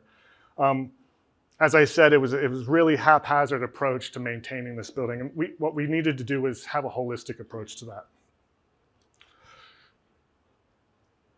Poor storefront installations, random window installations. Some of the windows are original from 1891. Really disconnected from the street by a series of loading docks that were added to the building over time. So let's talk about how we're actually going to take this building and turn it into a high-performing workplace of the future, a building that was never meant for people into a building that supports productivity of humans. The main feature of the building is that tunnel that I talked about. So here you can see originally the trains came down 11th Avenue and went to that tunnel. That tunnel was never meant for people to walk through it. It's 700 plus feet long with light only at two ends. Very dark, dingy, not an inviting place, but it's a great circulation place for people to move through the building. So we're going to try and reuse that. Here you can see that division of the building into 25 different masonry stores or vaults. Each one of those is surrounded by a masonry bearing wall that starts out at about 2.5 feet thick at the bottom and ends up being about 12 inches thick at the top. So that takes the 130,000 square foot floor plates that run across this building and separates them out into very small pieces. Very difficult to think about that as office space in those small sort of modules. There are also about 100 different vertical circulations through the building. Each one of those stores has its own set of stairs and its own set of elevators. So how do we organize the circulation through this building? One of the coolest aspects of the building is actually the heavy timber superstructure. Everybody talks about mass timber nowadays. This is the original mass timber. The trees that were felled to make this building were saplings in 1512. We actually took samples, had them sent to the dendrochronology lab at Columbia University, and they dated them back 352 years before 1891 when they were installed in the building. Pretty amazing stuff. We have posts in this building that are 2 feet by 2 feet thick, solid longleaf pine from southern Alabama. We know exactly where they came from. So this is a huge asset that we want to make sure that we're saving. Portions of the building were actually burned down and rebuilt over time. So there's been a series of steps and scars that have happened on the building that we can't and don't want to get rid of. So the portions that you see here in blue actually have the heavy timber removed and replaced with a steel and concrete superstructure, which is in the 1910s was the ruling structural technology of the time. There's a series of portions of the building that had started to fall apart. So that store that you see to the north, store 26, is where that facade was actually starting to fall away from the building. You can see in that circle there, you can see one of the ties that was tying it back to the structure so it didn't fall down onto the street. As we think about how this building is actually going to be reused, we need to take into account current zoning codes. The building wasn't built with a zoning code, it was built pre-zoning code. So it's non-compliant with the new zoning code. That area that you see in gray around the perimeter of the building, that's outside of the maximum setback height. So anything that we do to this building has to be compliant with new zoning. if we want to make this habitable for people, a place that was never meant for people, we need to make sure that we're providing light and air. So the first step that we do is we carve space out of the middle of the building to bring light and air into that building. Take advantage of the roof, and then we think about, if we carve that area out of the building, we've got zoning floor area that we have grandfathered into the project because it's overbuilt, where can we potentially place that zoning floor area? So there was an initial plan to locate additions on the west end of the project. That also happens to be the most valuable property on the lot because it's connected to the river, has beautiful views of the Hudson River. So we use that to create our partie of an overbuild. So we need to provide an addition. This ends up being about 300,000 square feet that we add to the top of the building within the new current zoning setbacks. And this is where we stand with the final project. It ends up being 1.3 million square feet, of which about 1 million square feet is existing building structure that is fully restored, renovated, and repaired, with 300,000 square foot of new office space on top of the building. And just to start off with where we started, this is what the building looked like when we started. There were a whole series of mechanical equipment on the roof, cell phone towers, ornament had been removed. The facade was starting to fall apart, haphazard repairs, windows were in desperate need of repair. So the idea is to completely restore the facade, bring it back to its former glory, repair all of the structural defects, repoint, replace all the windows, bring back the fire shutters. That was an important part of the architecture of the building early on, so we needed to bring that back. This was all part of an LPC review and approval process, so that was extremely important. The other thing that's important that you see in this view is you don't see the overbuild from 11th Avenue. Extremely important that the view as people come to it from the city is the original historic structure. Focused in on the ground plane, reconnecting and reknitting the building to the ground plane through new storefronts, new entrances.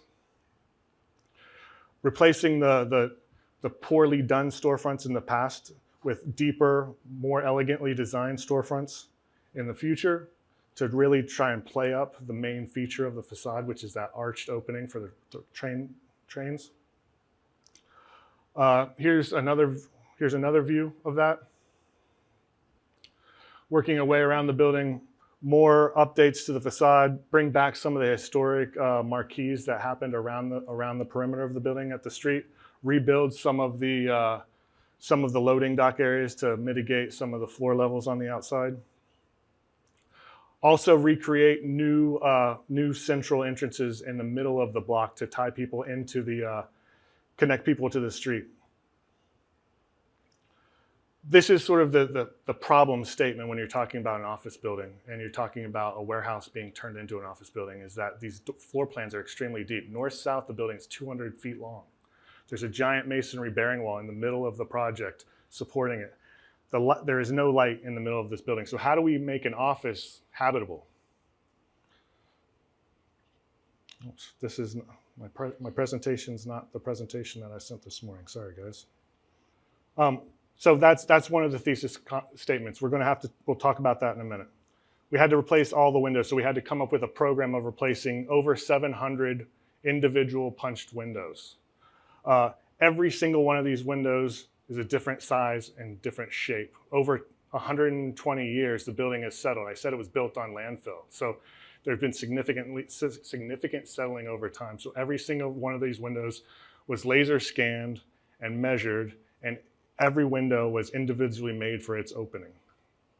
We had to replace the historic wood sash windows with new high-performing aluminum windows, thermally broken aluminum windows with insulated glazing.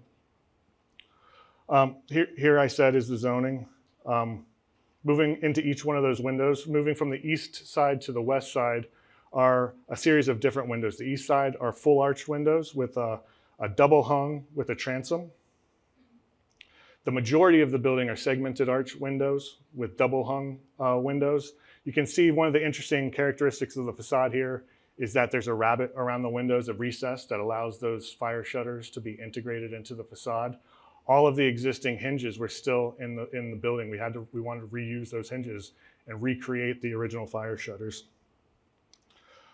Portions of the building that had been rebuilt due to those fires were built with a different window system. So these are standard rectangular openings with industrial sash windows. We need to replace those in kind. So the scars and the marks of time are still integrated into the building facade.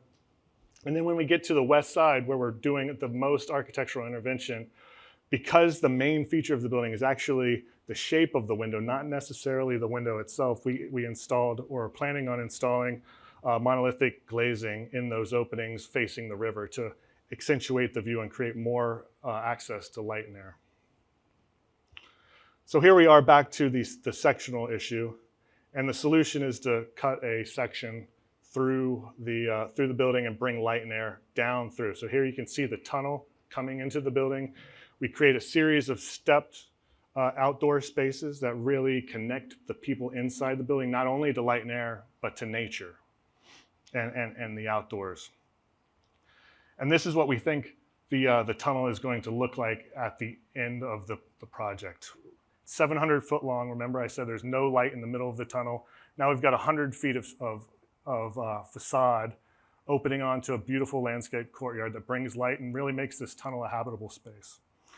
And we're trying to pay homage to some of that railroad history through the way that we furnish it. We also wanted to make sure that when we do modern interventions, they are clearly modern. We're not trying to fake history. So where we cut the building away to create these openings, we put in a taut glass curtain wall system. Very simple. We actually did a shadow box at the spandrel, so it was a simple pane of glass that allows you to see through and really understand the sectional qualities of the building. See the wooden superstructure, the heavy timber that's really the beautiful aspect of the inside of this building expressed to the outside. Again, I said we created some double height spaces in the project. These were warehouse loaded floors, so 150-pound live loads was what these floors were designed for. So they had joists, 3 by 12-inch joists, 1 foot on center. That was extremely oppressive in some of the ceilings. So we ended up throughout the building taking out every other joist to accentuate the height on those ceilings. So the space in between the joists is no longer 1 foot, it's 2 feet, which allows that space to feel taller. All of the wood that we took out, we're either reusing in the project or saving for reuse on other projects. Here you can see sort of what those ceiling heights are like on the lower floors.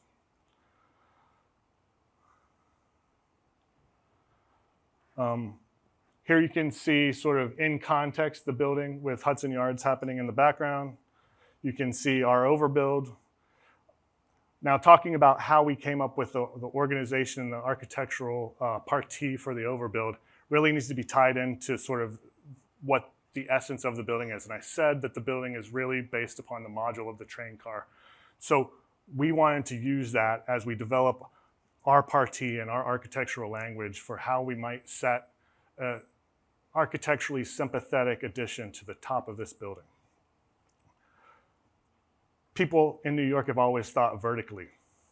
So generally, the way that we think about it is we've got a very heavy masonry structure. We want to put something very lightweight and elegant on top of that structure. So you can see here in the King's Handbook of 1908 on the left, there are always these sort of idealized vertical cities with these interesting sort of structural expressions happening at the top of buildings. We've actually got vertical articulation in the railroads and the train tracks and the subways that happen through, but you can see here there's a lightness to it. So what do? We take our existing building and we build a very lightweight structural aesthetic on top.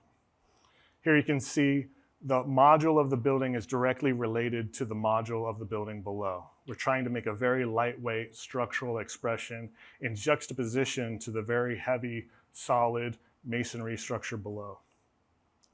Actually, let me go back. I'm going to go real fast. Here's another image. I'm going to click through these real quick to get to the actual construction photos. So this is the ultimate sort of West Side Highway view and the evening view that ties it into the stair at Lehigh. Construction updates. This is where it stands right now. The scaffolding was just taken down a couple of days ago. So you can see the windows are installed, the shutters are installed, the facade and the articulation, the ornament has been reinstated. Here's an example of one of those windows. Here is what that courtyard looks like today. Looking towards the tunnel, inside the tunnel, looking towards the courtyard. There's still some protection, it's still a little dirty, but you can see the amount of light and air that it brings into the building. Another image of the courtyard. That beautiful interior historic wood fabric has been retained and maintained. Looking down. And this is the new superstructure happening above, looking from the roof. Looking back, so you can see this is a window wall system with a slab cover. We were able to create an incredible amount of depth through the way that we layered systems, the facade system on this building. And I'm going to skip forward to get to my favorite picture here. You can start to see some of the depth.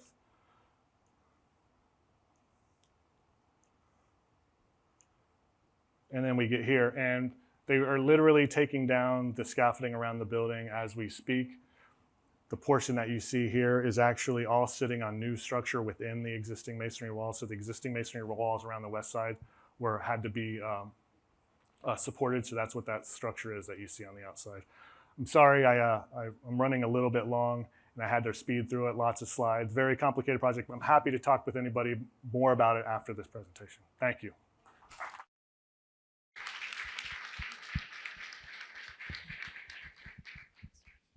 Thank you so much, Darin. Very cool project. Always great to see different architect strategies for making our existing buildings more habitable for reuse projects. I want to go ahead and introduce the next speaker, Molly Forr, speaking on building envelope commissioning. Let's welcome her to the stage.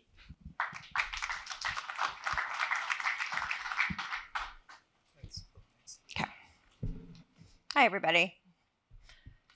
My name's Molly Forr. I'm a partner at Surface Design, AJLP Consulting. We're an office of about 30 people, and we comprise new construction, landmark, historic restoration.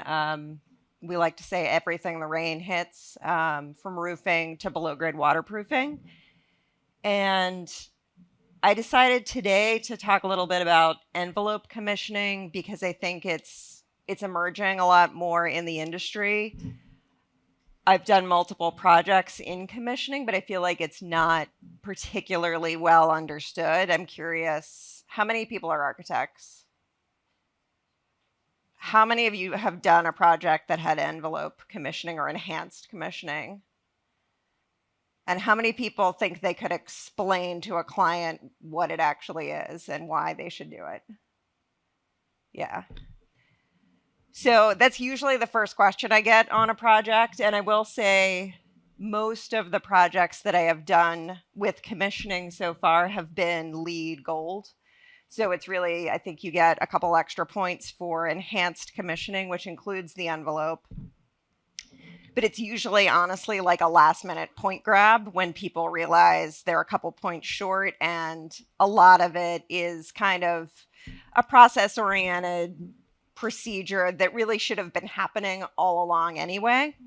So people kind of see it as an easy way to get points without necessarily investing in additional infrastructure or needing to change a design. So I'm going to spend probably most of this kind of talking about why it came about. I think most of us are familiar with HVAC commissioning. That's kind of standard practice on any project of any size at this point. Mechanical commissioning has been in existence for about 40 years, but it really became standardized in 2005. The first publication was written that kind of laid out the process for it. And 2005 was also around the same time you started seeing BMS systems really go digital and get integrated, which was what drove the need for this, because the more your systems are automated and the more they talk to each other, it means there's less oversight, and buildings and building managers were finding that one system that might be operating suboptimally was actually then starting to affect other systems down the line. So again, sort of the smarter your building gets, the more dependent it is on good information and good operation from all the systems that are working together. And currently, especially with the new energy codes and LEED, we get LEED points for increasing the ventilation of a building and over-ventilating, but at the same time, we're being told to make facades tighter. There's a lot of things that kind of need to work together and work properly to make sure that we're managing moisture, managing air quality, and things like that. And that's really where building envelope commissioning came in, kind of hand in hand with mechanical. So the driving factors are kind of, I think, what we're all seeing as architects. Facades are getting more complex. We're getting new materials. We're getting kind of smarter materials. Schedules are compacted. There's big pressure on return on investment happening more quickly. Building codes are tightening. Multiple codes are kind of tightening in ways that don't always work together. And the design team is kind of both physically and in a theoretical way more decentralized. We have more consultants involved. There's often a design architect, an architect of record, maybe multiple facade consultants if one's doing restoration and one's doing, new portions of the building. All of those teams have to be able to talk to each other, and we're just physically in rooms together a lot less. So this little section that I've pulled up actually kind of is a good follow-up to the previous project. This is also on the High Line. This is a project that I commissioned last year, and this is the post office mail handling distribution center that's across the street from Madison Square Garden. So this building also has a train track running through it. It's still, the bottom 2 floors are still a functioning mail handling center. So it's federal property. It is not landmarked, but it's on the historic register. The mail handling center was remaining in use throughout construction. We added 3 floors to the top, cut some holes in the existing facade, did some restoration work on other portions of the facade, and also added a 2.5-acre green roof on the top. So there was a lot going on. There was 1968 building code, current energy code, and it's federal property. So all of those things were coming into play in terms of what we could touch, what we couldn't, what needed to be brought up, what could remain. And the facade was kind of the main point of all of this because we were essentially gutting the top of this building. So in this case, I've just taken a section where there was new curtain wall being added. This is a storefront. Above, there was some existing limestone that was going to stay that needed to be restored. We were adding insulation to bring it up to current energy code. And so basically the remaining portions of this facade were going to be functioning in a very different way thermally than they had previously. We had to maintain an air barrier and a water barrier on 4 different trades across this section of the wall. So this kind of complexity really lent itself well to having a centralized point for commissioning, which was, my job to make sure the restoration architect, the design architect, the owner, and everybody's needs were being met, and that we still had a watertight building at the end of it. Schedules, we know, are getting pressure from all sides, and particularly with facade and in New York where we're doing taller buildings. Design assist is becoming pretty standard on a lot of projects, but that also means that we're forced to make decisions about the facade really early in the design process and way ahead of other portions of the building. So that then leads to needing to do a lot of coordination in shop drawings, which is less than ideal. Again, I think return on investment is driving a lot, and there's a lot of pushback, I think, with owners feeling like there's a lot of greenwashing that's happening and they don't necessarily trust that something they're investing in is really going to see a payoff. And, you know, if you look at the numbers, it might take 60 years to pay off a window upgrade in an existing building in terms of energy. Whereas if you upgrade your mechanical system, you're going to see it come back much more quickly. On the other hand, leaky windows are going to cost a lot, and it's kind of an unmeasured cost in a lot of buildings. So again, durability we tend to think of as being a material choice decision. And in reality, the biggest driver of durability in buildings is water management. It's not material selection. So any building that's taking on water, whether it's a leak or it's just materials that are absorbing it and freeze thaw, that's what we're finding really ages buildings much more than, you know, brick versus rain screen. And then building codes. Are most people here in New York based? So we currently have a new energy code as of last year, building code, NFPA for facades, which has now changed a lot of the execution of rain screens, state and stretch energy code, and then all the new local laws that are governing envelope and building efficiency. So all of these things are kind of pushing and pulling. It's really hard for architects to keep up with all of it. It's really hard for me to keep up with all of it. But this is where we are right now.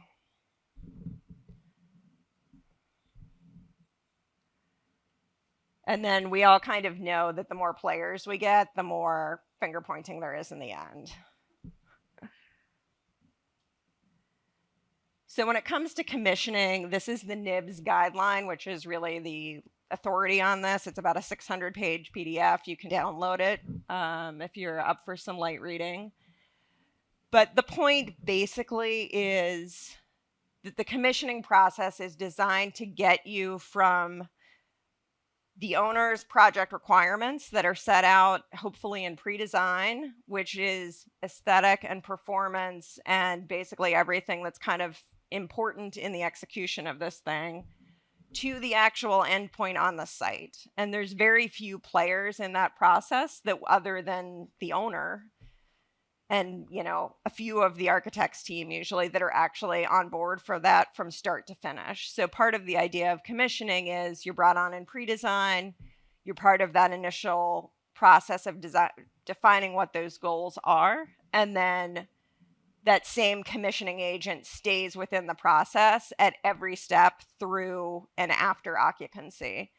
So they're really the keeper of the history of the project. They're there to document why decisions are made and then ensure that as things change, that all of that gets carried through.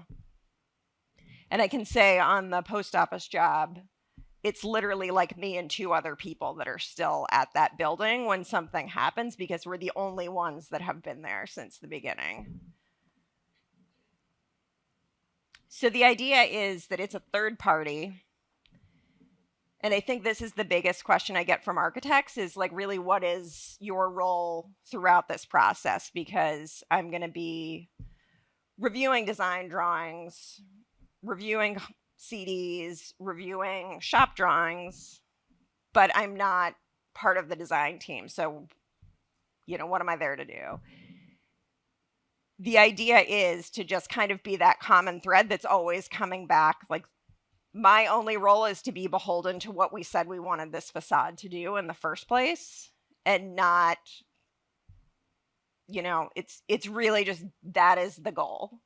So taking into account things like budget or VE or change in manufacturer or change in system, just making sure that all of those decisions that kind of get made 2-3 years into the project are still coming back and meeting the original requirements that we had, and doing that across all the facade systems. So I've had 2 projects this week that were designed for window wall, and the low bid came in was a curtain waller. One of them is in the ground already. So we have piles. We now have to move slab edges. These things happen, and they happen late in the process. It's going to be a whole new energy filing, waterproofing, whole shebang. The architect obviously has their hands full trying to figure out, if the columns still fit. So my job is just kind of making sure that wherever we end up, we're keeping the rain out. We still have a building that passes code, and that everything is still compatible with decisions that were already made. And I think that happens more often than maybe we think. I mean, that's an extreme example, but I'm sure we've all had projects that started out as stone and ended up as EIFS, or started out as a true brick cavity wall and ended up as thin brick. And all of those things, if you don't kind of dot every I along the way, you can end up with leaks. So the point, I'm not going to go through these line by line, but the point is kind of to illustrate that the design team kind of needs to stay focused on a linear process for the most part, whereas the commissioning team is moving back and forth between the documents and kind of a more recursive process to kind of go back, make sure things get documented. And particularly as you move into pre-design and pre-construction, that's really where commissioning kind of can add a lot of value to the project in terms of mock-ups, samples, making sure all of those kind of constructability issues are worked out in the field before you get to full construction.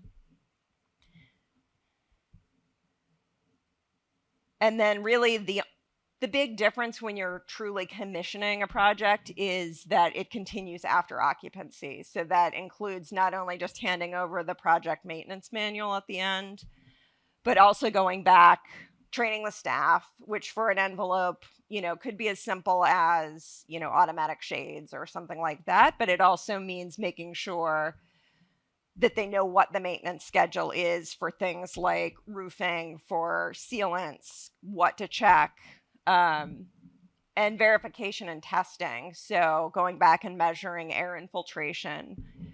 A lot of that stuff in a typical project doesn't happen until there's an occupant in the building that's having a problem. And at that point, the owner doesn't, you're mitigating and you're on the defensive rather than trying to just get out ahead of things and make sure that the facade is actually functioning before anybody gets in there. Something like 80% of claims in the construction and building space are leak related.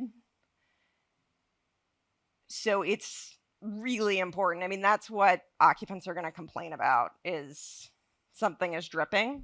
I can say after 2 weeks of heavy rains in New York, a lot of owners are calling, trying to figure out where water is coming from. So the more that we can get ahead of that and just build it into the process rather than waiting until your tenant is telling you that there's a problem.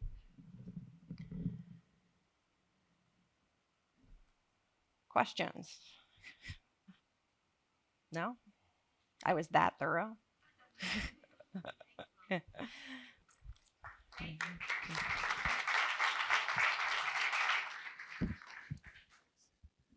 Thank you, Molly. You were that thorough, actually. It's very insightful to hear the value of commissioning post-occupancy, which I think a lot of people don't associate with the process. So thank you. Next speaker we have is Jörn Teipel, lead technical manager for architecture at Outokumpu. He's going to speak about stainless steel as facade material, sustainable, aesthetic, and durable. Let's welcome Jörn to the stage. Thanks, all good. Thanks very much. Yes, my name is Jörn Teipel, and I'm from Outokumpu, and I would like to take the next 15 minutes to talk about stainless steel as facade material, and I hope I will be able to, share with you the passion about this material. Yeah, so the presentation today is about the features of stainless steel with a focus on sustainability, aesthetic, and durability. And speaking about Outokumpu. Outokumpu is the biggest stainless steel producer in Europe. And it's a Finnish company with a headquarter in Helsinki. But we have production facilities all over the world. The biggest one is in Tornio in Finland, in Avesta in Sweden, and in Calvert in Alabama. And what is also very special about Outokumpu, we have our own chromium mine. And this mine is located in Kemi, very next to Tornio. So we have our own supply of chromium. But beyond that, we also have cold rolling, quarto plate and precision strip mills, which are here highlighted in the dark blue color. But now let's go to the first chapter. It's about sustainability of stainless steel. And if we talk today about a material which is suitable for a circular economy, I think stainless steel is a fantastic material. Because it is 100% recyclable. And a lot of materials claim to be 100% recyclable, but what is the main difference is when you recycle those materials, they are usually downcycled. So you don't get the same properties out of those materials once they are recycled. And that is completely different with stainless steel. Stainless steel can be infinitely long recycled, so you can recycle it again and again and again, and it doesn't lose its properties. That's the same with carbon steel, with mild steel. It can also be recycled on and on and on, and it will not lose the properties. And we are driving this recyclability so high that we now have a 94% recycling content in our material. And why are we doing this? Because what is increasing the CO2 footprint of the material is actually raw material. And the higher you drive the recycling content, the lower you can get with your CO2 footprint. And if you look at the diagram here, we start with the melting. And so, as I said, with the melting, we don't use raw material, we use scrap, stainless steel scrap. And so we melt the stainless steel scrap. It is then produced into coils, which will be cut into sheets, or you can also get the coils and the customer is cutting them into sheets, and then the material goes into the various application, and depending on the application it will stay for 20 years, for 30 years, for 50 years, for 100 years, or maybe for 200, 400 years whatsoever. But most importantly, after the end of life, the material will be recycled and goes back into that circle. And stainless steel has always been recycled. Steel has always been recycled. It has been recycled before even the word recycling was fashionable. And the good thing is also you get money back when you recycle. So when you, for example, think about buildings here in New York, Chrysler building, nowadays if you use 316L, for 1 kilo of 316L, you get $2.70 of scrap value back. And probably if you would need to recycle the dome of the Chrysler building, which is stainless steel, probably you would get more money back than what you have paid back in 1930. That's just an assumption, but it's also a value you put on the building. The value stays. It's not decaying. It's really something which stays its value. And now let's look at the CO2 footprint. Steel and also stainless steel sometimes have the reputation of having a very high carbon footprint. And that is true if you look for a material which is produced in China or Indonesia. And here you can see for 1 ton of stainless steel, in order to produce 1 ton of stainless steel, you need to produce 8.8 tons of CO2. That's a huge value. If you go to the global industry and take the global industry mean, you are at least down to 6.1 tons of CO2 for 1 ton of stainless steel. Interestingly, those numbers have not come down in the last years. They actually have increased. And if you now go to Europe, you take the average CO2 footprint of European producers, you are at 2.8. And here we can now look at the individual scopes. So scope 1 and 2, and scope 3. Scope 1 and 2, this is the 0.8, and scope 2, it's 2 tons. And scope 1, this is also written over there, scope 1 is the direct emissions from your own production, and scope 2 comes from the emissions that are caused from the electricity use. And those two, in this case, is quite low in Europe, mainly because the electricity is carbon neutral in many countries, and or nearly carbon neutral. And also, as I said, you have quite a high recycling content, and therefore also you need less raw materials, and therefore also your own production doesn't need so much CO2. But when we look at Outokumpu, and this is the Outokumpu average value, it also includes the Calvert mill. So this is mainly Calvert, Avesta, and Tornio. We are down at 1.7 tons. So this is another dramatic decrease, and we claim to be the most sustainable stainless steel producer in the world. But we didn't stop there. We went further, and we wanted to know what is actually the minimum value you can achieve. And this is now a new product which is called Circle Green, which now has only 0.5 tons of CO2 per ton of stainless steel. And this is kind of a revolution, because now for the first time you produce less CO2 than the weight of the material. So for 1 ton, you now have less than 1 ton, but exactly 0.5 ton of CO2 produced. And we are happy that, for example, the German company Fissler, who are very popular in producing pots and pans, they have introduced a new green production line which use Circle Green, and also the knife company Zwilling is also purchasing the Circle Green from us for their green knife series. And here you can kind of have a summary about the Circle Green. So if you take again the global average, 6.2 tons of CO2 per ton of stainless steel, then the Circle Green is actually a 92% reduction of the carbon footprint.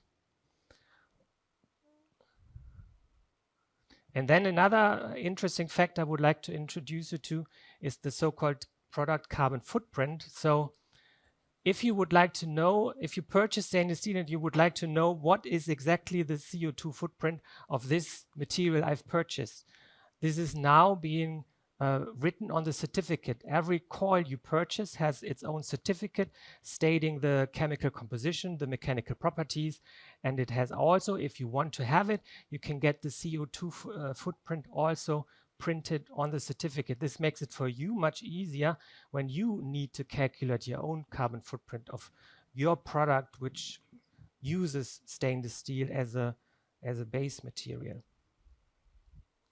But now let's talk about some projects here in Manhattan, where we were very honored to be the supplier of stainless steel. And I will focus only on the projects which uses the linen finish, the deco linen finish. And if you don't know what the deco linen finish is, I have also here a slide. So linen is a fabric. And this is a photo of a linen fabric, and you see that there are these lines, the thicker threads running through the fabric, and the linen texture on stainless steel imitates this linen thread. So you can also see that there's a thicker line running through it. It's always this small oval here, which is getting thicker and then thinner again. And that in the end is this linen texture, which is very often used on buildings here in New York.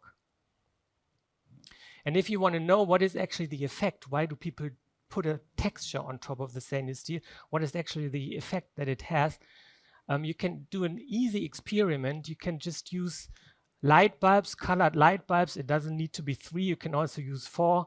Also, the colors are not so important. But if you use, for example, the red, blue, and green, and you shine it onto the linen finish, so this is again a piece of linen finish, and you just look at the reflection of those 3 light bulbs, you see an interesting effect. And the effect is that the colors are mixing on this stainless steel. So in the reflection, you cannot really resolve with your eyes the 3 light bulbs anymore, but you see some kind of white color in the middle. And what is also interesting is the light bulbs are in the middle here, in the center, but also here at the corner, at the edges of this sheet, it kind of lightens up. So you actually see some reflection from here, although the reflection of the light bulbs are only in the center here. So that means you get quite a consistent color reflected from the stainless steel, and you don't see any details, but everything is kind of diffusely reflected. And now let's go to some buildings, some examples, and see how does it look in reality now. And I think a good example is the David H. Koch Center in New York City here, designed by Jacob Fried. Facade company was Permas Lisa, who has done all the metal fabrication together with the facade. And this is now an example of deco linen, and I think it's always nice to see how the buildings from the opposite side of the street are reflected in the glass. But once you see the reflection of the stainless steel, everything is mixed.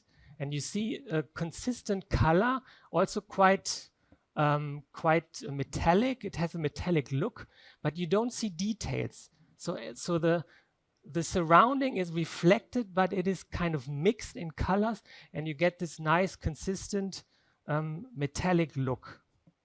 And also, there are other examples. This would be here the 425 Park Avenue in New York City by Foster & Partner. The facade company is also Permas Lisa. So these fins are going up all the way to the top. And also here you have this nice, consistent and homogeneous metallic look.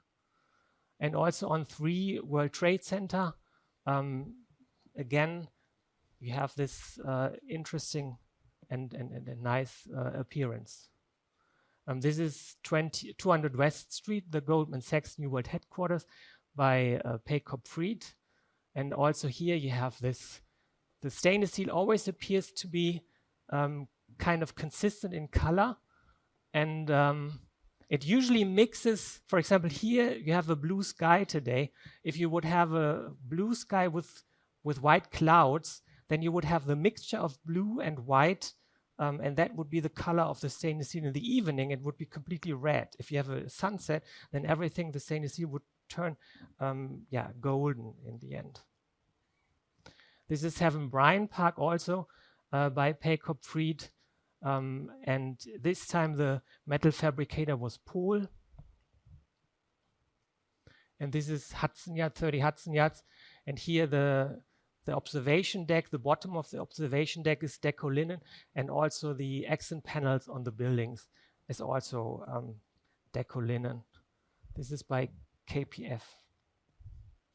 And also the beautiful Hearst Tower, it's also deco linen. And in this case, also the facade company is again Permas Lisa.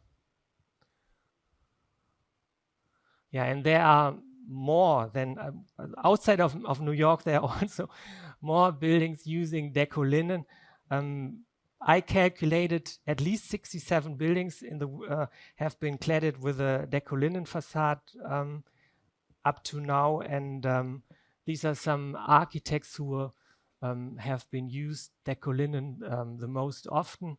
Pelly Clark Pelly, or Pelly Clark Partners, how it's now called, Foster & Partner, Getch Partner, Jacob Fried, KPF, and SOM.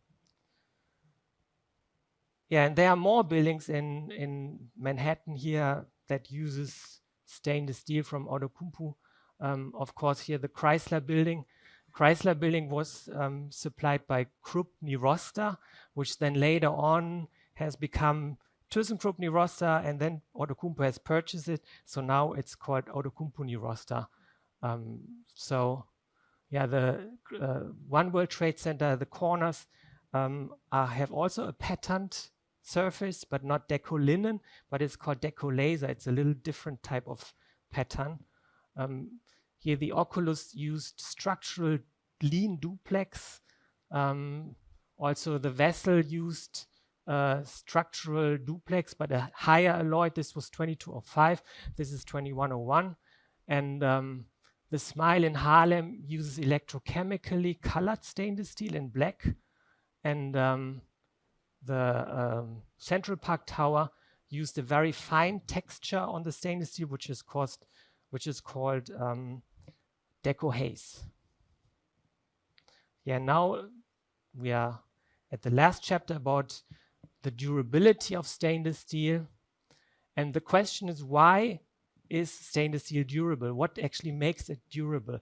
And the most important alloying element in stainless steel is chromium. So in order that the material is called stainless steel, it must at least have 10.5% of chromium. And the more chromium, the better. So more chromium always leads to an increase of corrosion resistance. And that is really the secret of this material. The chromium oxidizes, it builds a chromium oxide layer, and this passivates the surface. So it protects the surface so that the steel below, the iron below, cannot corrode and cannot form this ugly rust. And that's why the passive layer actually leads to this corrosion resistant. And as I said, the more chromium, the better the corrosion resistance. And this is really an important effect, because the corrosion resistance due to that passive layer, it leads to the fact that you do not need any extra coating in order to give the protection. And when you do not have to add another layer to protect the material, you never will need to replace it. So even after 100 years, if you look at the Eiffel Tower in Paris, it needs to be repainted every 7 years. We do not need to repaint anything or reclad repair anything, because the corrosion resistance comes from the material itself. And that in the end leads to the durability and also to the low maintenance. The only maintenance you need on stainless steel is cleaning in the end. And besides the corrosion resistant, we have this beautiful feature that the material is completely non-combustible. We have the high strength, which in the end leads also to an impact resistance. And that's why you can also summarize stainless steel as a very resilient material. And then last but not least, I would like to talk about the Chrysler building again, because there's always the rumor when you talk about Chrysler building, well, this is a 304, the grade. And therefore people say, why can't I use 304 in Manhattan? Because the Chrysler building is also 304. But if you look very closely at the time when that building was built, 304 didn't exist. What did exist was a so-called type 302, which is a predecessor of 304. And then if you look at the chemical composition of this type 304 at that time, and it has quite a high percentage of chromium, 22.9%. It is relatively high in carbon. That's just because the production process wasn't able to reduce the carbon content lower than that. And also here nickel content was relatively high. But there's an easy number you can calculate, the so-called pre-value. It contains the chromium content, 3.3 times the molybdenum content, and also 16 times the nitrogen content. But if you just do the math and calculate what is approximately the pre-value of this type 302 material, then you end up with 23. And the higher this pre-number, the better the corrosion resistance. So this material on Chrysler building has roughly this pre-value of 23. A normal 304 has 18, and the 316L, this is what is always used here in New York, has 24. And then you see, wow, we are quite close to that 316L with this type 302. So basically, what is on Chrysler building is very similar to the 316L, which is used on all the other building as well. So it's not a 304. 304 is not recommended to be used here in Manhattan. Even if you go build something very close to the Hudson, you might even consider using a higher alloy than 316L, for example, a 2205 duplex. And high buildings quite often take the advantage of this durability of stainless steel and use stainless steel as cladding material, as it was done on Burj Khalifa or on the Ping An Tower in Shenzhen, One World Trade Center, but also on Empire State Building, for example, there is some stainless steel. Okay. Yes, with this, I'm at the end of the presentation. So just to summarize, stainless steel is sustainable, aesthetic, and durable. And with this, I would like to thank you for your attention.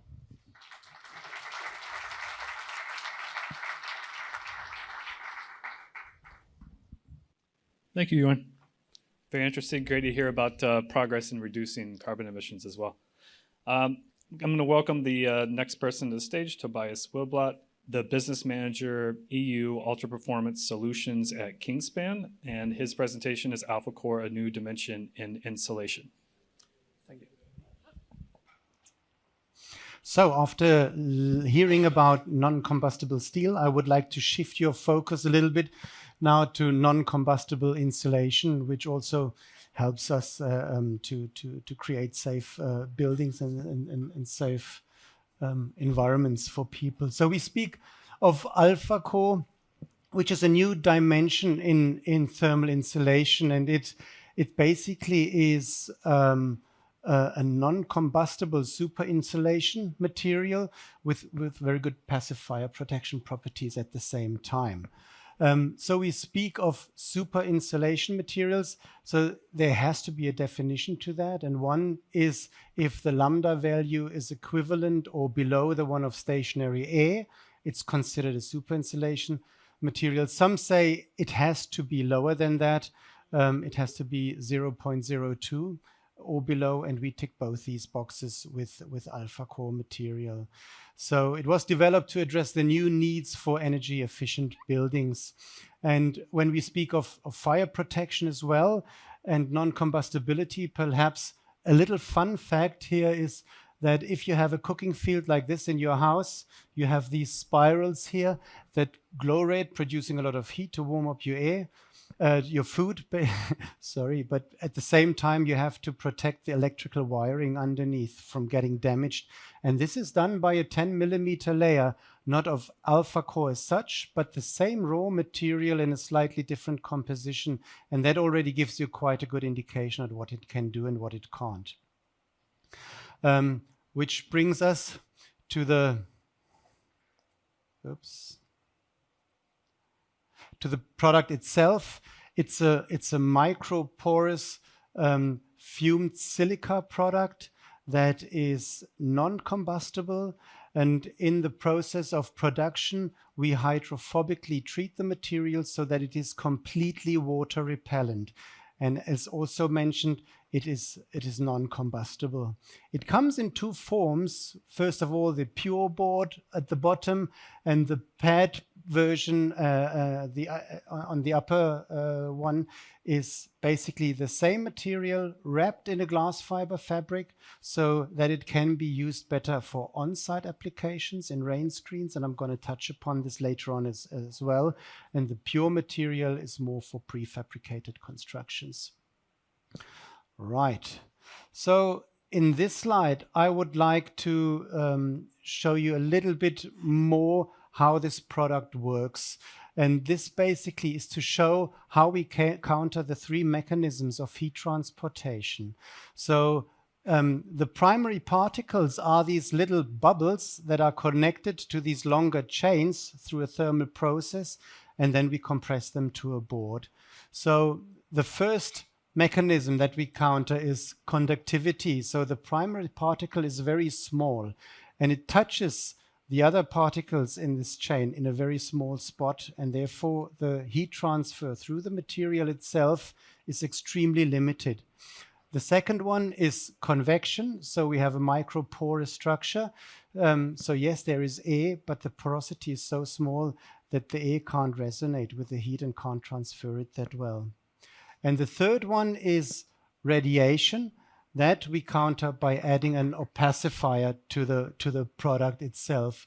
The initial raw material is as white as the sheet in the background, but it's a gray board and it appears gray, and that's because of the opacifier that we add.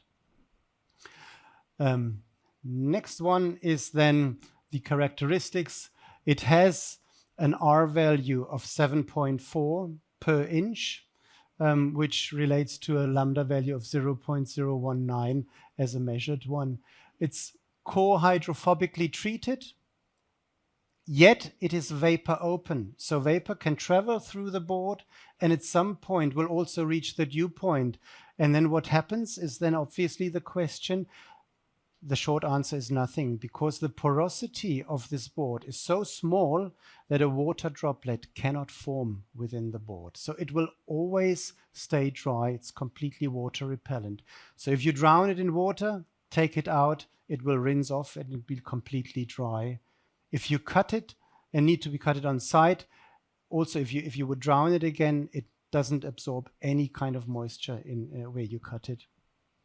So what water conductivity is 0%, compressive strength above 90 kilopascal, bulk density. I'm not going to run you through all these things. You're going to see that in the brochures as well. It's non-combustible, and as you can see here, if you expose it to a flame, there's no charring, nothing. It will not burn or it will not ignite in any sort of fashion. This is a little picture of what happens if you pour water onto the board. It will completely rinse off. Right.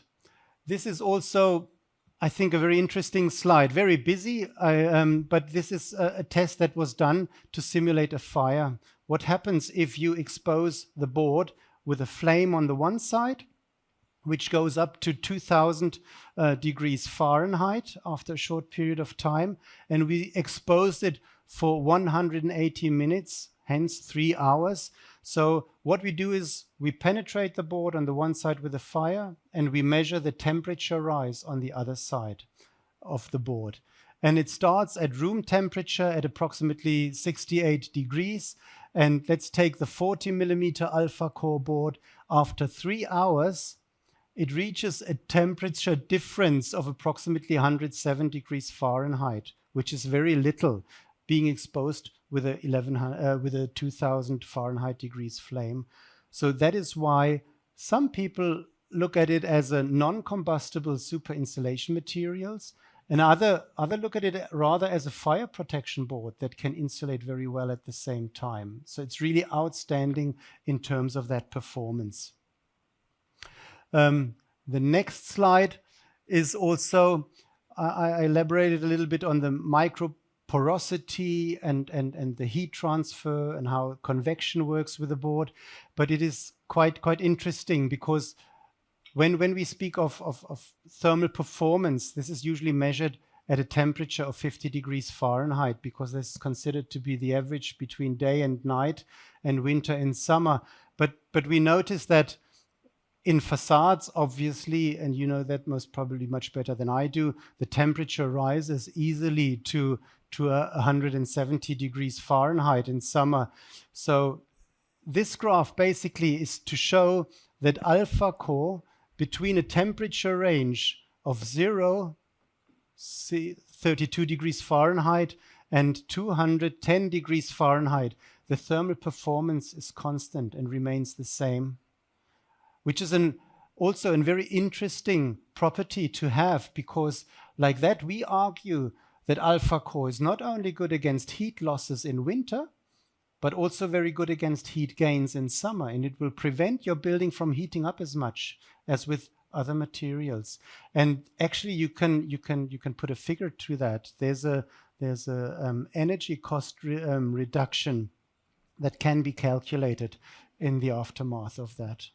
So it's quite an interesting product, and as you can see in the combination of properties, it's truly unique and nothing like that has existed before. So we were very proud of that. And here's another picture of water being dropped onto the board, and it just rinses off basically. This is where we see ourselves in the greater picture of insulation materials.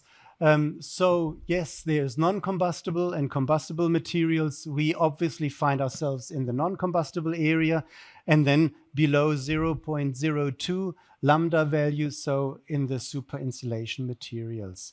This is where we see ourselves. So an alpha core will always be used when space is extremely limited, and non-combustibility is of importance, or where real estate prices are very high, like in New York, and you try to reduce the build-up as much as possible in order to increase the space internally. Right, so here are again the two variants, the pure and the pad. Ideal for off-site facade system preparations, other one for on-site installation. Both are non-combustible, and that's what we offer. And we hope to introduce it to the US market in the next year. This is a project that we're currently working on in Germany. It's a iCampus. It's in Munich, a building with a prefabricated facade where we supply our material to the facade manufacturer. He assembles the panels in his workshop and installs it on site later on.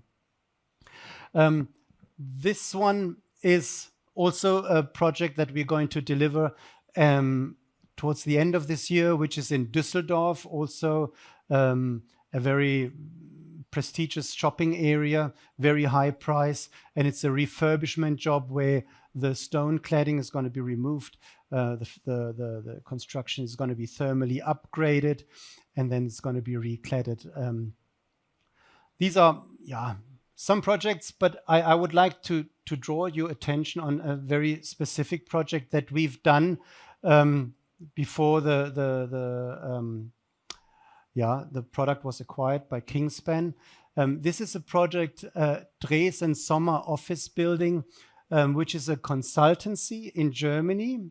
And they obviously, being a consultancy, they wanted to do what is possible. So what they did is they created a facade which combines super insulation materials in a very clever way. So this facade has a vacuum insulation panel on the inside and an alpha core product on the outside. So we achieve a very, very low U value. I'm going to speak a little bit more about it. It's an energy plus building. So it has an activated facade with photovoltaic elements. It's next to a highway. It also has soundproofing properties with Promat bores, with mass that has to be incorporated into the facade. It's cradle to cradle certified. They wanted to do whatever is possible. And you can see it's 90 millimeters. So this is a little bit less than 4 inches. We achieve a U value of 0.15 in these 90 millimeters.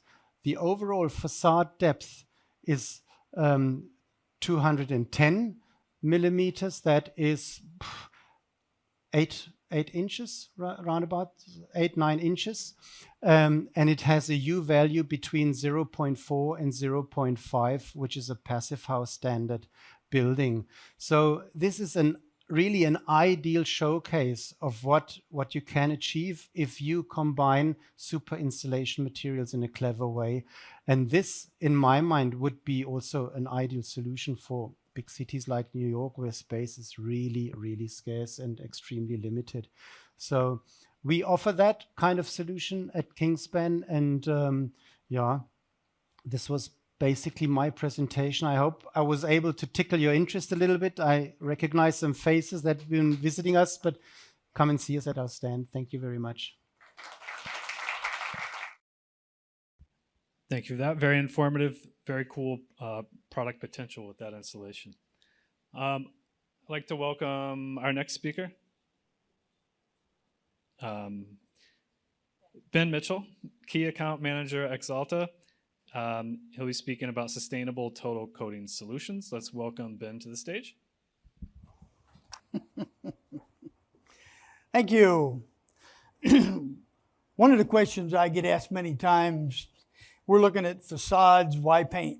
Why is the paint guys here? Well, you can have the best facade system in the market, and if you put an inferior paint on there 5 years later, it's chalking, it's fading, it looks bad. The assumption is that was a bad system.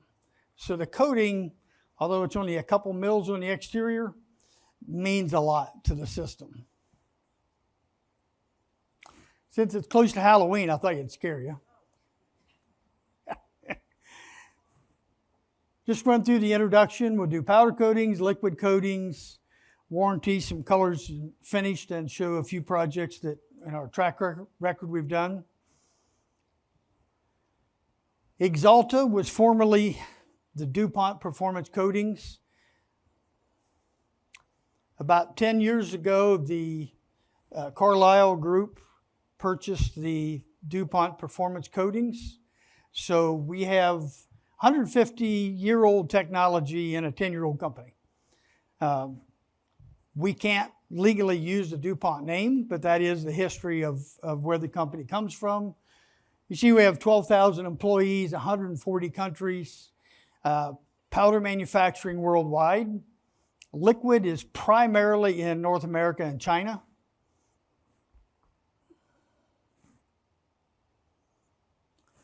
Here's a little bit of the scope. Our global headquarters is right here in the U.S. in Philadelphia. Our Europe, Middle East, and Africa is in Basel, Switzerland. And for Asia Pacific, it is in Shanghai, China. Our total solutions approach, which is a big part of the message today, we have the powder and liquid system that goes to market together. So I'm not going to tell you that liquid's great, liquid's the best thing out there, and I'm not going to tell you that powder can cure everything but a broken heart and a crack of dawn. There's places for both, and pretty much every project out there has both on them. So that's kind of part of our message. We consider ourselves best in class for service. We have our worldwide network between manufacturing, specifying team, tech service teams, etc. Our powder coatings. For this group, I mean, we coat a lot of things, but for this group, it's sun protection, monumental, low rise, high rise, high-end furniture, urban furniture. Of the products that are going to be used pretty much in our decorative exterior facades is going to be the Alesta, which is a standard AP, which is our standard polyester system. Sometimes used interior in commercial projects. Many times it's used in a residential window market. It meets the AMA 2603 Qualicoat Class 1, which is a 1 year, 45 degrees South Florida. Then we go to our Alesta SD, which is super durable. Same thing, meets the AMA, meets Qualicoat. It's a 5 year, 45 degrees South Florida. Then our Alesta UD, or ultra durable, which is the fluoropolymer system meeting AMA 2605 or Qualicoat Class 3. Our powder coat sustainability. Powder coatings, by their nature, are sustainable. There's no solvent. There's no VOC.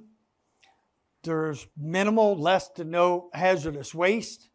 There's no environmental hazard pictograms. There's no SVHC, or substances of very high concern. No cadmium, no mercury, no hexvalent. None are used in these products. When it comes to the Alesta Super Durable, you can get up to 8 points out of a total of 110 in LEED for your LEED credits. And any of this, hopefully I'll create some interest. Come by and see us, because I've got a fairly short time. I can't go into a ton of details on these, but hopefully it creates some questions and some interest. Super durable powder, Class 2, excellent exterior weathering. It's a cross-link system, so it's hard, it's mar resistant, it's scratch resistant. It has excellent color consistency.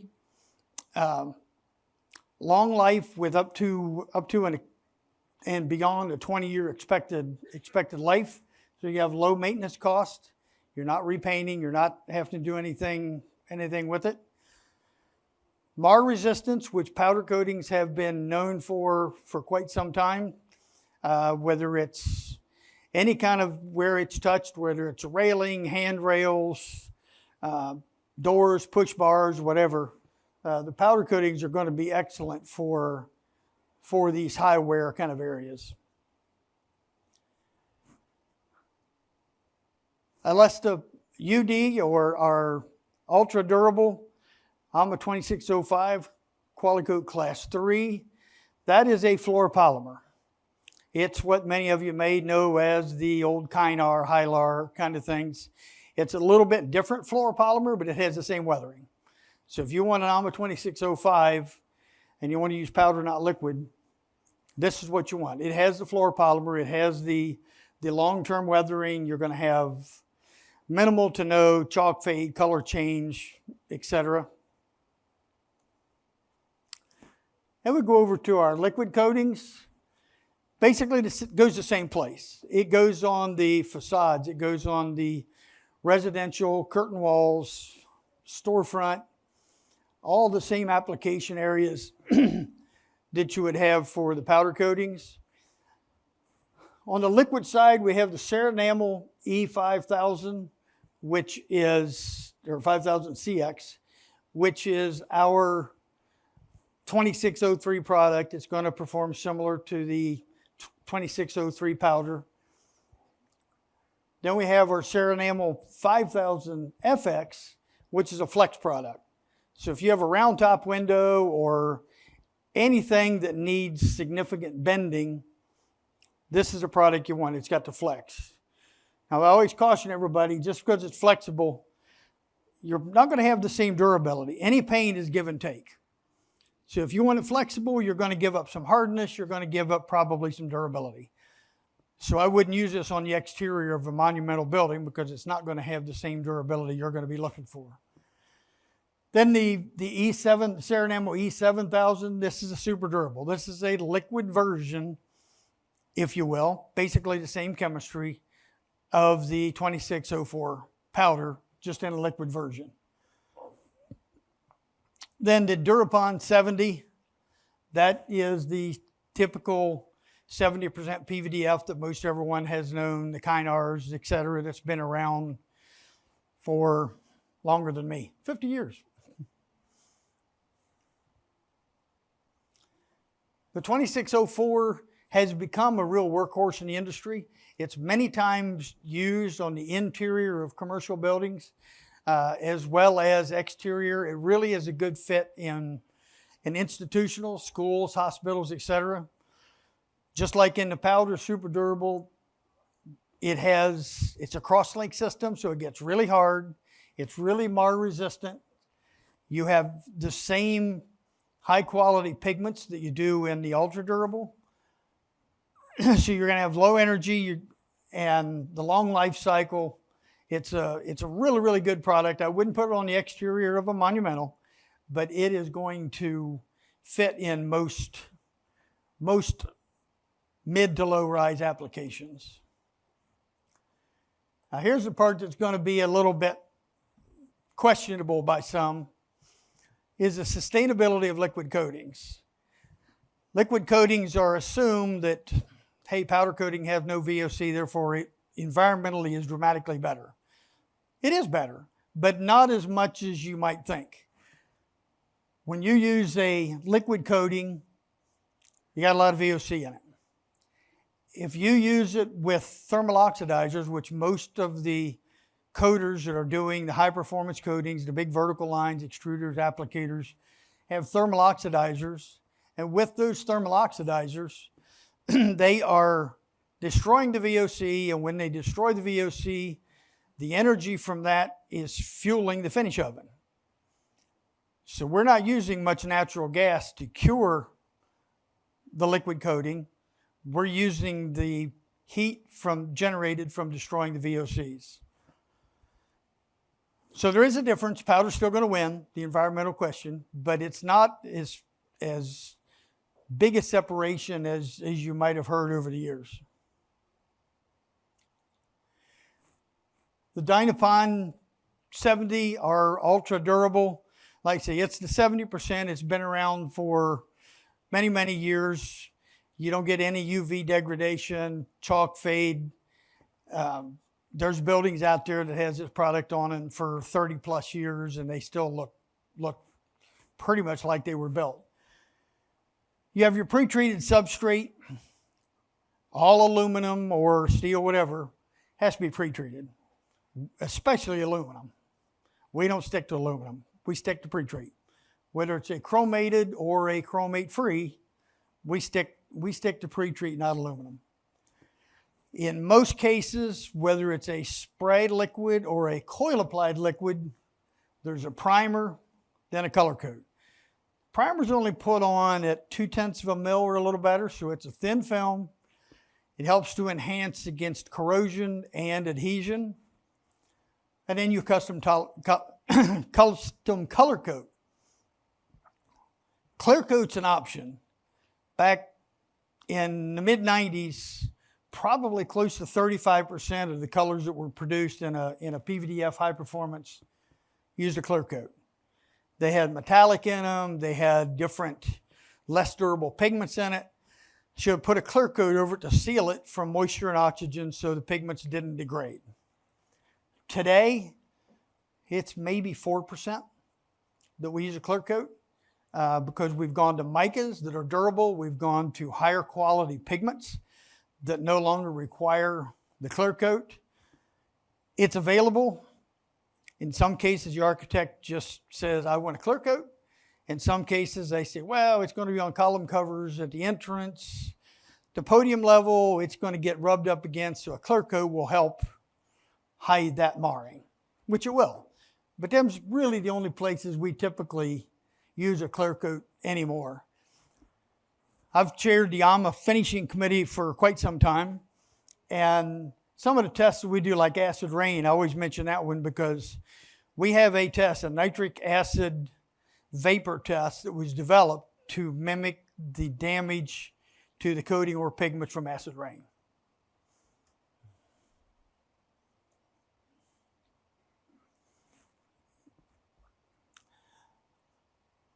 A lot of the mica colors we do are meant to mimic a natural metal like an anodized.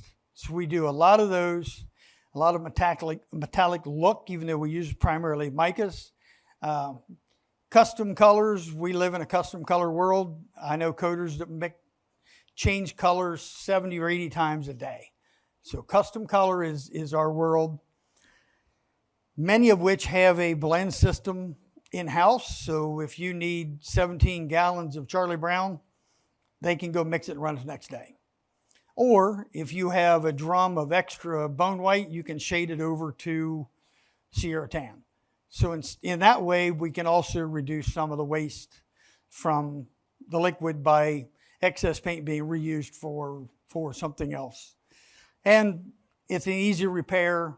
It's easily recoatable, whether online or in the field, should there be field damage. Everybody loves warranties, especially lawyers. Our warranty for powder and liquid is identical. So if you're looking at, wow, liquid's got a better warranty, powder's better, no. We have the same warranty for liquid or powder, whether it's a 260, 3, 4, or 5. We have enough confidence in the chemistries between the two technologies that we give the same warranties. So there's reason to change ones or the other, depending on your plant, depending on your project. Warranty is really in one of them.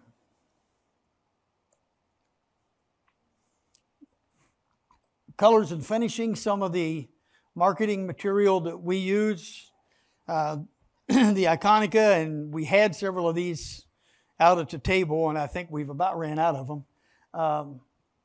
The Anika colors, the superanodic, which, like it sounds, is made to mimic anodized.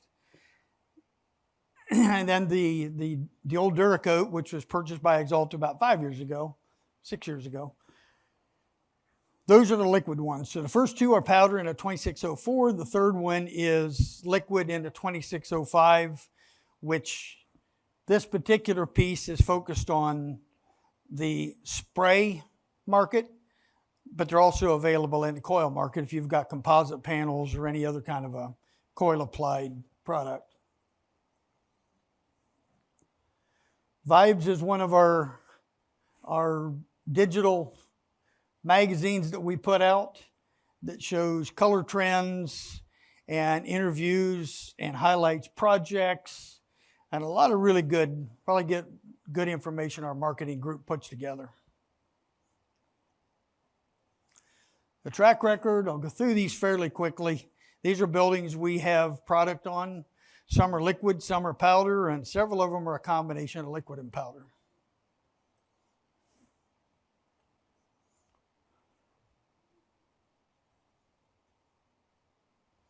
Because the clock says I ran out of time, so we'll go through this kind of quick.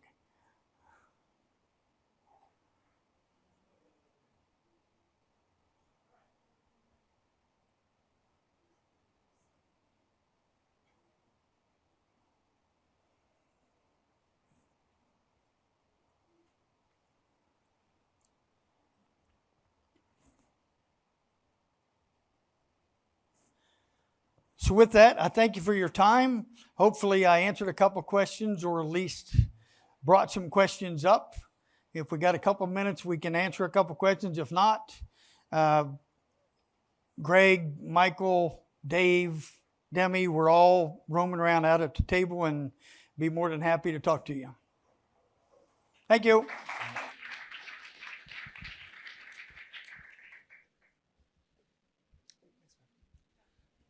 Thanks a lot, Ben. That's very insightful. Now it's time for the panel portion of our session.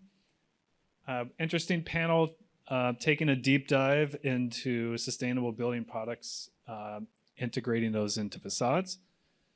I'm going to hand the mic over to the moderator for that panel, Sneh Kumar, the Director of Global Sustainability for Arconic.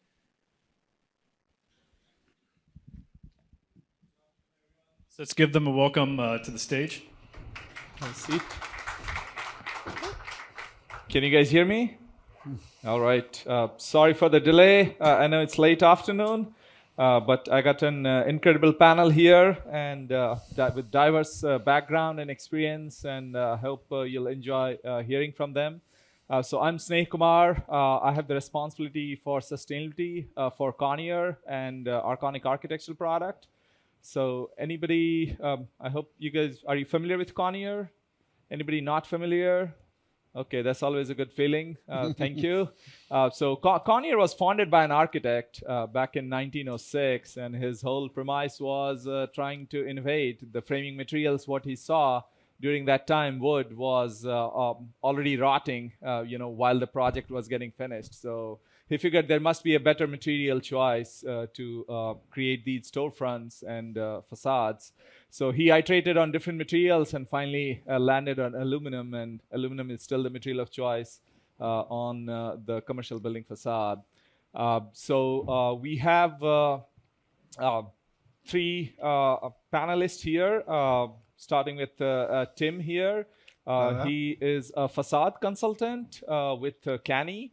And he has architectural degree from University of Sheffield. That's right. And he's been here for a long time. So Tim, feel free to add and introduce yourself more. Sure, yes. I'm Tim Winterstoner. I've been here since 1986 in New York City. So I know the city fairly well by now. So I work with Canny, and we are facade consultants. We have 2 wings to our office, a restoration and a new construction wing. I'm VP of the new construction studio. But what's interesting with and what we'll be talking about a bit later today, is with the increased emphasis over the last few years on energy conservation, the new construction has been ahead of the curve on that.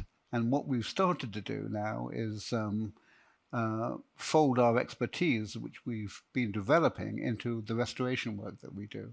We do a lot of local Law 97 reports and that sort of thing. So it's been and we'll go on to talk about that a little bit later, but it's been a good exercise in sort of embedded carbon reduction by actually repurposing and evaluating existing buildings and making them perform better rather than just building new. Cool. Then we have Van. He's an architect with Curtis and Ginsburg. Again, he has a master's degree in architect from Columbia University. And would you like to add some more? Yeah, so Curtis Ginsburg Architect is office predominantly focused on local affordable housing. So, you know, when it comes to sustainability and resiliency, it's kind of come to very nature that, you know, binding with this type of a building sector, because it's just kind of like become very natural. They kind of work together really well. And we'll definitely talk about that more later. Cool. And on my right, Eva, she leads the Cradle to Cradle certification at MBDC. She has a master's degree in environmental science from University of Virginia. Like, add some more about your work? Yeah, I'm a project director at MBDC. And MBDC was founded about 20 years ago by the architect William McDonough. Some of you might have heard of him, and the chemist Michael Braungart. So they aimed to create a certification where they could encourage innovative product design that enhanced sustainability and really catalyzed what they saw as the next industrial revolution, the circular economy. So as a project director, I look at a lot of products, including building facade products, and we work on certification and verification of the information that, you know, we've heard a lot of claims today too about sustainability, and it's important to have that third-party verification and certification to ensure those claims are actually being met. So that's what I do, and I'm looking forward to talking more with our diverse panel group today about that. Thank you. So how do I move the slide? I forgot to get the clicker. If somebody can help me. All right. All right. So let's see if this works. Yeah, so our discussion today is, obviously we have heard sustainability, and it means different things to different people. But when it comes to the building design, the term what I like is holistic sustainability. So maybe we want to hear from our panel what it means to them and how they view sustainability. So perhaps Tim, if you want to help us understand. Sure, yes, certainly. I think if we direct our attention to the slide behind us, we have a five-legged stool. Which one should I start with? Let's start with embodied and operational carbon. That it kind of speaks for himself, but embodied carbon, we've heard a lot about this today in previous seminars, is carbon which is used to manufacture the building, basically. It's what you inherit when you get into an existing building. Whereas operational carbon, obviously, is the carbon taken to run the building, whether that's heating or lighting or whatever energy is used, tenant loads, that sort of thing. So durability, ease of maintenance. And I think that kind of speaks for itself. I think we're always looking, this is another thing that we do anyway as of right to a certain extent, is we're looking for durability and ease of maintenance in the buildings that we design and the buildings we provide to our clients. Sometimes not very successfully. I think the third one, social justice and ethics, this is really important. And it's something that we've currently do not handle well. And I think we'll talk about this later, but obviously codes only really focus on operational carbon. They don't focus on durability. They don't focus on social justice. Occupant well-being and comfort, that kind of makes sense. It's going to the healthy building syndrome that has been an idea that's been out and about in the last few years. The last one, resource circularity, and that's where Yeva comes in to a certain extent. So what we're looking at, circularity, is recycled materials. It's bigger than that, though, isn't it? It's a whole look at the material from mining that material through production, through transport, getting to the site. And again, I think we'll talk about that a little bit later. So that's kind of it. There's some very good. I would recommend people just look up holistic sustainability online. There's some incredibly good quotes about it, and there's one over there. But that look at the concept of it as a whole building approach. I think we can go a little further. Is my view is that most of this stuff that we're looking at relates to the building, not just the building envelope, but the building in toto. But actually, as we'll look, we can probably expand the idea of sustainability outside the building to the environment around it as well, and we'll look at that later on. Thank you, Tim. Van, anything further to add in terms of, from your perspective, how you look at it? I think Tim covered this pretty well, but I guess maybe I can kind of like just give a little insight in terms of the real practice, how we incorporate that into our practice. So it really kind of like come down to about a bit more of sort of like a culture building within the office, right? So a lot of people kind of know sustainability at a level here and there, but how do you kind of like actually put that down as a sort of a line in the drawings and actually get it executed? So, you know, there's definitely kind of like early stage planning is so important. You require the strategic planning, meaning like you're not allocating the resources in the wrong location. For instance, in the old days when you design a building, you usually kind of look at the infrastructure and you say, okay, I need the duct, I need the pipe, I need this, need that, and then that's a plan then, right? That's a 3-feet plan then, and then you design a building that way. There's no such a luxury to kind of design it that way anymore. You basically have to very efficiently allocate the resources. In New York City, you are also, the building is not only bound by the FAR, you're bound by the envelope as well. So meaning, how do you kind of utilize that sort of like a volume credit, right? Allocate as much of like a residential unit so you can house more unit for the city. Hopefully that was, you know, ease the affordable housing shortage right now that's happening in the city, right? And then when you have a very efficient play out, as you go to the execution, you know that because you design with the efficiency, you end up do not require that much of like a heating load demand for your building envelope. That has a direct reduce on the construction cost, reduce on the energy consumption. Eventually, it's actually a much sort of like efficient building overall, right?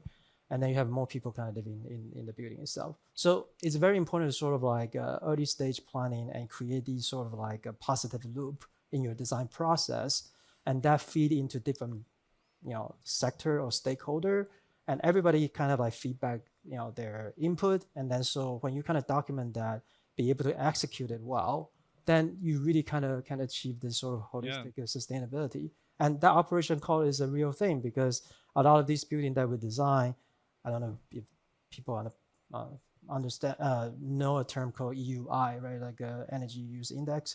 That number in the building that we design using this strategy actually can reduce almost 50% from the benchmark, right? So that reduced the operation cost. And a lot of these many of them are either nonprofit organization or they have like very limited resource. They'd be able to kind of house more housing, right? And that also tied to this sort of like social systems and equity discussion. So it's not just about the energy, like either embodied or operational. Obviously, you know, resource efficiency, well-being of the occupant, right? Buildings need to serve the occupants is what I say. And then on the social justice side, so Yiva, can you talk a little bit on the resource circularity type, why it's important and how that can be taken into consideration? Yes, so, you know, Tim and Van, you've brought up some great points about, you know, what holistic sustainability is in terms of building. We're thinking about efficiency, we're thinking about embodied carbon.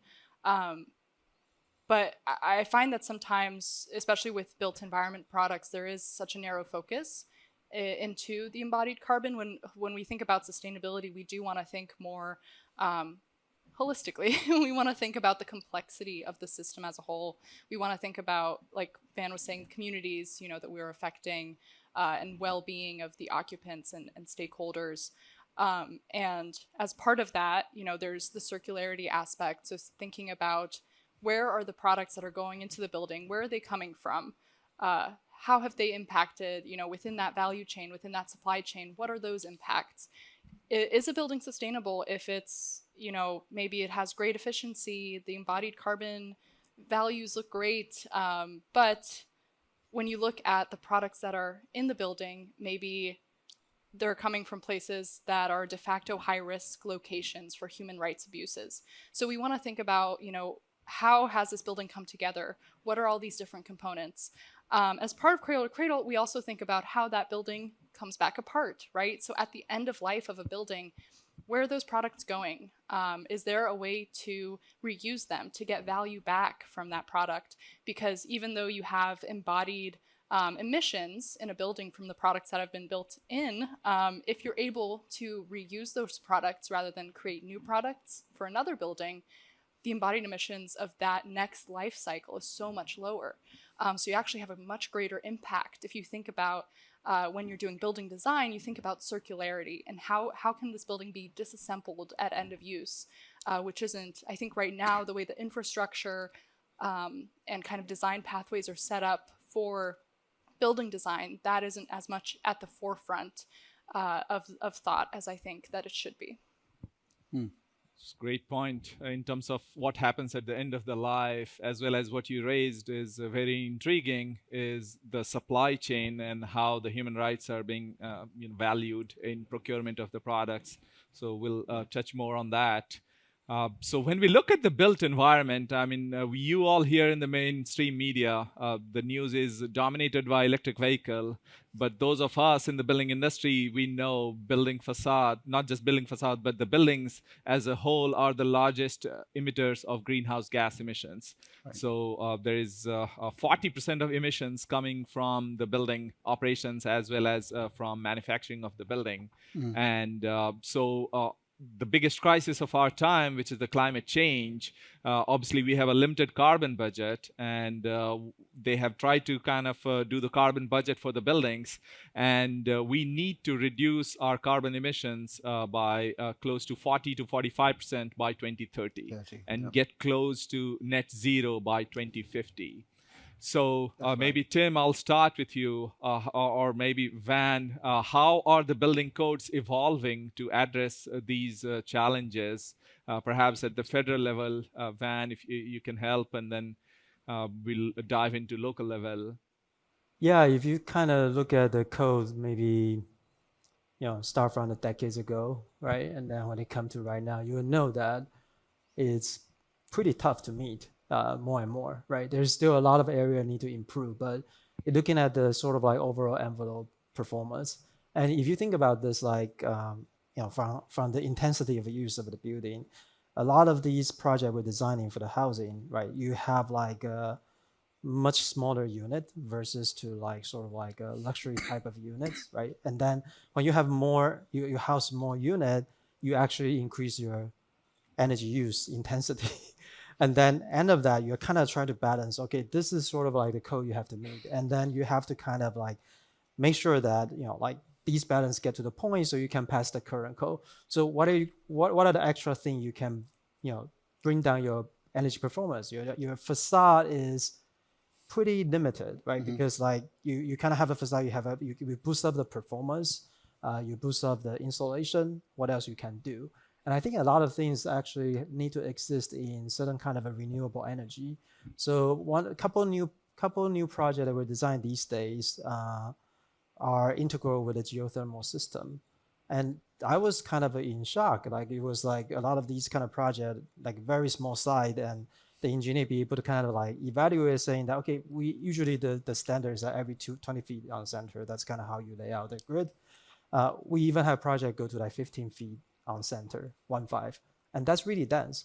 But that actually offset a lot of like public realm energy consumption. Essentially, this is kind of like almost like a clean grid, right? So, and then even it can generate enough electricity to actually cover some of the occupants' use, right? And then that all kind of tied back to this sort of like, oh, this is designed so it helped to reduce the operation cost, that sort of like concept. So I think that when it comes to the code, there's a couple area that I think current industry are pretty tough to pretty tough to succeed, right? One part is about the thermal bridge, right? When you kind of like, there's like a different kind of anchors you can design to, but not all the system can have that kind of integration, right? What happens if you want a brick facade return back to the building? That's kind of like your aesthetic. That's a thermal bridge right there. How do you kind of mitigate that, right? So there's a lot of like pretty intense detail you need to kind of address those issues.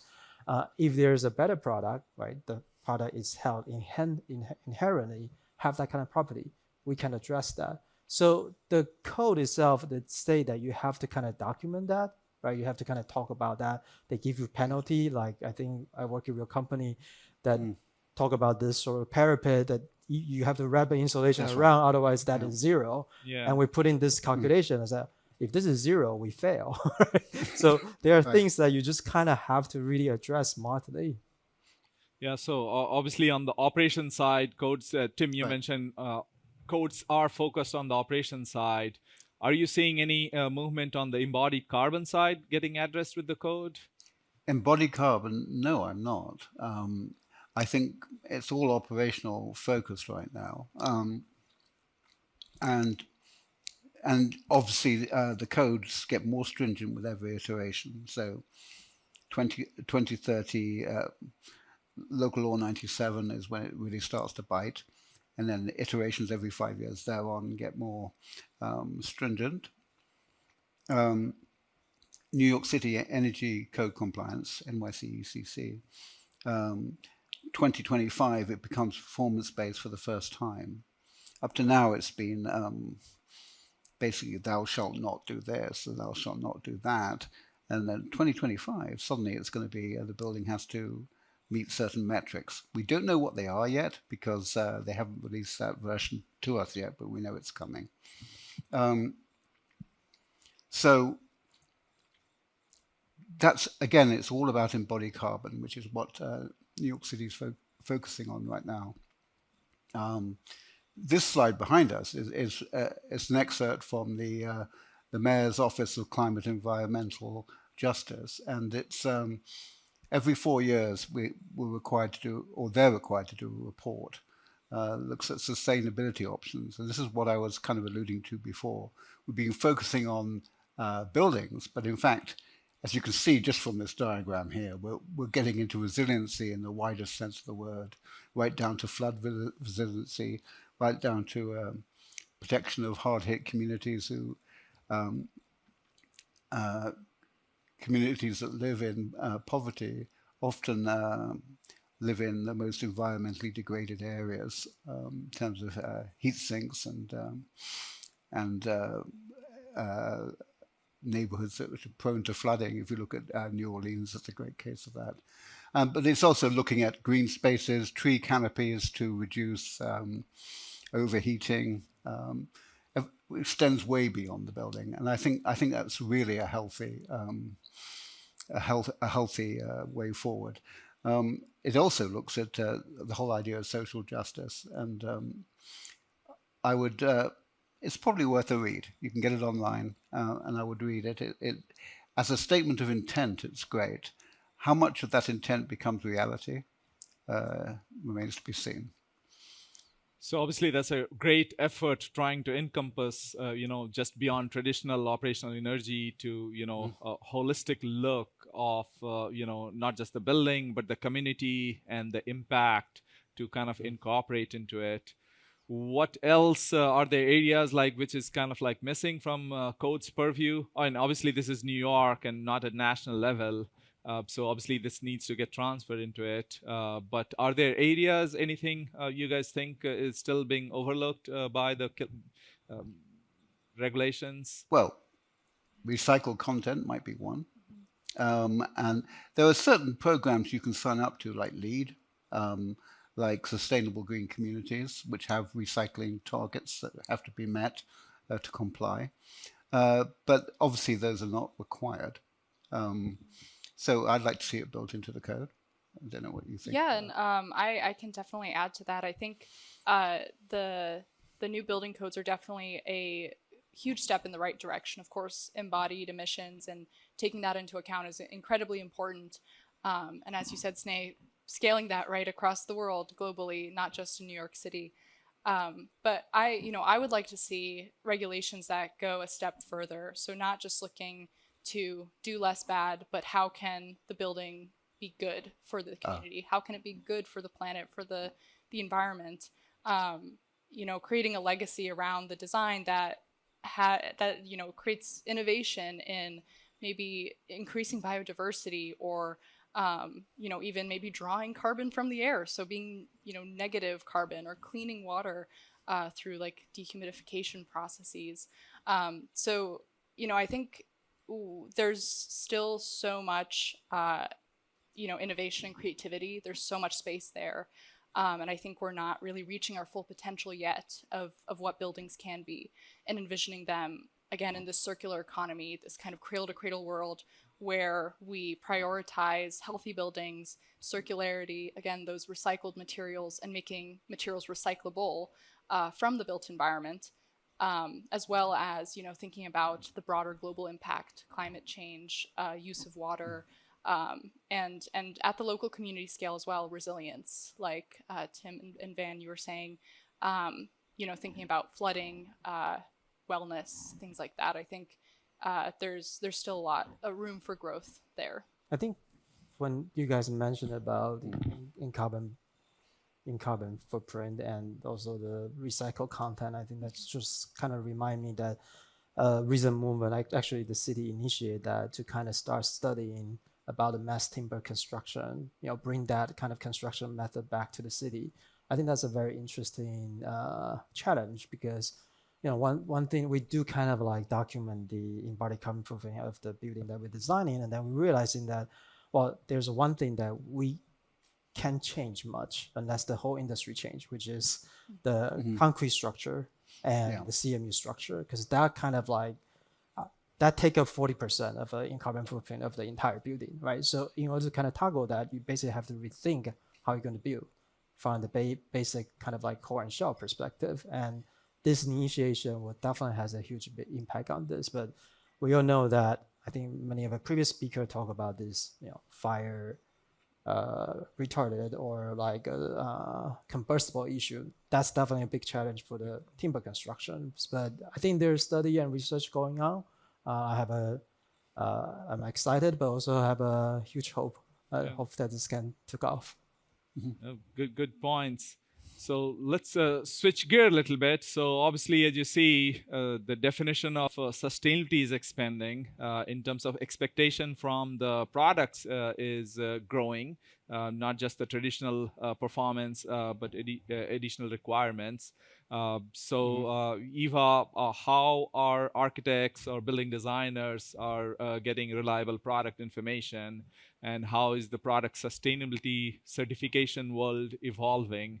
If you could help us look into it, or just over the last few decades, there's been so many certifications that have become available for built environment products. And as I mentioned earlier, when we think about building design and being sustainable holistically, we want to think, at the granular scale, think about the materials that we're bringing into the building. How do they fit into the architect's goals for sustainability of that building?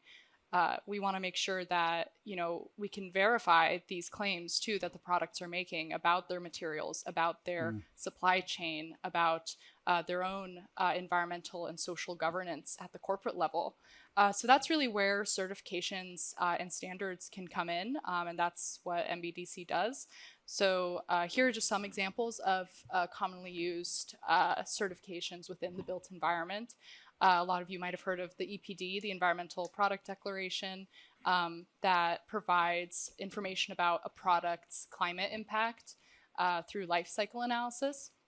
There's also declare labels and HPDs that focus on the materials in the product, and in the case of Declare, like end-of-life uses of the material. And there's also like sourcing product and material specific certifications like FSC or Global Recycled Standard to show recycled content. And so, you know, these will vary from different products and different industry types to some extent, but Cradle to Cradle, which is, you know, we love Cradle to Cradle over at MBDC because that's kind of the foundation of what started MBDC.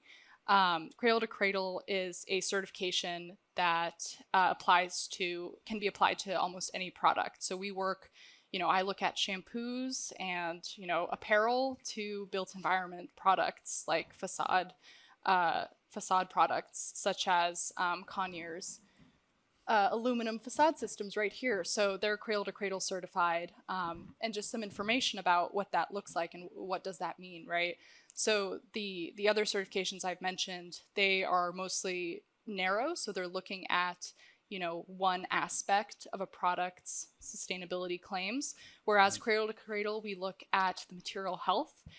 So in this case, Conyers achieved silver, which means that there's no carcinogens or mutagens, no reproductive toxins, nothing that's on the banned list, of course. So, you know that the product materials are healthy, that not only are the materials not harmful to the people, the occupants of the building, but also they're not harmful during the production process of that product. So your building doesn't have a kind of leaving a trail of like chemical hazard in its wake just to get those products produced that go in the building. Cradle to Cradle also looks at product circularity / material reutilization, which is, you know, thinking about, again, the circular economy. Where does that product fit in? Is there recycled content? Is the product recyclable? Is there renewable content? Is it biodegradable? So what is that end-of-life use? Has that product been designed to be easily, you know, removed from the building and easily recycled? What kind of infrastructure and circularity partners has the product and that company identified? There's also, of course, the carbon piece and the energy piece, which is extremely important to understand about the energy that's used to produce the product, as well as the embodied emissions. And we also look at water and soil stewardship for the production processes and also within the supply chain to understand impacts to water conservation. And then lastly, and, you know, I'm naming all these things that we do, but really, you know, that's what holistic sustainability is, right? Is like, it is complex. We look at so many individual parameters to understand how this product performs in comparison to a regular, not sustainable product.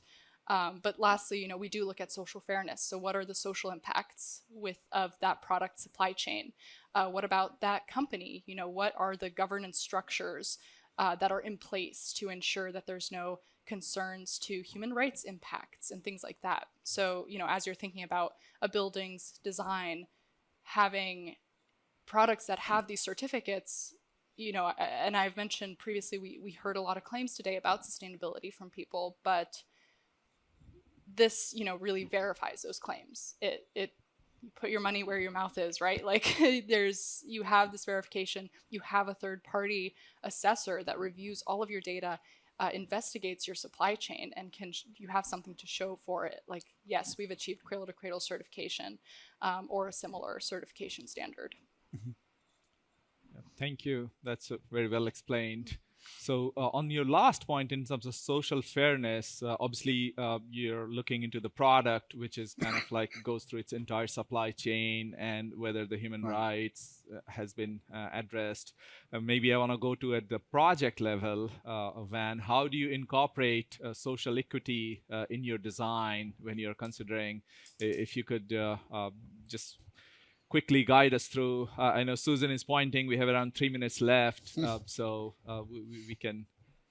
I guess besides the previous mention about how to efficiency kind of design those buildings, but you can kind of sort of look at that photo that's showing that this is a almost near full block development, about 400 unit that nested in East Harlem, right? So you can see all the houses surrounding. That's probably all built around like in the 60s or 50s, the Machanama buildings or some of our NYCHA buildings definitely are very dense. But density isn't really a negative thing when we're designing stuff. The high density kind of house more project, house more units, but at the same time kind of reserves some spaces for residents to enjoy the outside. So, these are kind of terraces they kind of be able to offer for those buildings.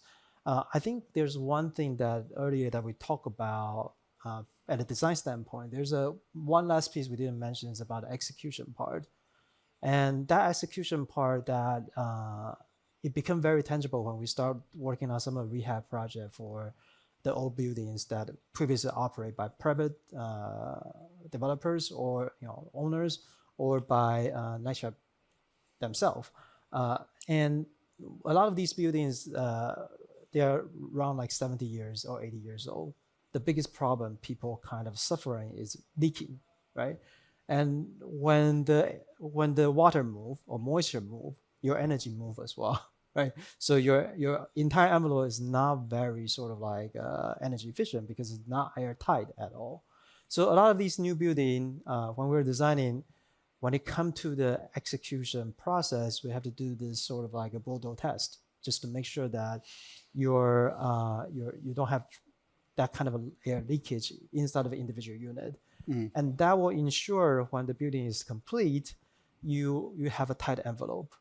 That ties to a very important point from the user perspective is the thermal comfort. Like probably all of us experience living in the New York City. When you are next to a window, what do you feel in the winter time? Your heating is kind of steaming, but you feel so cold because you have this cold draft just keep coming in because there's so many air leak inside of the exterior facade. So I think that really kind of reflecting a very tangible point. And if you can go to the next slide, this is a project in Bronxville, right? And this is a project I mentioned earlier that has a geothermal well. This site actually has 50 of them, and then each of them is like 400 feet deep, right? So that really is just about like how do you kind of bring, and then you see they're next to train, so these windows need to perform some kind of sound attenuation as well. And then also that ties into the bill which the occupant is paying, and that impacts, it does.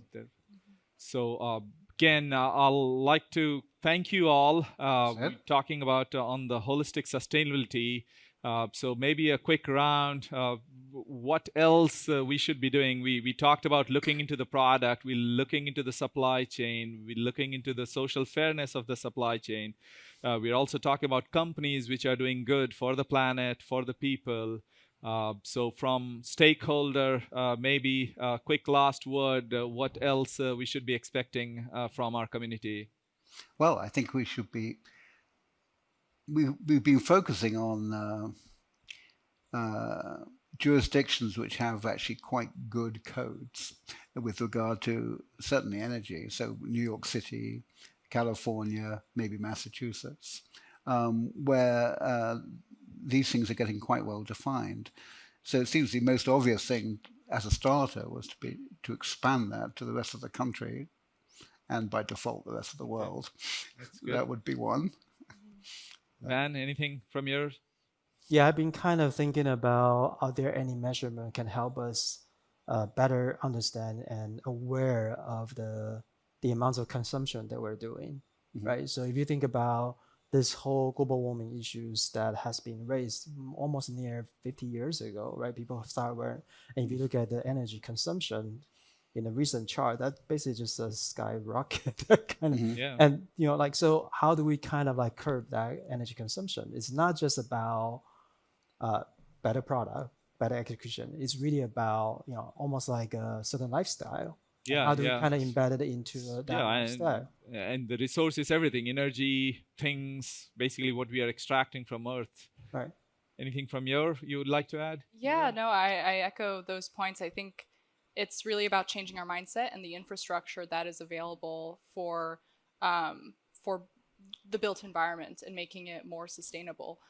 Because there's only so many embodied emissions reductions that we can do, right? So at what point can we rethink how we demolish buildings, how we deal with building waste, rethinking our approach to that and redesigning just the built environment infrastructure as a whole, I think is what we really need to kind of think about for the next steps. All right. On that point, again, thank you for being here. And as you consider sustainability, think about, again, looking broadly and holistically. Thank you. And thank you to my wonderful panel.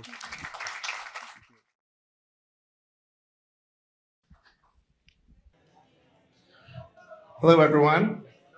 Welcome back to the big room. Hope you guys had a good afternoon so far. What I've observed was a lot of mixture of aspirational and detailed presentation. So I think it's been a great blend. And I think we'll conclude the today with two talks, one from Studio Gang and their team on the Gilder Center. And then after that, there's a panel on Passive House. So I'll turn it over to Anika, and you guys can do your intros and get going. Sounds Thanks. good. Can everyone hear me? I'm gonna put this down here. Hello. So I'm Anika Schwarzwald. I'm a project leader in the New York City office of Studio Gang. And I'm really excited to be here today to present the Gilder Center at the Natural History Museum in New York, along with our collaborators, John Ivanoff from Buro Happold and Ed Harms of Island Exterior Fabricators. So I think what we're gonna do is I'm gonna give kind of a brief overview of the design concept and how we came up with the ideas, and then I'm gonna hand it over to John and Ed, who will speak more to how it was actually built. So a key part of the museum's mission is encouraging people to be educated in the natural sciences. And so a crucial question for us early on in the design, thank you, was how can this new wing and how can architecture really help get people excited about learning? And how can the space foster interest in exploration and discovery of the natural world? So this is an early concept level collage. In the background is a view west in New York City during Manhattanhenge, which is the annual phenomenon where the sun sets directly in line with the New York City grid. And the kind of the urban fabric, the canyon of the urban fabric really like frames that view. And then in the front is a 19th century etching of the Grand Canyon. And canyons and natural geological formations were an early source of inspiration for the design, both for their incredible forms and also for the way that they frame views and have, over the years made people interested in looking and learning more about the world. And a second important factor to understanding the design is the existing museum campus itself. So the museum is actually composed of around 20 buildings that are all different typologies that were built at different times over the past 200 years. So on the right, that's the existing Central Park West entrance, the main entrance. And then on the left is the Gilder Center site that kind of fills out the west side of the campus. And there was an original 1972 master plan, or sorry, not 1972, 1872 master plan for the museum that had these 4 courtyards that were intended to bring light into the galleries. But what actually happened over time, as you can see in this aerial photo from when the Central Park West entrance was being built, it's kind of under construction there, is that buildings were added kind of organically as needed, and they didn't follow the original plan, and they often even filled in some of those planned courtyards, which resulted in a lot of dark spaces, a lot of the galleries, people would walk through them and then you'd come to a dead end and you'd have to go all the way back. So this was really something that we were looking to ameliorate with the new design. So on the left here, you can see the existing condition, all those 20 buildings that were there on the site. And then on the right, the plan as it is now on the main entry level with the Gilder Center. And it's really a project about kind of infilling and connecting.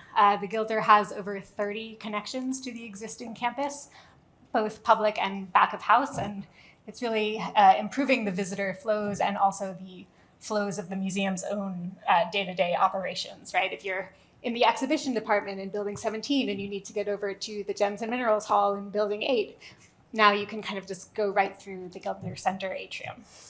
So it's kind of less, we've often thought of it as less of an object building and more like this void that sits inside the museum campus and makes these connections.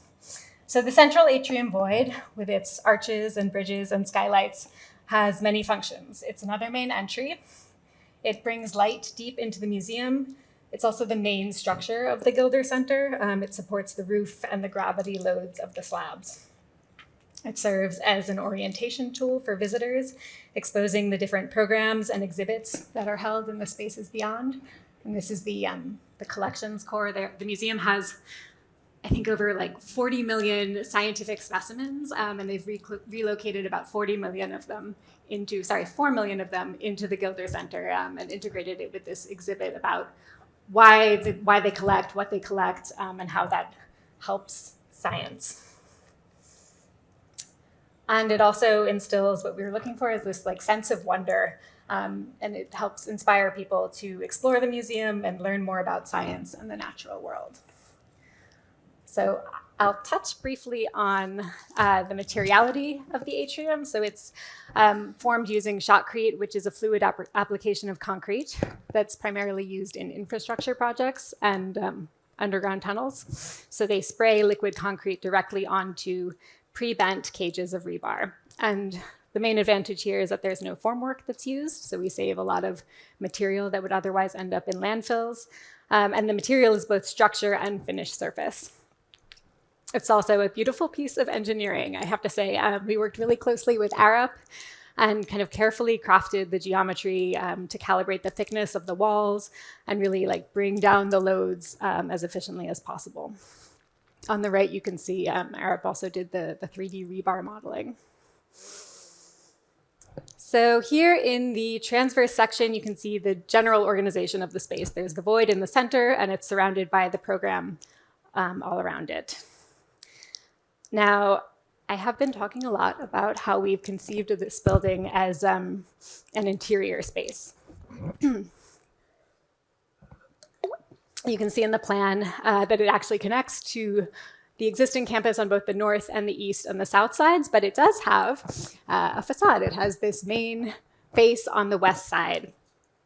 So for us, in like designing that facade, having already kind of conceived of it as this interior space, we were thinking about how we can kind of really wrap that interior, how it might extend outwards to create an enclosure. And you can start to see this intention in this early model photo, which I really like. You can see how the west facade is kind of a continuation of the interior. And in the completed project, right, there's actually a material transition from interior to exterior. But it's actually literally the same shotcrete structure that does wrap outwards and form the structural backup wall for the stone facade on the exterior.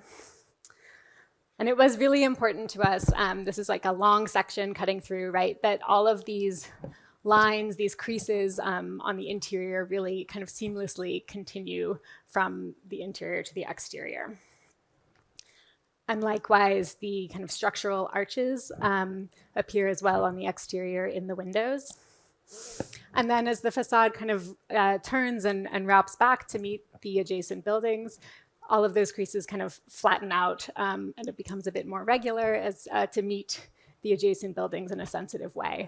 And we were also paying attention to kind of the alignments of the levels with the brick coursework on the neo-Romanesque buildings on either side.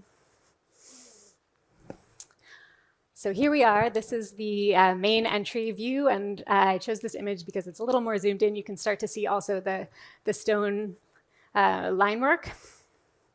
When we were thinking about that, well, I'll say that the stone itself is a Milford pink granite, which is the same stone that was used on the Central Park West main entry of the facade. And in designing the joints for it, we were thinking again about natural geological formations and the strata of stone, like kind of sediment that builds up over time. So we do have these alternating angles of stone on different levels. And it was important to us also that these stone pieces be of varying lengths so that you really get kind of like an overall texture, a more organic texture that's mapped over the surface with those lines, rather than kind of a regular pattern. So this was the vision. And I'll hand it over to John, who can speak a bit more to how it became reality. Thank you. Thank you. Thank you, everyone. So I'm from Bureau Happold. I lead the facade team here in the US. We had an opportunity on this project to provide MEP and facade consulting for the project and working with Studio Gang closely for, I think, going back to 2014.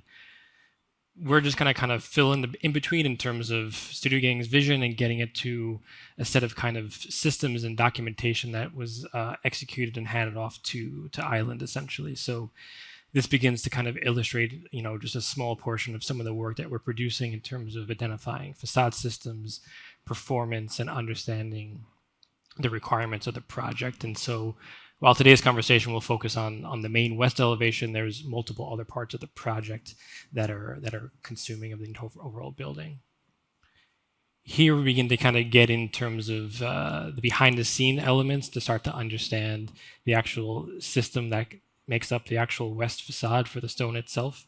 There was multiple different evaluation in terms of precast or steel or other substrates to support the stone that were evaluated during the design phase, and finally kind of culminating in what you're seeing a little bit more from Island later in the presentation.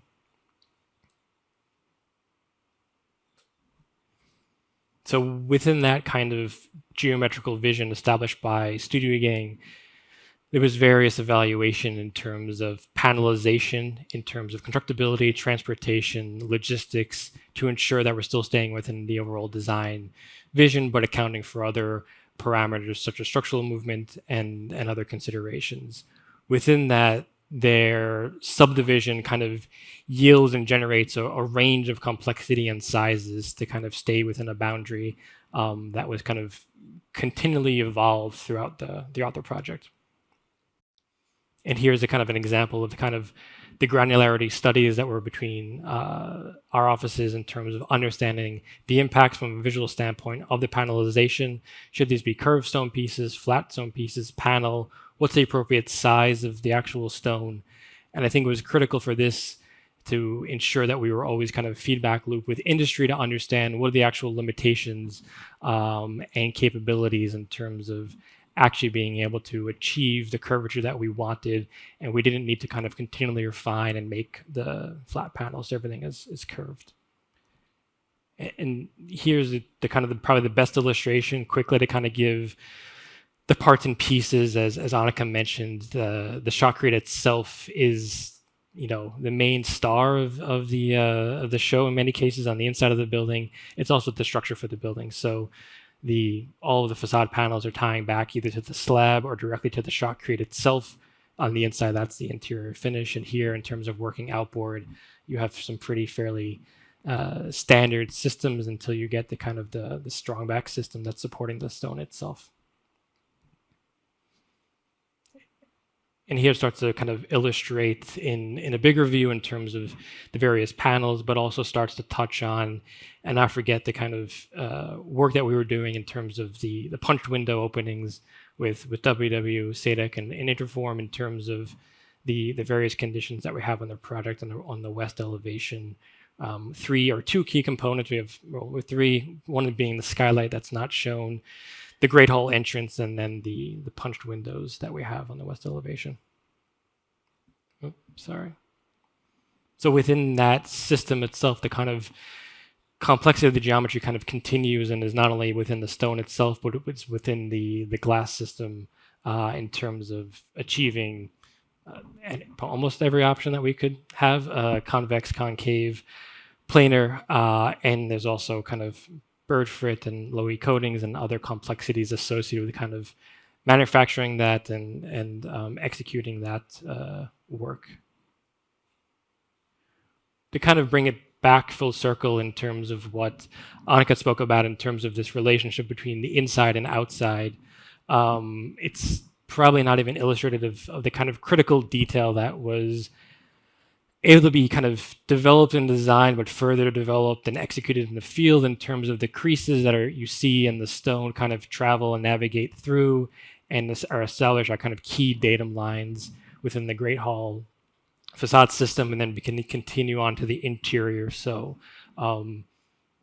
at some points, or many of us that at least worked on a project, can kind of find these kind of special moments quite wonderful. So as Anika touched on, in terms of the stone itself is Milford Pink. The source of the stone was very similar to other sources that were on the project itself, and we had a great team of collaborators in terms of sourcing the stone, working with Hoffman in Germany to kind of go through rigorous stone and block selection to ensure the consistency, because within the quarry itself, there's a range of color range that we needed to ensure that we were kind of having consistency given the fact of the geometry, and ensuring that we had the right amount of material to actually execute the development of the stone pieces and parts. So this begins to kind of have a really kind of somewhat basic but granular overview in terms of maybe the process in which the stone blocks are going through, in terms of slabbing, in terms of understanding the geometry or modifying the geometry, and back carving where needed, and integrating critical anchor points and ensuring the fit and sizes were correct before being shipped off to Ireland. And much like the evaluation of the system itself in terms of what's the appropriate answer, it kind of evolved over time based on different conditions, because not all the panels were the same. Sometimes there's soffit conditions or horizontal conditions. The weight of the stone varied, and so there's different applications for different critical connections. Within that, there was also a rigorous process to ensure that the solutions that were being executed obviously worked in terms of the engineering, but also executed in various testing that were executed, physical testing for all the different anchor types and the stone types that we had on the project itself. One kind of, I think most of us kind of go through various different processes in terms of tabletop mockups or prototypes. This slide, at least for me, kind of summarizes in many cases the evolution of the project. There was, a rigorous kind of evaluation in terms of identifying the contractor who could build this part, and one of that was through rigorous kind of prototyping to confirm that they were able to execute the actual job in a mockup, and then evolving to a larger full-scale mock-up, performance mock-up, and then executing the actual finished product on site, essentially. So we thought the best way to kind of quickly illustrate that progress in terms of that drawing that was shown earlier in terms of the system diagram was to kind of just quickly walk through what the actual mock-up itself was, and Island and Ed will go into this further in terms of having an opportunity and ensuring, given the fact that we were using shotcrete as the main structure of the building and working with various parties to actually execute like for like. So whatever the job conditions were, they were executed at the mock-up itself, which may not always be the case in terms of the entire shotcrete was fabricated in terms of embeds and coordinated. And while this was mainly, executed originally as being a performance mock-up for the Windows system, in many cases it evolved in terms of a constructability mock-up. So detailing and sequencing and fabrication, each contractor, each evaluation, each step of the way was kind of rigorously documented and adapted if needed, essentially, knowing that we were going to be doing this task and executing it multiple times on site. And this starts to kind of show that sequence and transition through the process, and a bit of a taste of what will come later from Island in terms of how these are beginning to panelize and in many cases match the exact vision that was established earlier on in the project. Obviously key visual inspection, performance mock-up. And we thought it was really important, and we don't as a team don't really have too many opportunities to kind of talk about this project publicly. And for me, it's a privilege to have this opportunity to kind of present and talk about it a bit further. But in many cases, we've thought it was kind of critical to start to at least touch on. There's multiple individuals that kind of worked on this project throughout the life of its time, and multiple companies within that. And this kind of just touches on, at least for the facade portion, there's probably many others, suppliers and individuals, but this is a snapshot. And there was an extreme kind of collaborative effort along the entire way to execute the project. And one key individual within that was Island and Ed. And so glad to take it over to Ed.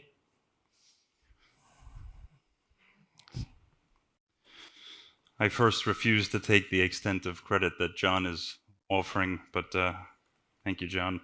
My name is Ed Harms with Island. as John had mentioned, we had the opportunity to work with the project team that he's illustrated here on the screen. I do fully agree that while three of us may be speaking on behalf of the project, this really was a tremendous joint collaborative effort, both within our own individual teams as well as with the project team. As you might imagine, the project was quite rigorous from a digital delivery perspective. Ultimately, Island's responsibility was both the digital and physical delivery of the stone facade that John and Anika had described. Of course, in conjunction with the glass and glazing openings performed by W&W and their team.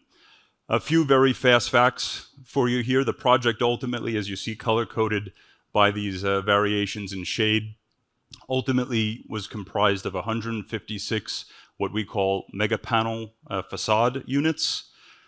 Those units supported around 4,500 different, fully unique, atypical stones, and about 18,000 bracket and anchorage points, fixing points for those stones. So certainly a rigorous venture that tested the robustness of our digital management team and tools.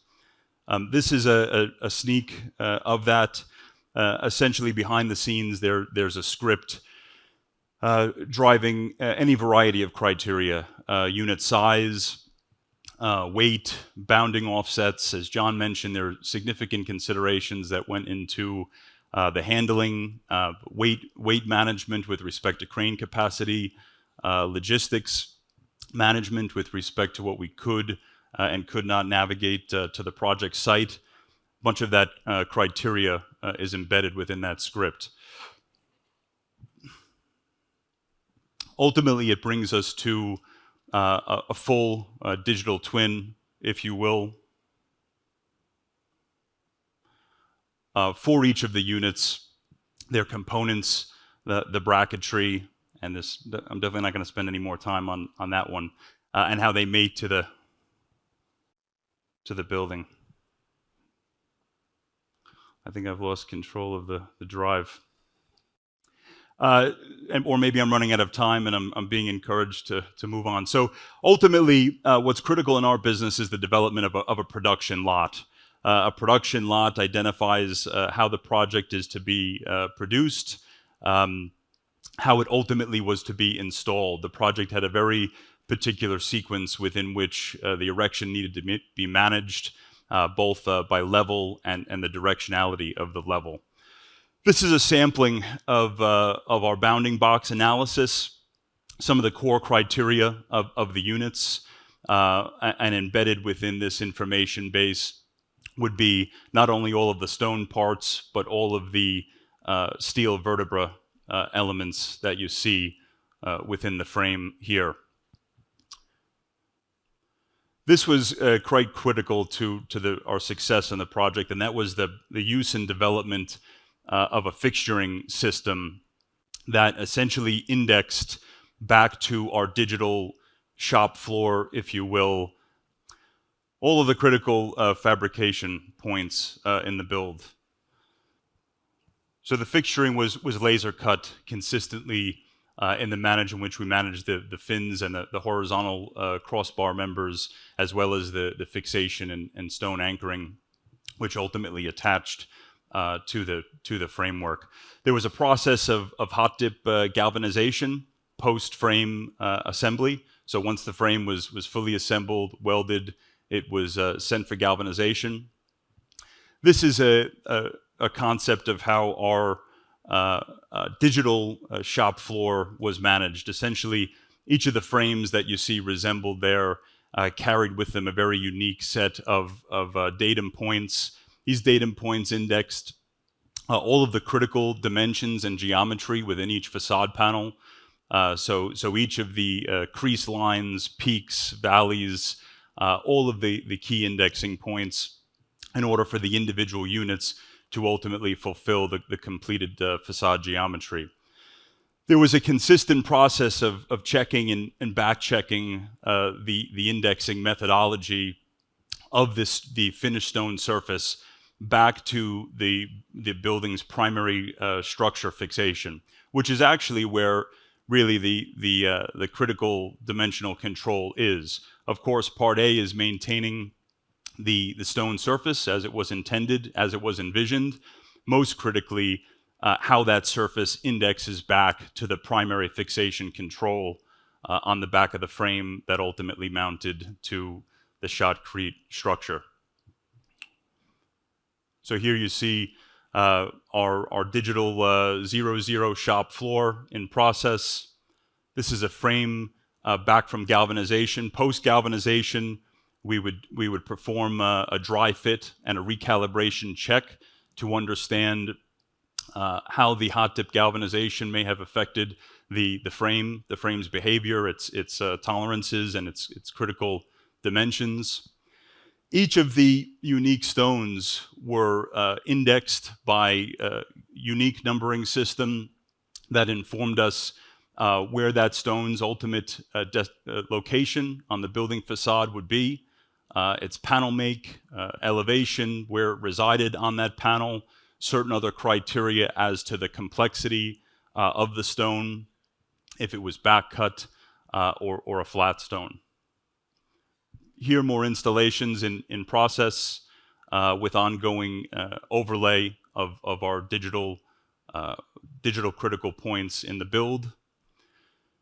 And here, the start of the joinery treatments. John and Anika had requested the development of what was ultimately a white quartz sanded joint in an effort to really disguise and remove the presence of the joint from the finished facade. There were critical stones within the assembly that we dubbed access stones.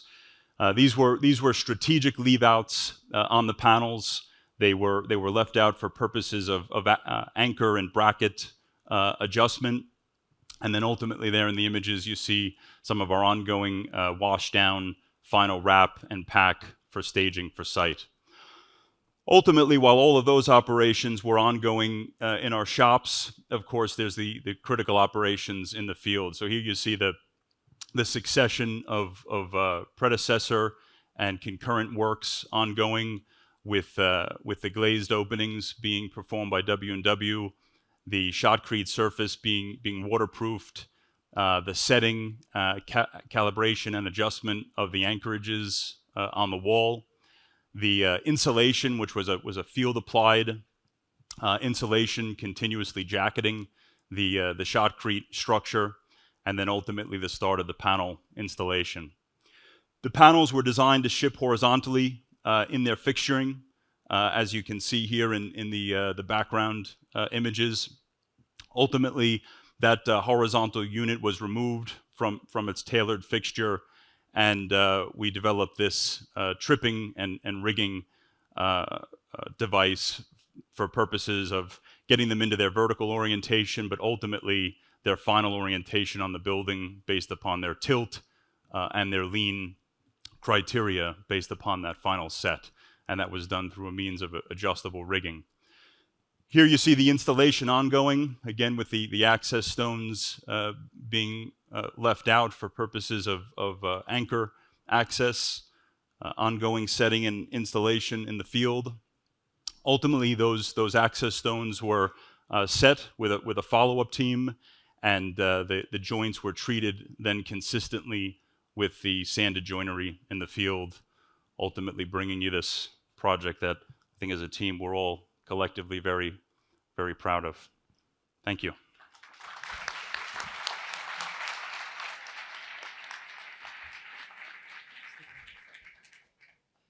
All right, thank you. Thanks, Anika. Thanks, John. Ed, good job maintaining the IT and calmness throughout the presentation. Okay, we're going to set up for the final panel, but just a couple thoughts on your presentation. I thought it was an amazing project and presentation. You guys really, the collaboration seemed evident in how you guys work together. And oftentimes, architecture is that relationship between art and science. And Anika, to your opening line about creating a place that instills a sense of wonder. I mean, I've walked through there with my family, and it's like just an amazing place. So great job on that. And then question, like, where did the Grand Canyon idea come from? Because that collage is the first time seeing that, and that's you. Ed, can you answer that as the fabricator? No.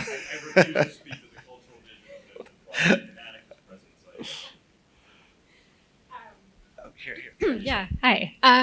Yeah, I think it was kind of that early thinking about like what are the spaces of that instill that wonder that exists in nature because of that core mission of the museum itself, that really wanting to educate people about the natural world. And so our team early on did some like trips to some of those amazing forms out west, and I think the kind of alignment with the Manhattan Henge canyon of buildings was just kind of very exciting, basically. Also, I should mention that the site of the Gilder Center is kind of unique in New York City in that it sits on the grid. You're kind of on 79th Street, so you can actually, they had an event there at the museum when Manhattan Henge happened this past summer, and you can actually like sit in the park or sit on that Tribune stair and witness that natural phenomenon. So this alignment of those various things was very exciting.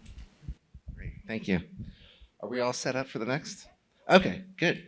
So the final one, sustainable synergy, net zero, and passive house facades. Moderator is Cheryl Saldahana, Senior Project Manager at SGH. Welcome. Hey, how are you? Good, how are you? Great. All right, thanks everyone. I think we've stuck it out for a great day today, some really thought-provoking sessions. So I am Cheryl Saldana. I'm a Senior Project Manager at Simpson Gumberts and Hager, SGH. I also lead our building science and passive house practices, and I am going to be joined on stage in a moment here by some real movers and shakers in this space, and we're happy to share with you some thoughts on some of the synergies between passive house, net zero, and where we need to be going with our sort of facade systems on our buildings. So if I can have our speakers join me on stage. We have Sarah Beyer from Magnuson Architecture and Planning. She is an Associate Principal and Director of Sustainability. We have Adam Watson from L&M Development Partners, Pre-Construction Director of Design. And we have Gabby Brainerd from SOM, Associate Principal and Enclosure Design Specialist.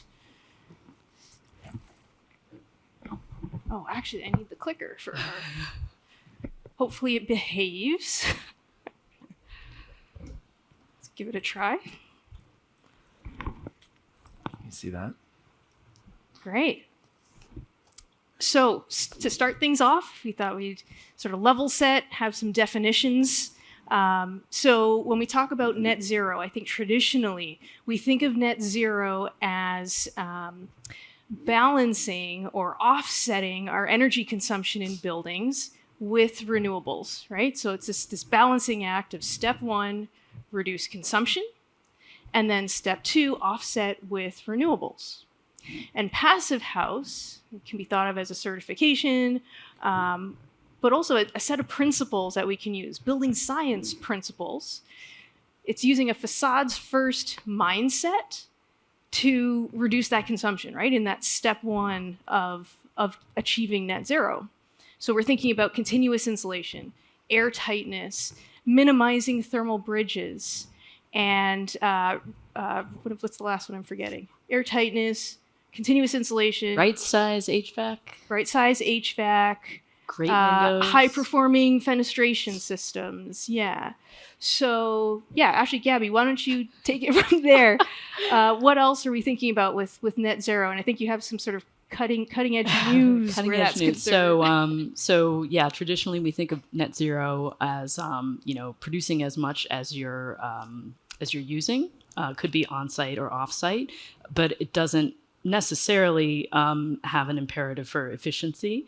So interestingly, I think at Greenbuild, the Biden administration just announced that they're going to try and create a federal definition of net zero that includes 3 pillars: efficiency, 100% renewable generation. Ooh, did I get that wrong? Efficiency, no on-site emissions, which is another way of saying electrification, and using 100% renewable energy. So that's exciting because it means that net zero is actually really synergistic with this idea of efficiency, which is primarily what Passive House is trying to do. Yeah, and when you say no on-site emissions, it's really combustion. We're trying to go to that Exactly. all-electric. Yeah. Exactly. Nice. Sarah, let's now talk about carbon. Let's take it a step further. What about net zero carbon and how do facades fit into that?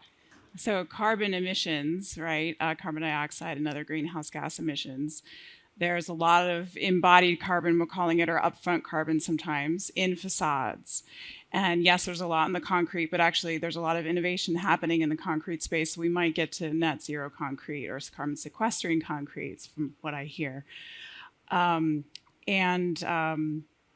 Basically, the first thing that we're doing right now is asking for EPDs, environmental product declarations, on all of our projects for every component, even if we don't know for sure that the manufacturer has one at the moment, because it's swiftly changing. Everyone is getting theirs. And actually, the exciting thing is Passive House uses more insulation, but it depends on the project typology and the codes and the setting that you're in. But there is a potential for that extra insulation to be carbon sequestering. There are biogenic materials coming online that, with the right testing and the right treatment, can be used in an urban setting. So that's what we're looking for. Yeah, and Gabby, I think you have an example. Some slides. Send that over. Oh, yeah. Okay. So this is courtesy of our spec team. We work a lot with commercial facades at SOM, and those are include some of the materials that are worst offenders in terms of embodied carbon, but there's some things that we're doing in terms of specification to try and address that. So specifically with aluminum, all of our specs are now asking for EPDs, as Sarah mentioned. We're also asking for service life certificates. We're prioritizing fabricators who we know have EPDs, especially ones that are product specific, not just in general industry EPD. And we're including basically global warming potential maxes or ranges for specific materials and facades. So we've done some research with the industry and also with extruders to try to understand what lower carbon aluminum products are out there. So this is something that's in our specs now. We've gotten really good feedback from the industry. They're really embracing this. And as our spec writer told me, if you don't ask for it, you're not going to get it. So we may not necessarily be in a place where we're getting this on all of our projects, but it's important to ask to kind of push people in that direction. Thank you. All right, now let's talk a little bit about codes. So Sarah, kick us off here. Where does net zero and Passive House fit into the current codes landscape? So as you probably noticed, codes in New York City are evolving, and there are some bits and pieces of Passive House in there already. We have to measure our thermal bridges. We don't have to quite mitigate them yet, although you can choose that path. That is a path right now you can choose as an enhanced performance. And the air tightness testing of Passive House is at a smaller scale, so the bigger buildings don't quite have to do that whole building testing. That whole building air tightness testing and relying on that value is so critical for Passive House. That's where the magic all happens. You can right size your mechanical system. You don't have to spend more money than necessary on the upfront carbon and cost of that mechanical system. But we need to be able to rely on that zero air infiltration, and we can do it.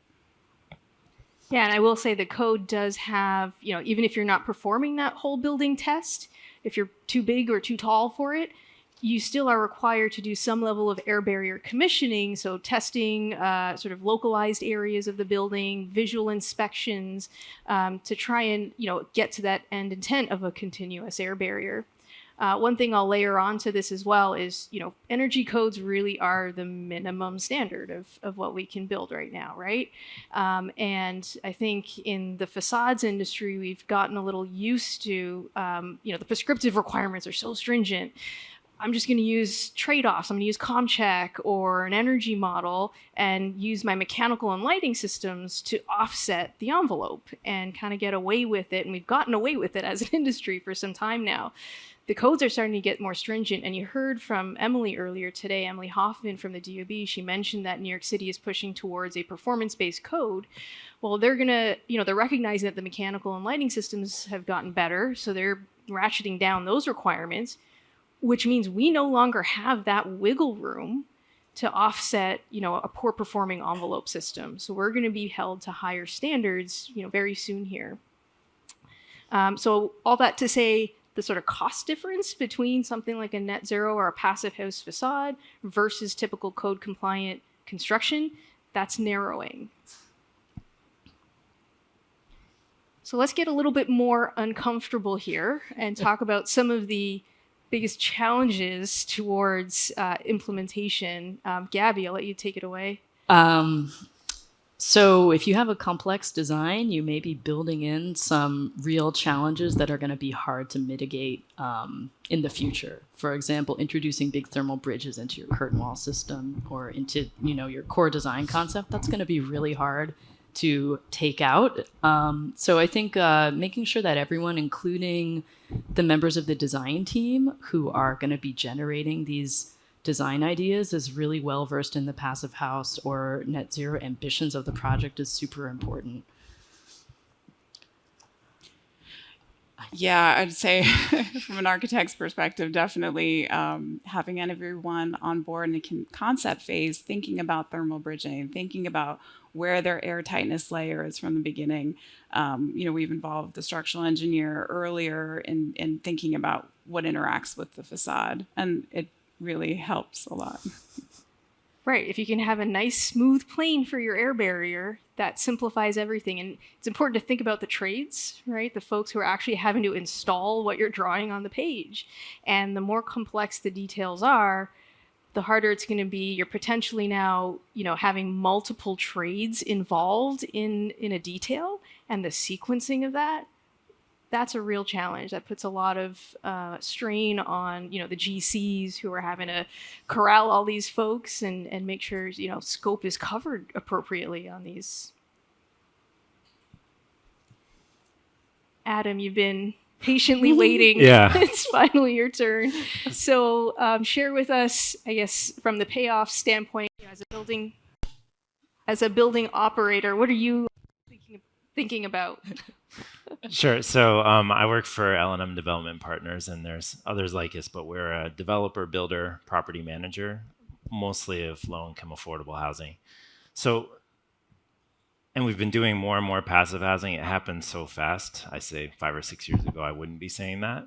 And with time, you start to make bold comments like this one that, the question is, how much does passive house, more does it cost? And I'm really getting to the point where I'm not seeing too much cost up front. There's certainly other factors that could be increasing costs, and I'm definitely seeing that on the operating side, that, it's one of the tenets of passive house that it can pay for itself. So I put this blurb up here because I've been saying this and I haven't been able to back it up. I have borrowed this from my development team though. So if something's unclear, please ask a question later. But essentially you have to look into the future. Let's say we own the building for 30 years.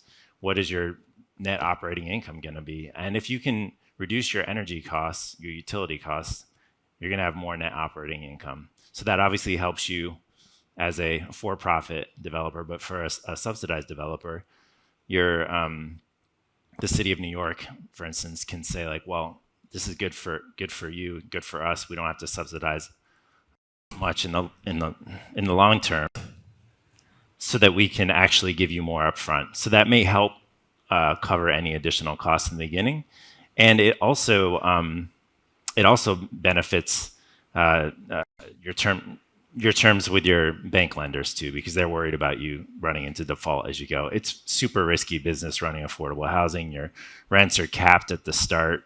all the flexibilities at the beginning. So Passive House really chases that all out to the front. We're also seeing things like other things, like Local Law 97 is a big word, but we're able to, off of some of our initial first 5-year reports, see that we're actually going to be fined for Local Law 97 2050. So for an affordable housing property manager, that's huge. And I'm very proud to be hitting some of these incredible benchmarks on projects that have relatively low construction cost budgets.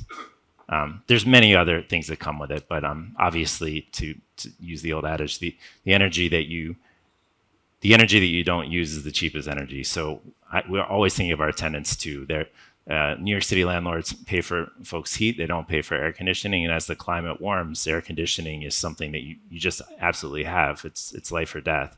So knowing that our tenants are paying for that, knowing that Passive House will reduce that, it drastically reduces the amount of season that you're doing it, and knowing if they need help, that at least we've controlled our costs there. There's many reasons why Passive House pays off.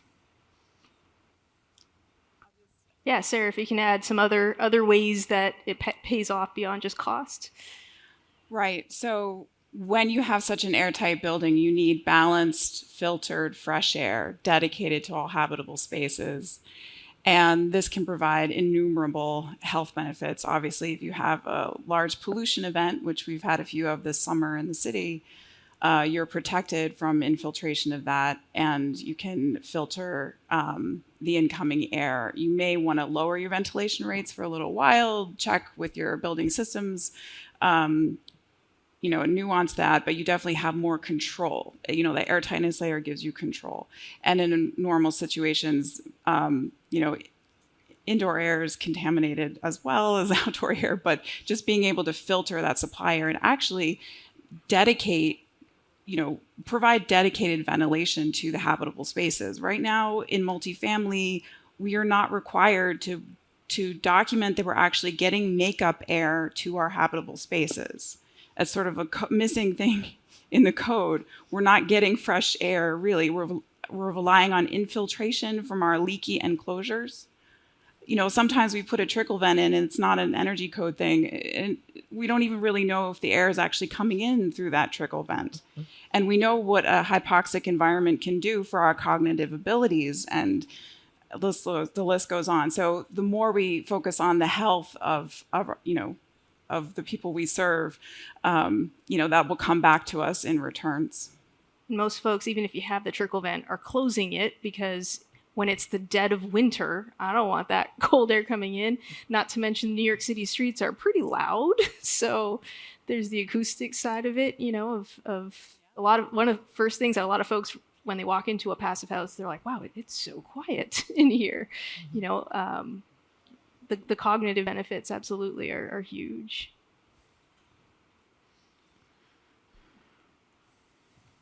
All right, and then of course we can't forget our existing building stock. Again, Emily at the DOB mentioned Local Law 97 today. Adam, do you want to kick us off with a little bit of perspective on this? Well, I can speak to. We have not done our first Passive House retrofit, though it does seem like that is the next frontier. It's obviously where we can make the most impact on the city. We do realize that as we purchase and renovate existing housing, it's clearly how we can get the most apartments online in the city, and yeah, so we do a lot of preservation work as well. One of the things that comes up with facades is obviously you have to maintain the facade. These buildings have already had a long life, so you have to repair them.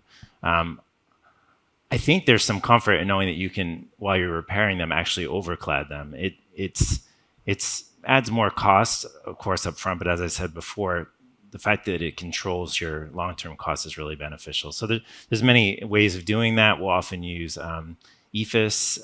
That actually offers some benefits of completely changing the look of the building too. I'll come back to that in a second. And there's certainly overcladding curtain wall systems that can be used too. And those can offer, brick, metal panel, curvy stone, whatever you like to do. Those are obviously trickier because we don't usually move our tenants out of place. So we've come up with some some creative ways to keep tenants in place and build fake walls and things, but there's some challenges there as well. But I also wanted to add one other point, which is that, well, so one thing that is coming up is that some of our partners, namely NYCHA, are taking historic tax credits because some of their buildings are indeed historic, and that's found money they're able to capture by partnering with a private developer in the PACT program. But one of the issues is, like, it's very nerve-wracking because we've gotten used to overcladding our buildings. And so we go through our MEP routine, we're trying to electrify these buildings, we're trying the same tricks you're doing in Passive House, and it's like you're missing that safety net or that comfort blanket of Passive House. So there's a lot of nervousness about how comfortable will these spaces be. I'm sure the mechanical systems will end up oversized. So it's just what may seem like a big deal to overclad a building. Once you get your arms around that, it actually is comforting, and we miss it when it's not there. So retrofits are really challenging, but I think there's been some really great success stories for retrofits in New York City, and most of them involve some other complementary goal besides the energy side. So we're seeing, you mentioned Local Law 11, FISP, issues with deterioration of historic facades. That's a huge just X factor for a building owner. Many co-ops have kind of a permanent sidewalk bridge outside of their building, or every 5 years they find that they're making really expensive repairs, and some of those buildings have chosen to overclad, or even in some cases remove the brick entirely because they never wanted to see a brick again. And so that can be a real success story when the retrofit is combined with another goal. Building repositioning can also be a goal for for skyscrapers with curtain wall, for rental buildings. Totally changing the look of the building can be a real benefit for the owner. Yeah, and I think, thinking about Local Law 97, the current limits where they stand, I think a lot of owners are going after the low-hanging fruit first with this sort of first set of limits, which tend to be more the mechanicals. That seems to be the most cost-effective way to get yourself under the limit. Pretty soon here, 2030 and beyond, when those limits get lowered, now you've lost your low-hanging fruit. You've spent, you've done that to get yourself under the limit. At that point, you're going to have to deal with the facade in some way. So yeah, you're going to have to study, can we do an overclad? Does that make sense? Can we do it from the inside? Do we need to phase it in some way? And, a lot of folks are starting to study this because you need to start studying it now in order to plan ahead for a project in 10, 15 years maybe. Mm-hmm. All right, great. So that takes us to the end of the discussion portion of our panel. If we have some time, we'd love to take questions from the audience. I believe there's someone with a microphone who can, so just raise your hand if you have a question. You've got the experts here. Can stand close to our... Yeah. Yeah, don't move around too much. Don't be shy.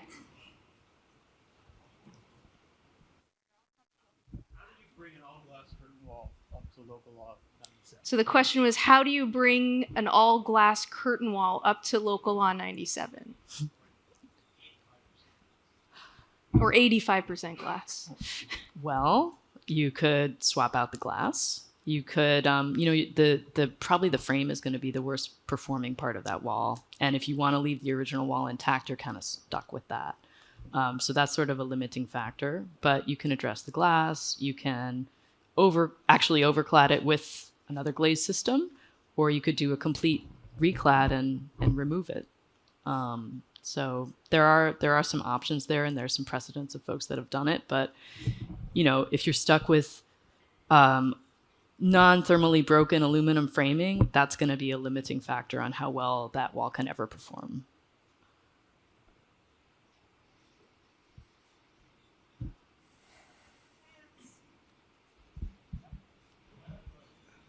Question in the back.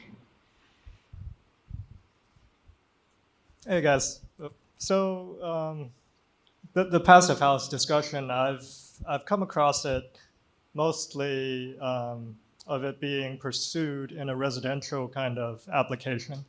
And recently, we're working on a healthcare project where that was up for discussion, but ultimately the air change requirement and also the MEP requirements became excessive, so it was not pursued. I was just wondering if you can speak to kind of other programs. Yeah, I could take that one as a passive house designer. We have not done it, and full disclosure, I mean, we've come into the same issues. If we're doing a residential building, all of our passive house projects have been housing, but they're often mixed use. So we will sometimes carve out the tenant space, whether it's a school or, and actually some healthcare. And I think you got to the first one. It's going to be the air exchange. Easy for me to, I want to say all that first before I say what's next, is that they do exist. So several of us were at the Passive House conference last week, and they are starting to appear in Germany where Passive House was founded. You can deal with the air exchange, I imagine, with just higher levels of ERV. I'm sure it's expensive and takes up space. But the one point that I really grabbed on when I was listening to some designers speak about it last week is that why wouldn't you? I mean, it's for the reasons that Sarah shared, like healthcare goes very well with Passive House from a user experience. So I don't want to deny the cost and the challenge of it, but we've worked through that in affordable housing of all places. Like I do think it could be worked through, and I do think the benefits are maybe most extreme in healthcare. And what I'll just add is, even if you don't go all the way to the certification stage, the benefits of following those building science principles, those fundamentals, still pay off for you. So it's not necessary that you have to go all the way, but even going part way is a good step.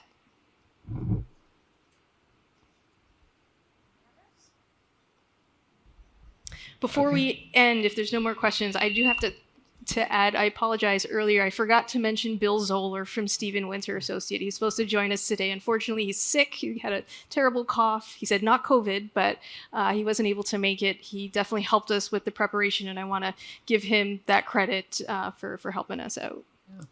Yeah. Well, great. Thank you, panel. That was great. Cheryl, Gabrielle, Sarah, Adam, wonderful presentation. I think you guys kind of summed up the theme of the event today, which was like the nimble city, the renewable, and the reinvention. I mean, you guys had a lot of great things to say, and I'd just like to give one round of applause for all the presenters and the vendors.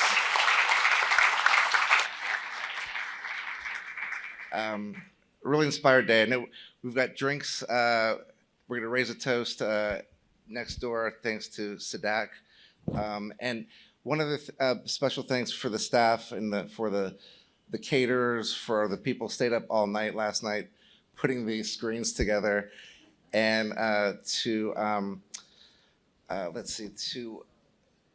the director of the conference, Susan. Why don't you stand up? You spent the last 6 months putting this together.